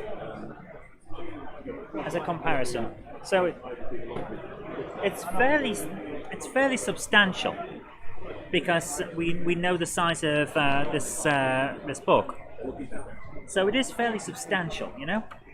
But that's as much as I can say. I'm super accurate, aren't I? But yeah, it's an entire self-contained layout, which is pretty cool. I mean, I suppose you could attach it to another layout via the fiddle yard at the back, but whether you need to or anything is a different matter. Oh. But yeah, like I'm saying, you could essentially make it more. I do like the idea of modular layouts. About 2.5 sheets of A4 then. Yeah, something about that, yeah. You could probably, it'd be an interesting experience or experiment to try and make a modular layout like that and then move it around and chop and change bits. But yeah, modular, I think more people need to look into that sort of thing. It's actually quite cool. If only it didn't clash with a car rally. Yeah, we mentioned stuff like this earlier on when we were talking about the rugby and how some people have left the show to go and watch the rugby, which, if that's what they're into, can't blame them. It's all about how you use your time. We only have so much time in the day and only so much time in the week, and you have to prioritize, and it depends on what you want to do. It's just how it is. There used to be now I'm thinking about a car ride. There used to be, I think there still is, up in the northeast, in Durham, or at least in the Durham area, the County Durham area. There's a heritage car show. First week in June or July, can't remember which. First weekend even, in either June or July. Every year, and the cars used to, in order to get to the show, would drive past my parents' house. So we would just, when we first heard the first of the vintage cars go past, we would rush out and sit on the wall outside my parents' house. So we would get a good view of this, and it was incredible. It's like our own personal car show. It was brilliant. You used to see all the different ones. They were always shiny and it always looked amazing. And that was a major experience growing up. I used to enjoy that. It was good. It was good. So I recognise that when you see the Oxford diecast and corgi cars and the dinky toys and all that, I recognise a lot of the different styles from these old car shows as they went past my house. It was great, like a stage rally. Yeah, it was great to see. Oh, the things you remember when it just pops into your head like that. It's fantastic. I love it. Oh, what a day it's been. It's been good. Still don't know where Jen is. Not a clue. Absolutely not a clue where she is. Oh dear. She'll be around. It's been one of those times. We've had a lot of people turn up. There's such a difference with the models in the USA compared to the UK model. Oh yes, absolutely. You get a lot of different stuff. I have to admit. What started me thinking about collecting model trains and stuff was actually the American outline locomotives. I like the American style, and someone at Hornby when I was there with Jen did ask me at one point, so why are you into American stuff rather than the British locomotives? My response simply was, I can go to a local heritage place and see British locomotives. I can't go anywhere to see in the flesh an actual American locomotive because there aren't any, not around here. So I collected the American stuff. I love it. It's different, it's not powerful, it's interesting. But they're very different compared to the majority of the British ones. Not all of them. Some British ones do look similar. And I'm trying to think of which one it is that looks similar, and I can't remember. But it's one of the ones with a long engine on it. They look a little bit American. But for the majority of the time, yeah, they're very different styles and very different treatment of older stuff. And the trams. Yeah, trams of different areas are very different. Even when you're looking at continental Europe, trams there looked incredible compared to what we had here. And literally, I was for a lot of the time looked like a shed on wheels a lot of the time. It's very interesting. Getting an SD50 would be nice, an S livery. Jen's off spending her monthly wages on Gronks. Probably, yes. She will be on a Gronk hunt, but you know, these things happen. Someone's pressing a button and making a beep beep noise over there. I'm not sure who. Oh man. Yeah, there's a big difference in how heritage stuff is treated in the UK compared to America. I remember someone saying that there is heritage stuff out there, don't get me wrong. America does have heritage railways, but the sheer scale of the heritage movement in the UK is much different. I can think there's at least 2 in the local area to where I am. This is how it is. The Class 20 has a bit of yes it does. The Class 20 does have an American feel to it. Crockett, yes. We're not going to sing it just now because I'm on my own and people will stare. What's the store Jenny talks about for ordering electronics? DCC Concepts. She does a lot of business with DCC Concepts for switches and things like that. In terms of the chips, the control chips, the DCC chips for her locos, she tends to go for Tram Fabrique, which our friend Sven he runs, and they're very good as well. But if you're talking about controllers and things like that, it's DCC Concepts.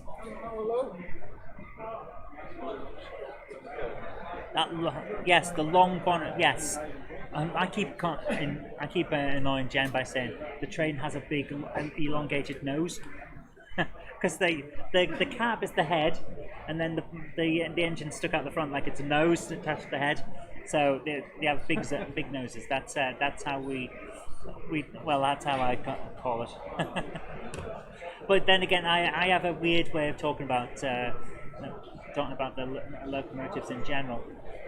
For example, we have the standard Gronk, the Class 08 shunter.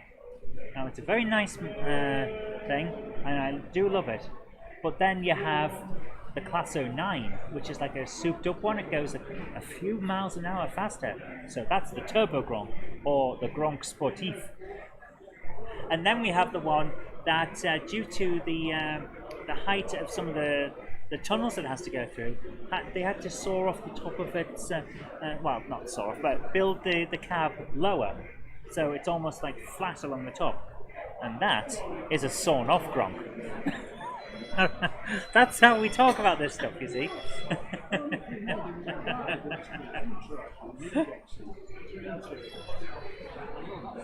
Oh dear. I was going to call it a low rider, but it doesn't hang low, you know. You got running boards mixed up with splashes a couple of weeks back. It happens. Don't get me started on the chimney funnel debate. Some people say it's a chimney, some people say it's a funnel. You know, hate to think what the Class 13 will be. The Class 13 is the Mega Gronk, because it's 2 Gronks stapled together to form a Mega Gronk. That's how it is. Well, we all know the TMC door code now. It's caught anyway. They change it for every event. I wouldn't worry about it. It's a security thing. Hello, we were talking about you, sweetie. Oh my goodness, you've been buying a lot. You have. So we were talking about. Sweetie? I do. I wouldn't mind. Well, you know what you like and what you don't. I'm gonna go for one of these. Thank you dive into my sack. Whoa. Hey. Hey. Would you like to join us? I can't, unfortunately, because we're a bit busy down on the stand. But I couldn't leave you all day without coming and saying hello. Well, someone was asking. Was it Mike Reed? I think it was Mike Reed. Yes. This is Richard from DCC Concepts, and he's the guy to talk to about electronic needs. Yeah, no worries. Yeah, Zoe can put you in touch if needs be, so Yeah. not a problem. Yeah. Alright, so if you need any more sweets, you know where we are. Thank you very I'd say much. Jenny's just swanning around somewhere. Jen went off to try and find someone for an interview and hasn't been seen since. Well, she was down on our stand earlier just chatting shit and getting some chocolate. In that case, she did not go the way she said she was going to go, because she was supposed to go that way. Her and Craig both arrived on our stand and then stole loads of chocolate and went away. That sounds like Jenny. Thank you very much. Have a great day. Would that be a Gronk GT as it has an exhauster? Ah, the Gronk GT, yes. A touring Gronk. But yeah, a standard security thing. Because you don't know who's standing around and looking, so you change your code. Just how things go. So I wouldn't worry about it being caught on camera, because it'll be different tomorrow. Oh my, wow. I thought I picked something because it was fruity, and it looked like a watermelon. These things are sour. Oh my goodness. I'm not gonna say it's bad because I kind of like it, but wow, it's sour. Oh my goodness. This chat is much quieter compared to the speed of the Monday Club. Yes. Hello to Tim Maslin. How are you doing? Are we streaming tomorrow? We are not. We're only doing one day this time, so that we can have a wander around and meet people and chat and get some looking at the layouts and stuff. We're going to be doing a video for the channel. Jenny has returned. There's a t-shirt design. The t-shirt design I have is Billy's replacement speakers. Oh, sorry, it took ages to get through. Yes, we were talking about it. It's like you can never guarantee that you'll be able to get somewhere. It's, What have you bought? There's some decoders for the new. Is this mine? Yes. I'm exhausted. I tell you what. After that, I'm just gonna go back to the hotel, and I think I'm just gonna go to sleep. Yeah, I can't blame you. It's these shows are exhausting, but you Even come in. more so when you've not slept well the night before. But you come in expecting it, don't you? That's part of what goes on, you know. Have I spent any money today? I've spent a little bit. I bought some sweeties earlier and then ate them. And then I bought 2 books about trams. The British Tram and Tramways of the Northeast. So I get to have a look at what could have been in my homeland. And also what was. Has anybody bought any books? No one's bought anything. However, Andy did come over and hand you a crisp £5 note. Oh, 5 of your So there you English go. pounds. 5 of the English pounds. Oh, that's good. Yes. I should put that in the company In the company vault. company vault. Right. I am going to rush off because I need to go to the loo. I'll leave you. Let me know if they're any good. Then I'll go. Leave you in the capable hands of the audience. So, have we There's a got... lot of loose, so you'll be fine. You'll find one. Yeah, but you find one, please, and then let me know. Oh, I don't know about that. Right. So, I'm going to move over. And let's have a look then. So, there's a lot going on, and it's winding down now. I think we're in the final... I think it goes till 5? I'm going to say 5 o'clock. Tim Maslin, we're not streaming tomorrow. PN Motorsport Train says this chat is much quieter. Robert Cicero says, would that be a Gronk GT and is it an exhaust stack? Gronk and a half. I think is that something that Zoe was talking about. Tim Maslin says, have you spent any money today? Yes. 2 Gronks, no waiting. Woohoo, the Jenny, says Mike Reed. Hello. Great to see you. There's no Gandalf because we're actually on somebody else's YouTube channel. And also, technically, you're not late. Mike Reed says, waving from North Carolina. Hello, great to see you. And of course, don't forget, if you're ordering from TMC, from the States, you don't pay VAT. And the general rule of thumb is, when you look at the prices on the website, assuming that the website doesn't work out that you're not in the UK and take the VAT off to start with, but if it's showing you the full inclusive of VAT price, because you don't pay VAT, the cost of the postage is usually approximately the VAT you save. So the price you see is generally the price you pay. So it actually makes it quite favourable for buying mail order from the UK in that respect. Whether you'll be charged sales tax, import duty or whatever when it reaches the US, I don't know. Things do seem to be changing a little bit. Limo Chen1 says, we were talking about a Class 13. I suspect that Bachmann, in retooling their Class 08, I would suspect that they have tooled up for everything. So low roof, the 089s would make sense. You would get that in the tooling suite. Class 13s, Class 10s, maybe even Class 11s and Class 12s. The Class 13 is a bit niche. Would it be dual motored?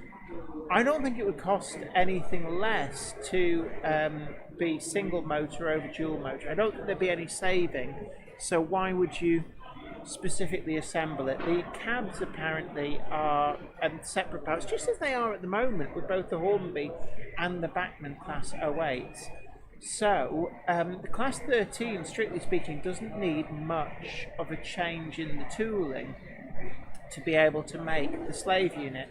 You do need those deeper buffer beams as well. That's pretty much the only difference between a Class 13, the Class 13 master unit is the deeper buffer beams, and the Class 13 slave unit is the deeper buffer beams and the cab removed. And as far as I'm aware, the main reason that the cab was removed was because otherwise the unions would have insisted on 2 crews. Now, I don't know whether that's a true story or not, but I'm very intrigued to know as to whether it was possible to gain access to the controls for the slave unit for moving it from the open area where the cab had once been. They were, of course, converted from pairs of regular Class 08s.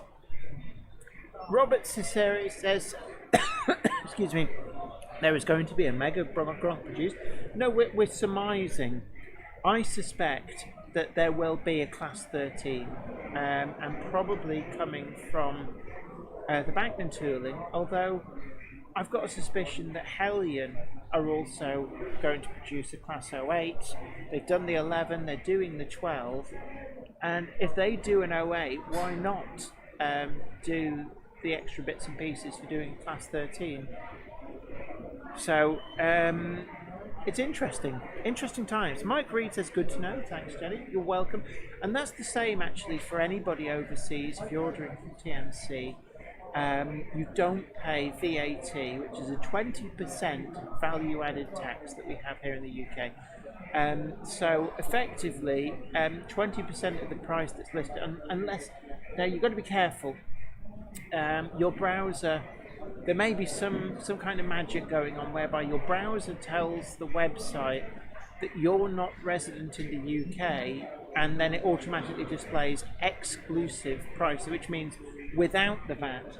So you might need to just delve in a little bit just to be certain, but as a rule the price that we would pay in the UK is about the price that you'd pay in the States, including the postage to get it to the States, because what you save on VAT you then pay for the postage. PN Motorsport Train says, oh, we had a Gandalf when I turned up in chat. That's Zoe. Do apologise for Zoe. You can't take her anywhere without taking her back to apologise the day after. But Tim Masson says, right, I need to depart and pick up the wife. Have a nice time at the show for the rest of the day tomorrow. We will, and it's been great having your company. Now, I know there's been a bit of lag. At the start of this stream, we had a lot of lag and a lot of dropout. So we have actually hit record.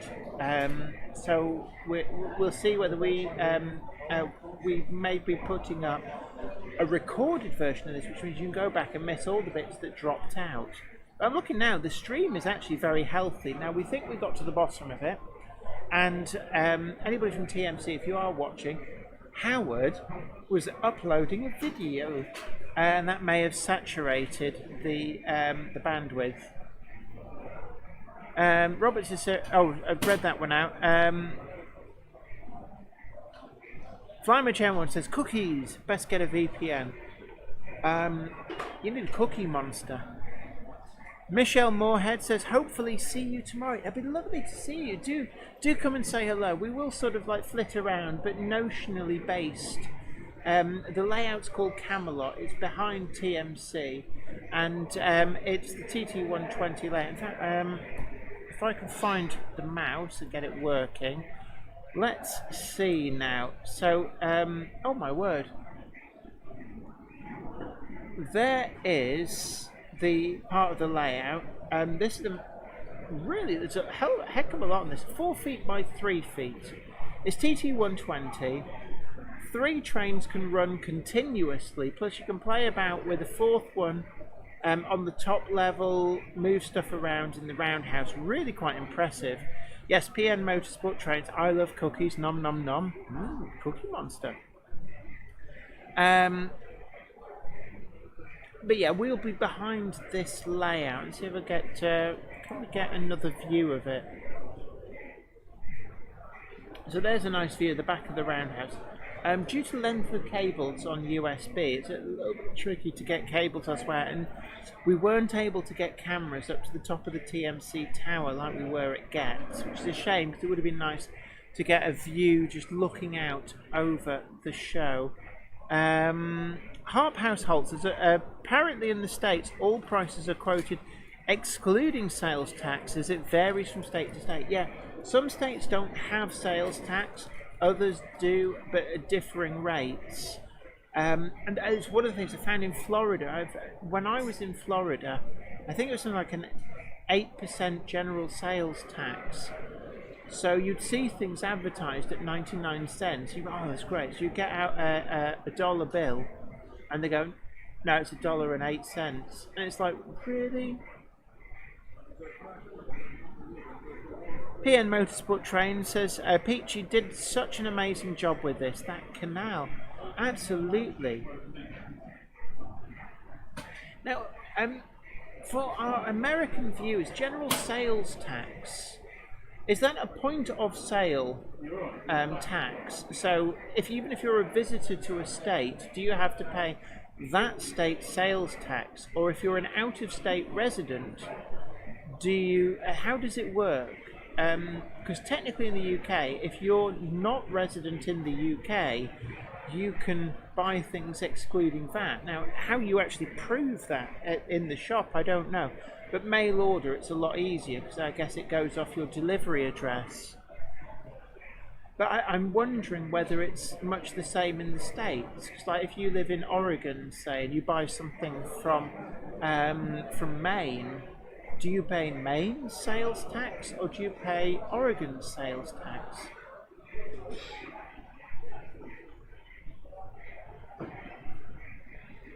So I'm seeing the monkey is, that's Zoe, I call her the cupboard monkey. Zoe is wandering around. It's like she's got money to burn in her pocket, and actually there is a lot to see and a lot to buy here. Doncaster is a great show to come to for browsing stuff to buy for your layout. Lots and lots on offer, and here at the TMC stand we've got a lot of second hand, as well as the customised items that you guys know and love. Robert Cicero says point of sale. Right, so even if you were living in Oregon, say, you'd still pay Maine's general sales tax if you're buying something from Maine for delivery to Oregon. That makes more sense. Harp Household says, I've sent Zoe an email with a link for a 10-meter active USB cable from Amazon. That's quite useful, actually. Yes, we will certainly look into that, definitely.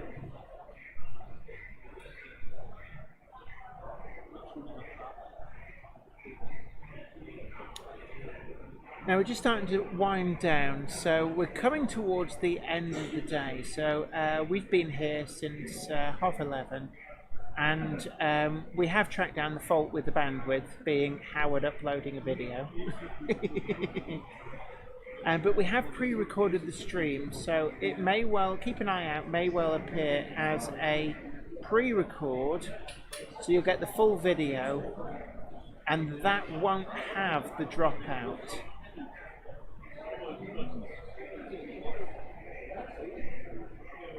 We were hoping we might get Phil Parker from BRM in for an interview, but it may well be. It looks like he hasn't been able to escape from the BRM stand, so unfortunately it doesn't look like we're going to get that interview. But Harphouse Holt says Doncaster is a bit far from Essex.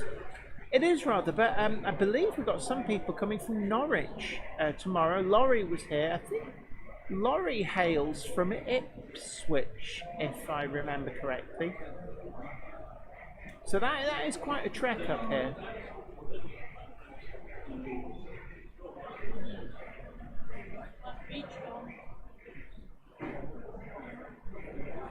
Don't forget that if you can't make it to the show, you can get all of the great deals on the TMC website. And you can also buy the Monday Club wagons, both in 00 and O gauge. They're all available through the TMC website, and you can request customization to any product when you order it online. Tick the appropriate boxes. They do DCC fitting, renaming, renumbering, and weathering. And there's different grades of weathering.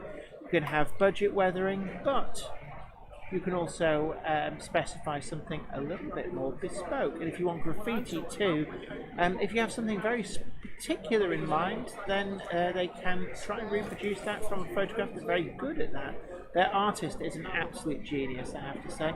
But also, they do have a lot of off-the-peg stuff. And again, really great works of art. My personal recommendations are the Banksys and also the Simpsons-inspired ones. There's some incredible artwork, and they're certainly they're so good you could use them as wall art all on their own. Flymer Chamber 1 says, "Have fire engine will travel." That is Laurie to a T. And PN Motorsport Train says, "More likely went to his MG ZS than Jups Flymo." Flymo Channel 1 says, "I've got a USB extension, but it's just 1.1, extended but heavily shielded. Handy for unplug, plug it in again." Sadly, USB 1.1 I don't think will have the bandwidth for our cameras. It needs to be at least 2.0. So we're just winding down here at the Doncaster show. Again, the show is on tomorrow. Do come and say hello over here at the TMC stand if you're coming and visiting. And for those people who perhaps don't like crowds, Sunday is always the best day to visit in that respect. I would say after lunch, just, you know, wait until after lunch. If you really don't like crowds, then you get good views of all of the layouts. Also, on top of that too, plenty of bargains still to be had. I know a lot of the retailers, they've got a lot of stock in reserve, so they will actually be putting out new stock that hasn't been frisked as the weekend goes on. So if you're worried about, oh, if I go on the Sunday, all the bargains will have gone, that is certainly not the case.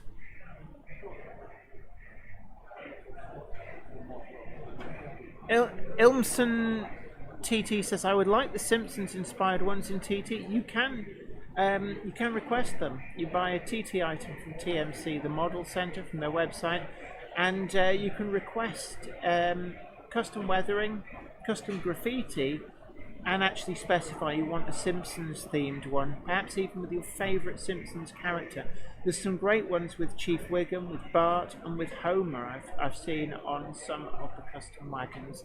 So they do have the ability to do them in any scale.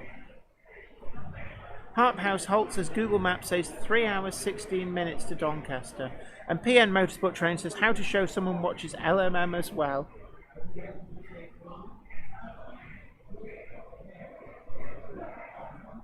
PN Motorsport Train says, wait, did I spy a flickering firebox in TT120? Yes, and working headlamps and tail lamps. Says, love to try that, but my soldering is awful. Now, tips with soldering is, check out the range of soldering irons. You need a high-power soldering iron.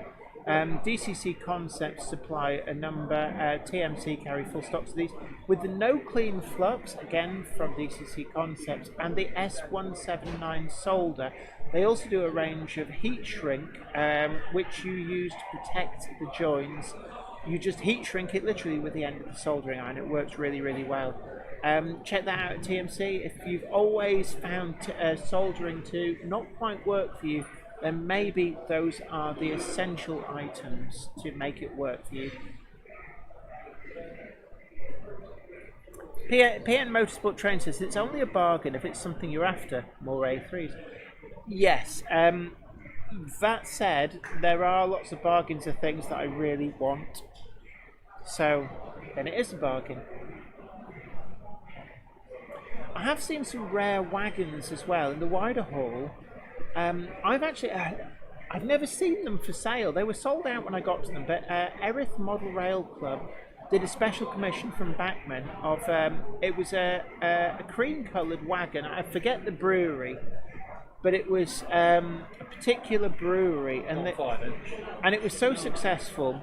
They did another run with a different running number and factory weathered. Now I've got that one, but I never got a chance to buy the original.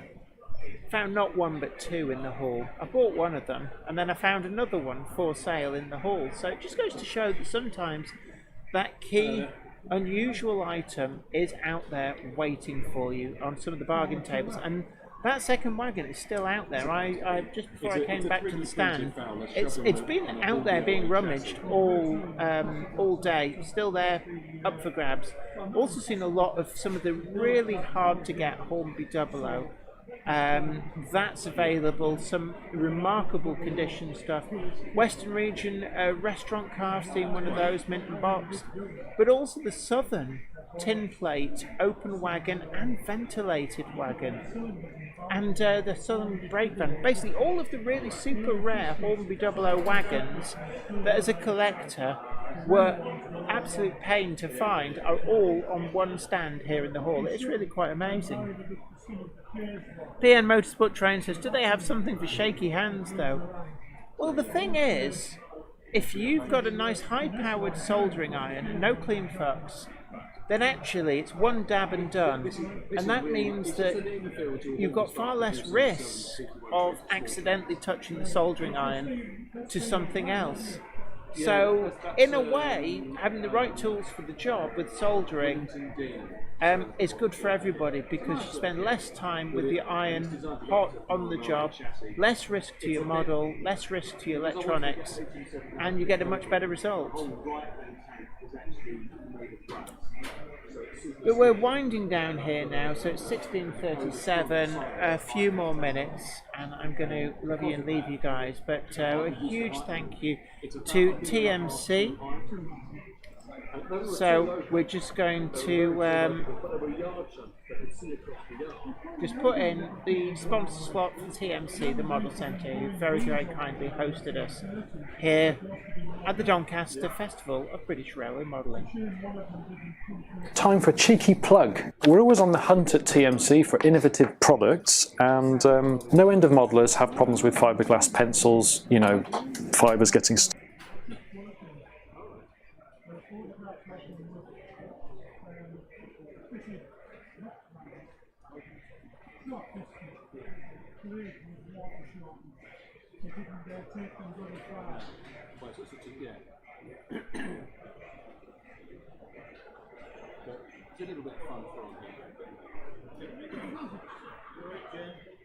Oh, you're right.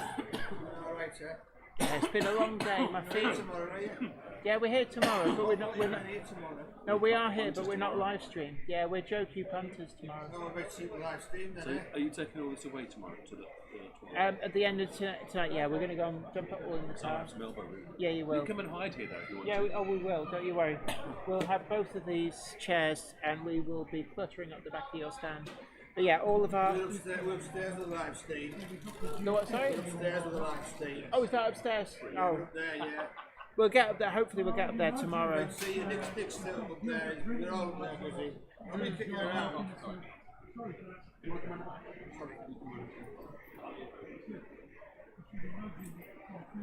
No, I come on and Darren's on me, you know, Darren Watson. Yeah. It's just, so we don't be able to communicate with you. Right. We always like to communicate with you and everything, but we can't. I just watch you. Right, yeah, no worries. Alright, so have you got yourself a Monday Club badge? I haven't, no, Nick's got one, hasn't he? Oh, right, yeah. Nick's at Blessed and I level, isn't he? So he is, so he lends, you've got the one that gets lent around for when you want the discounts. No, to be honest with you, I've got him anyway, because we do these anyway. Yeah. Chris is a friend of ours. Yeah, fair enough. As you know, there's a funeral there. Right, yeah. That's where they are. I thought they were going to be here, and Chris might come tomorrow. As I said to you earlier, I can't believe how big the place. I never went up to that for a long time. And took us round. I couldn't believe how big it was. He wants me to sort out doing bits and pieces right. What the hell I can do. But the Monday Club badge does give you a discount at quite a few other retailers as well, like Westhill Wagon Works is one. Yeah, well, I'm going to get some of them couplings on me now. What do you think of them couplings? I think they're pretty good, don't they? The hump couplings. Do we use them? Yeah, I do. I'm sick of them.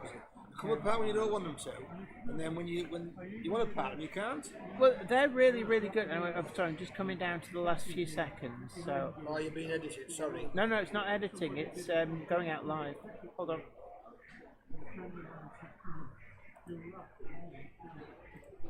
So there we are. Let's just bring myself up.